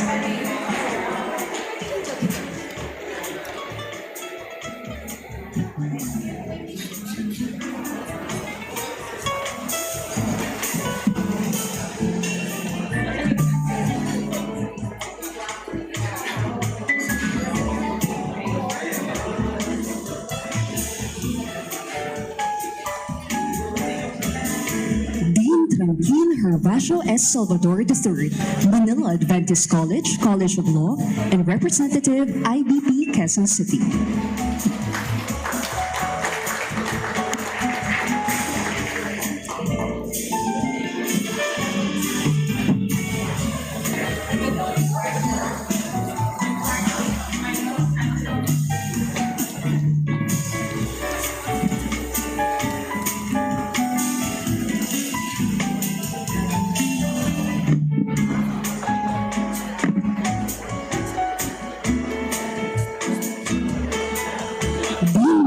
Soledad Periquito Mawis, Chairperson, Philippine Association of Law Schools.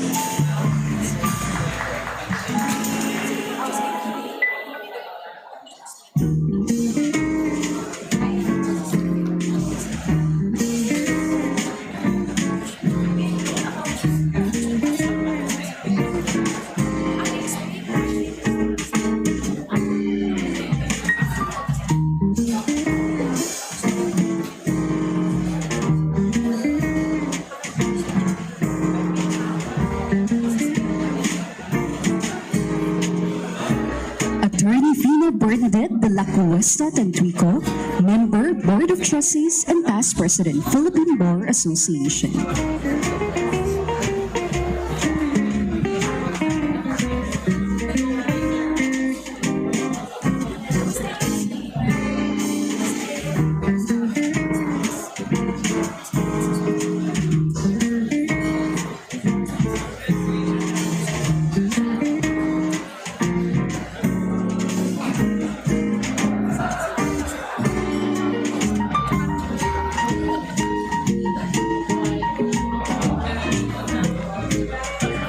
Joan Largo, Assistant Vice President for Academic Affairs, University of San Carlos, and Attorney Antonio Cesar R. Manila, Representative, Office of Chief Justice Alexander G. Tresmundo.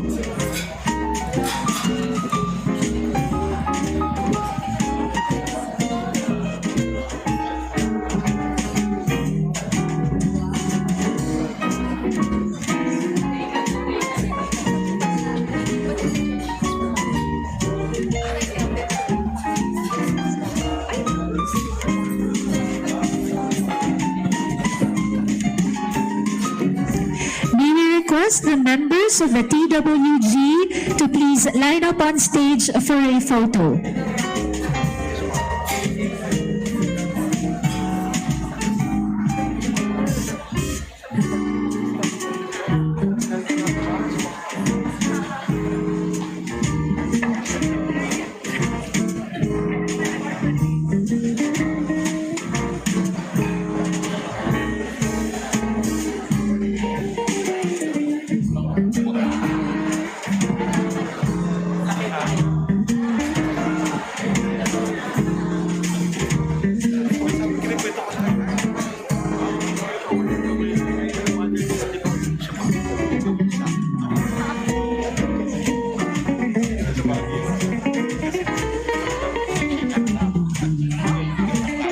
Thank you very much to our esteemed Subcommittee TWG members.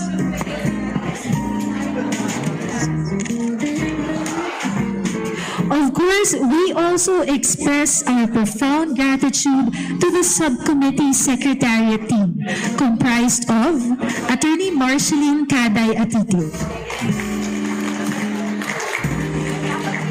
So this plaque of recognition and appreciation, this certificate of award is awarded to Attorney Marceline B. Caday Atitil for her outstanding service, exemplary contributions, and earnest dedication as a member of the Secretariat of the Subcommittee for the Revision of the Code of Professional Responsibility, given on the 13th day of April 2023 at the Manila Hotel during the national launch of the Code of Professional Responsibility and Accountability. Signed, Honorable Amy C. Lazaro Javier, Chairperson, Honorable Samuel H. Gerlan, Vice Chairperson, and Honorable Maria Filomena D. Singh, Vice Chairperson. Thank you.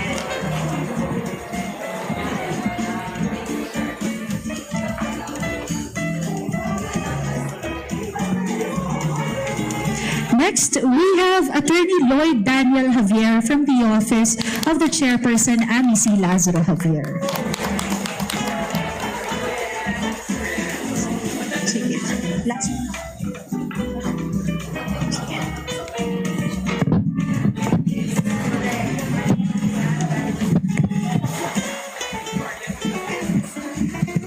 Attorney Jessica Ann M. Pasiwagan, Office of Associate Justice, Samuel H. Garland.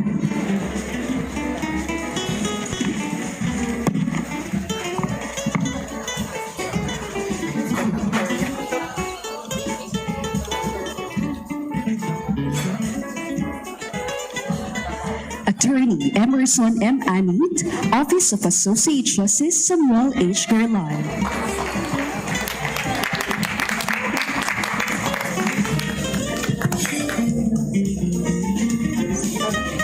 Attorney MacGyver Doria, Office of Justice Maria Filomena D. Singh.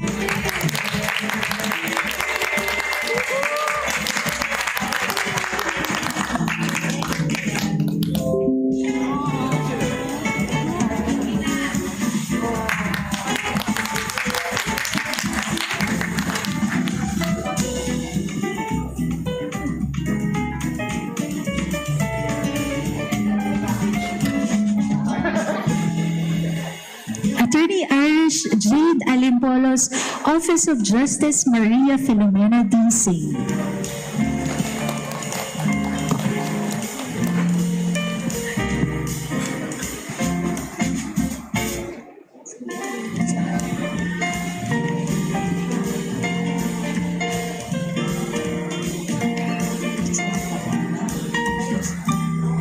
Attorney Mark Daryl P.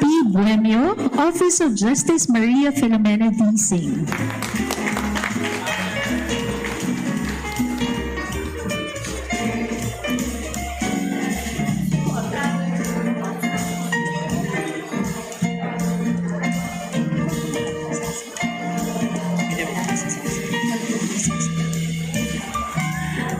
Attorney Mel Christopher Lantion from the Office of Sandigan Bayan Justice Maria Teresa Gomez Dolores C. Gomez Estuesta.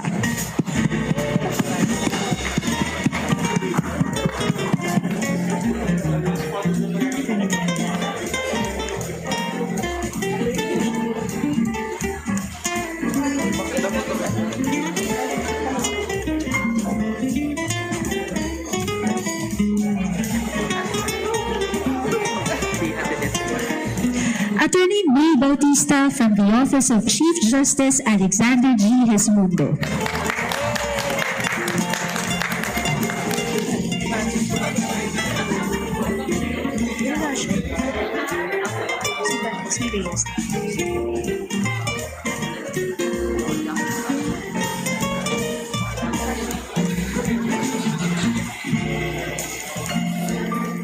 And Miss Maria Lourdes M. Reyes, Office of the Clerk of Court, Supreme Court, and Bank. Sir Mario.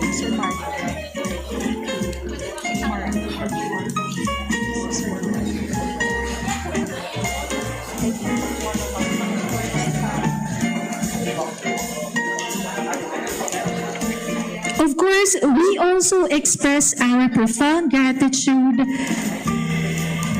to the magnanimity and generosity of our development partners, Governance and Justice, the United Nations Office on Drugs and Crime, and the Asia Foundation. To receive the token on behalf of the Governance and Justice, we have Mr. Mario Villamor, Communications Officer, Go Just.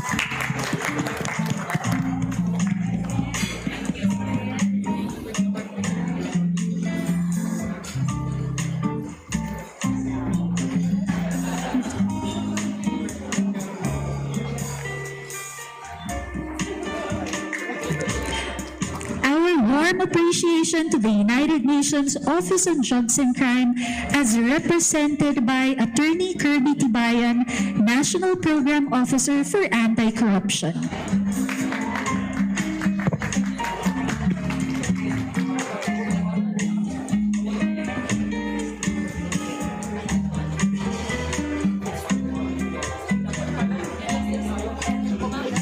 We are also sincerely honored to have as our partner the Asia Foundation, represented by Attorney Christine Antoinette Ramos, Senior Program Officer, Law and Human Rights Unit of the Asia Foundation, Philippines.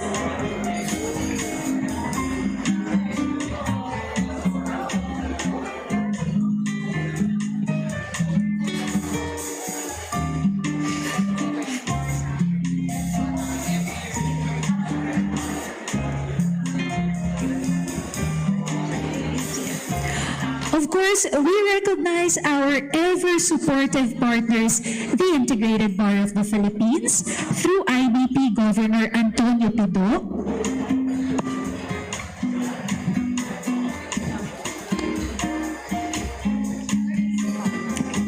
and the Philippine Association of Law Schools, through its President, Dean Jemmy Lito Festin.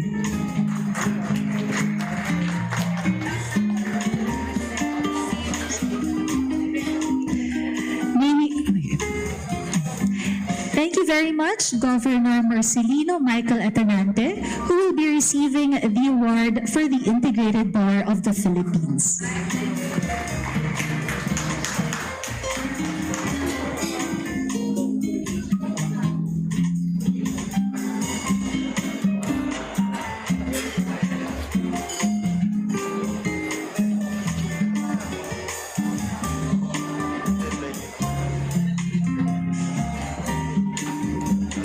Philippine Association of Law Schools President, Dean Jemmy Lito Festin.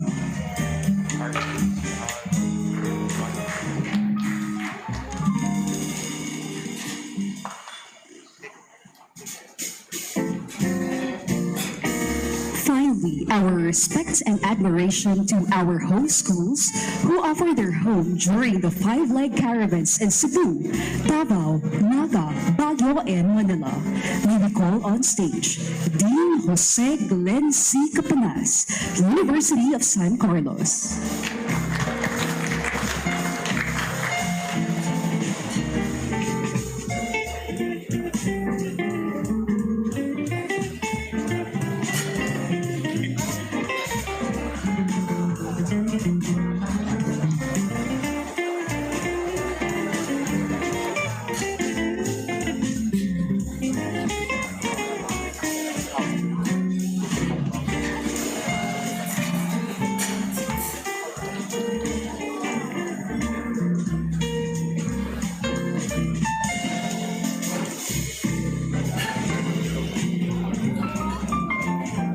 Antonio B. Arellano, University of Mindanao.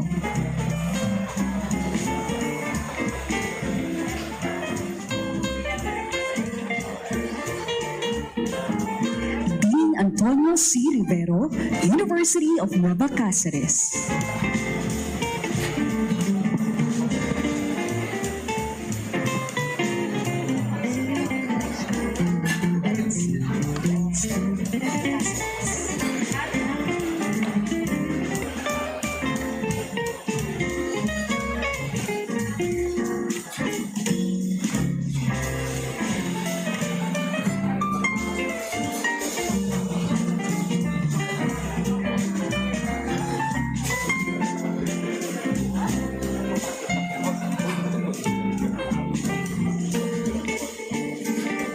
Christine Angelica B. Alvenia, St. Louis University, Baguio.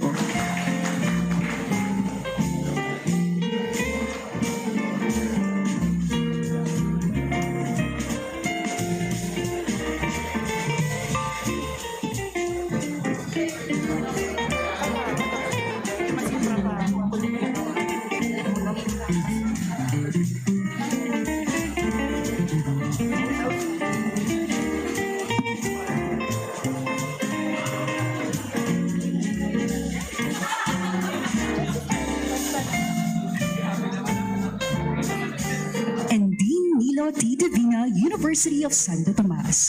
To receive the token on behalf of Dean Divina, we have Attorney Lloyd Javier, University of Santo Tomas, alumni.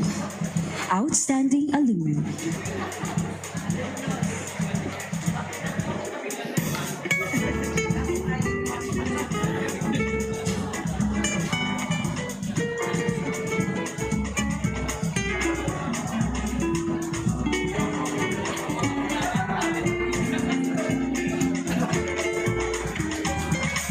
We applaud all of you who are instrumental in the completion of the CPRA. We thank Justice Javier and Justice Maria Filomena C. for presenting the tokens of appreciation. To clinch this significant milestone in the legal community, we respectfully hear the closing remarks from Honorable Associate Justice Maria Filomena C., Vice Chairperson of the Subcommittee for the Revision of the Code of Professional Responsibility. Thank you very much to our beautiful hosts, Cheska and Marge. Thank you to all of you. We're sorry we had to make you sit through that recognition part of our program. But that to me is the most important part, although I regret that we could not give each and every one of you a plaque of appreciation. But we truly, truly are appreciative of your efforts in making this a code for all of us, not just a code that's passed down from the top to all of you, but a code that's really a collaborative effort. So thank you to all of you for joining us today, but more importantly, for joining us in the previous days and months when we were crafting the code and we were thinking of the best way to put it together. Earlier this afternoon, I was in the session with our deans and the other academics, no, and we were talking about why ethics should be taught and whether we should even be teaching it, or if it could be taught. No? So those were the questions that were being answered in that session. And so that brings me to the question also as to why do we need a code of professional responsibility? Why we are all not just literate, we all have our degrees in law. Why do we need a set of rules to govern our conduct? So that's a question that I think each of us should have already answered to. Because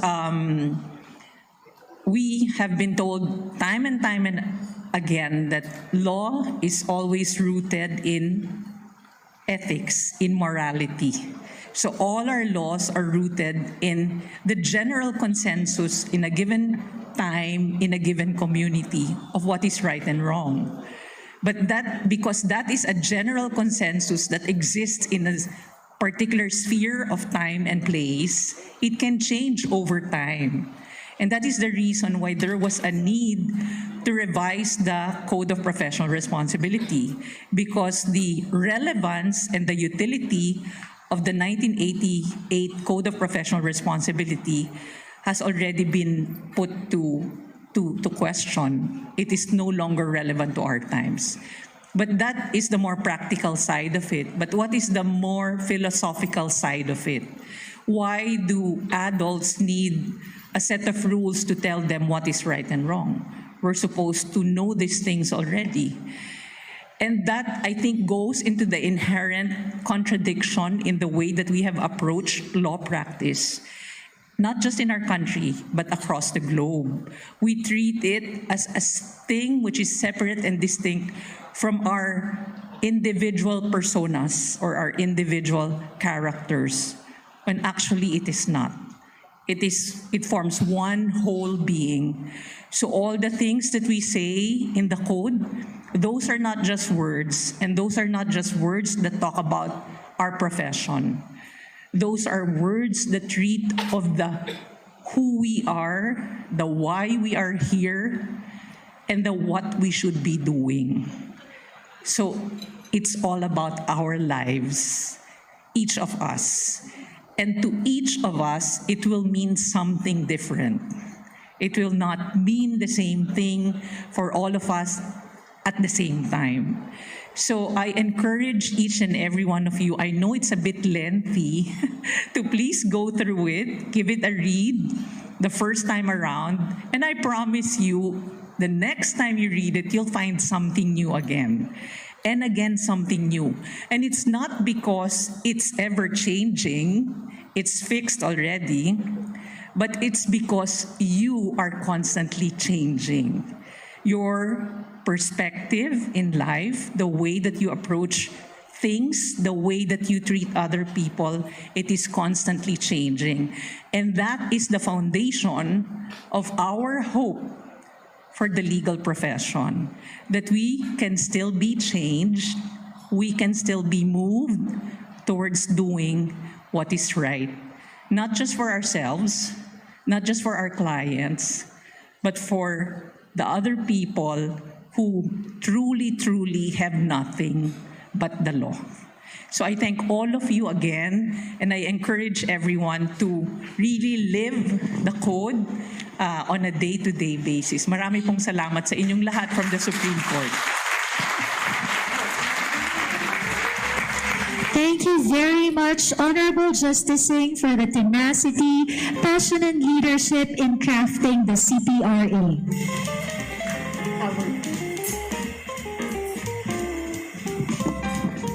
Our salute to everyone who supported the national launch of the CPRA, various officers from the executive, legislative, and judiciary, The members of the Academy, our private practitioners, our development partners, the Australian Aid through the Asia Foundation, European Union through GoJust, the United Nations Office on Drugs and Crime, the Integrated Bar of the Philippines, and the Philippine Association of Law Schools.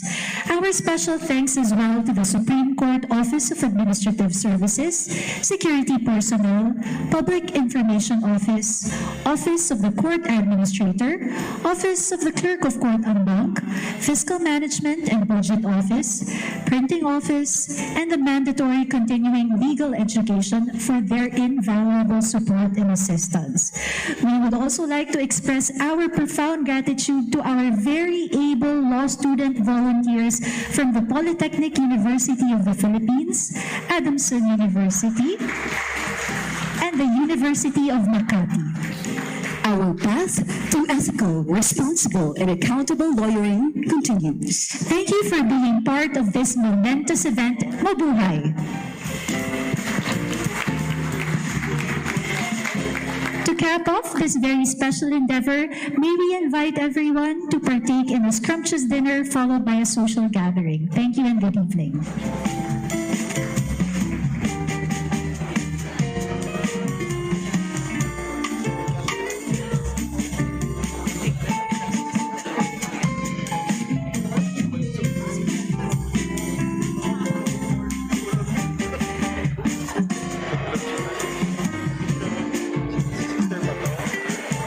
The Honorable Justice Amy C. Lazaro Javier and the Honorable Vice Chairperson Justice Filomena D. Singh, the TWG would like to express a few words through Judge James C.